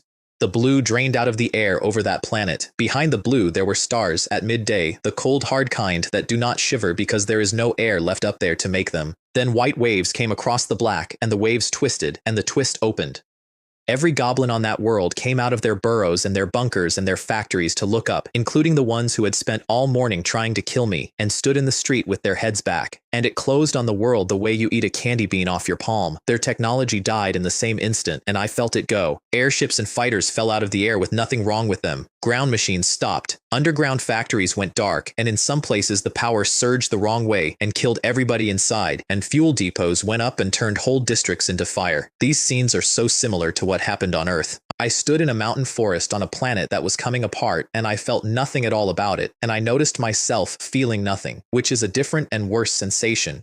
It is not as if they die outright. They only fall into another world. That is what I said. That is genuinely what I said, standing there, in the sentence that somebody probably said about my street. The ground cracked into fragments. My dragons that were too far away rode their own pieces down and will go wild wherever they land, and somebody out there will recruit them one day and never know where they came from. I felt a genuine pang about the dragons. The mission is complete. Perfect completion. Now, calculate the rewards. 3 items. That is all. That is it. That is everything. Oh well, perhaps the fewer the quantity, the better the quality. My first item was an armed airship blueprint at gold, which flies at 5 times the speed of sound without a sonic boom and carries 1,000,000 cubic meters and can double that speed for an hour at the cost of every weapon on board. A world fragment, which let me rotate a piece of a dead planet and choose where it fell. I chose minerals, and I dropped it onto my own northern plateau, and it slid into the map like a patch into cloth while people on the ground gathered to watch. There were 2 energy veins in it, and a great many goblins, who I have since had captured, and who are now working for Mei Lin, because they are the best merchants I have ever encountered, and their entire species will do anything at all for money.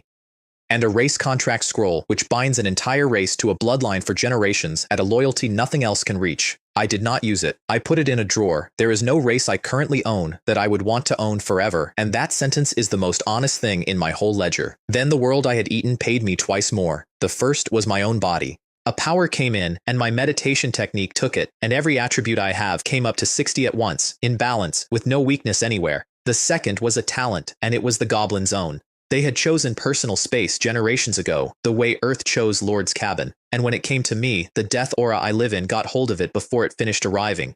Undead Kingdom, and I read it 3 times. Carry undead creatures, release or recall them at any time, and they regenerate inside. I poured 100 million spirit points into it and took it to level 4, which holds 10,000. 10,000 gold rank undead in my pocket. After fission, 100,000. I will never again walk into a room without an army in it. Back in my own temple, the statue had stopped being blurred. Not bad. You even completed a test at this level. I have high hopes for you, and I hope one day we can stand at the same height. I did not answer that, because whatever else the Cloud God is, we are not standing at the same height, and anybody who talks himself into believing otherwise is an idiot. Then he left, and the temple's panel finally worked. Cloud God idle, and I read it standing up. Every subordinate of mine learns dark power 20% faster, dark skills 30% stronger, better concealment in shadow, 10% less damage taken, night vision. And in battle, Black Cloud gathers around the bearer, confuses the enemy, and raises every attribute by 20%. An ordinary statue has a radius, an idol does not. Every single thing that belongs to me, anywhere in this world, is standing in that cloud right now, including my elves and my orcs and the fox in my kitchen. Skeletons have been a byword for fragility since before anybody wrote anything down, not anymore. And with a god in the temple, the city finally upgraded. The territory expanded until it swallowed Mei Lin's land whole and kept going south past the border between 2 kingdoms that have no idea it happened, because you cannot see a border move if you do not own a map that shows mine. Origin City, Tier 4, which produces elites directly and which can build subordinate territories that inherit everything I have. I also finally posted the notice about the Death Labyrinth publicly to every earthling in the region. If you would rather be a lich than a vampire, my door is open. I had 4 applications before dinner. Master, you are back. Ling and Yue Ping came out to the front of the house, and Yue Ping had been running, and behind them Daisy came out of the garden at speed and stopped a foot from my face and hovered there with her arms folded. Master, you have been gone 2 days. We waited here every day. 2 days. It had been over a month for me, and I had not slept properly for any of it, and I had eaten out of a bag. Then take a bath first, said Ling, from a polite distance and with total conviction. So I did, and while I did it, somebody in my kitchen was cooking, and the smell came up through the floor of a house standing in the middle of a city made of bone, under a canopy of gray cloud, with a god's idol on the axis behind it. Tell them to prepare some food. We have not had a decent meal in days. Daisy made a face at me the entire way through the first course, from the middle of the table, sitting on the rim of a bowl she had claimed as her own chair. The iron shovel was leaning against the wall by the door where it always is. It has been repaired by a material warehouse so many times that it is probably no longer any of its original metal. It is worth nothing. It could not scratch anything I own. I could manufacture 10,000 better ones before the food went cold.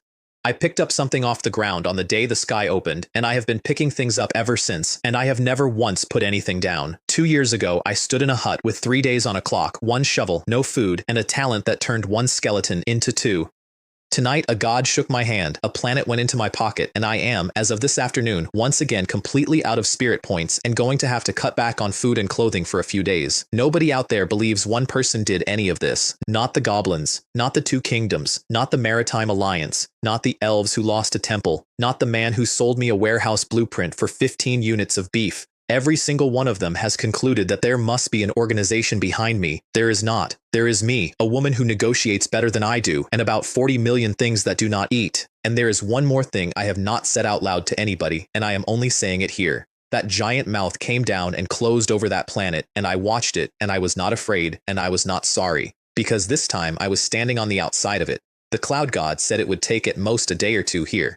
He also said, before he let me go, that a mission like this tends to come around again, so there will be another world. And another sky going wrong over somebody's afternoon, and somebody standing in the street with a bag of groceries and no idea at all. And when it happens, the thing on the other side of the door, holding it open, is going to be a man from a mid-sized city who once got extremely lucky with a shovel. I am going to sleep for about 11 hours, and then I am going to have to explain to Mei Lin where the 100 million spirit points went.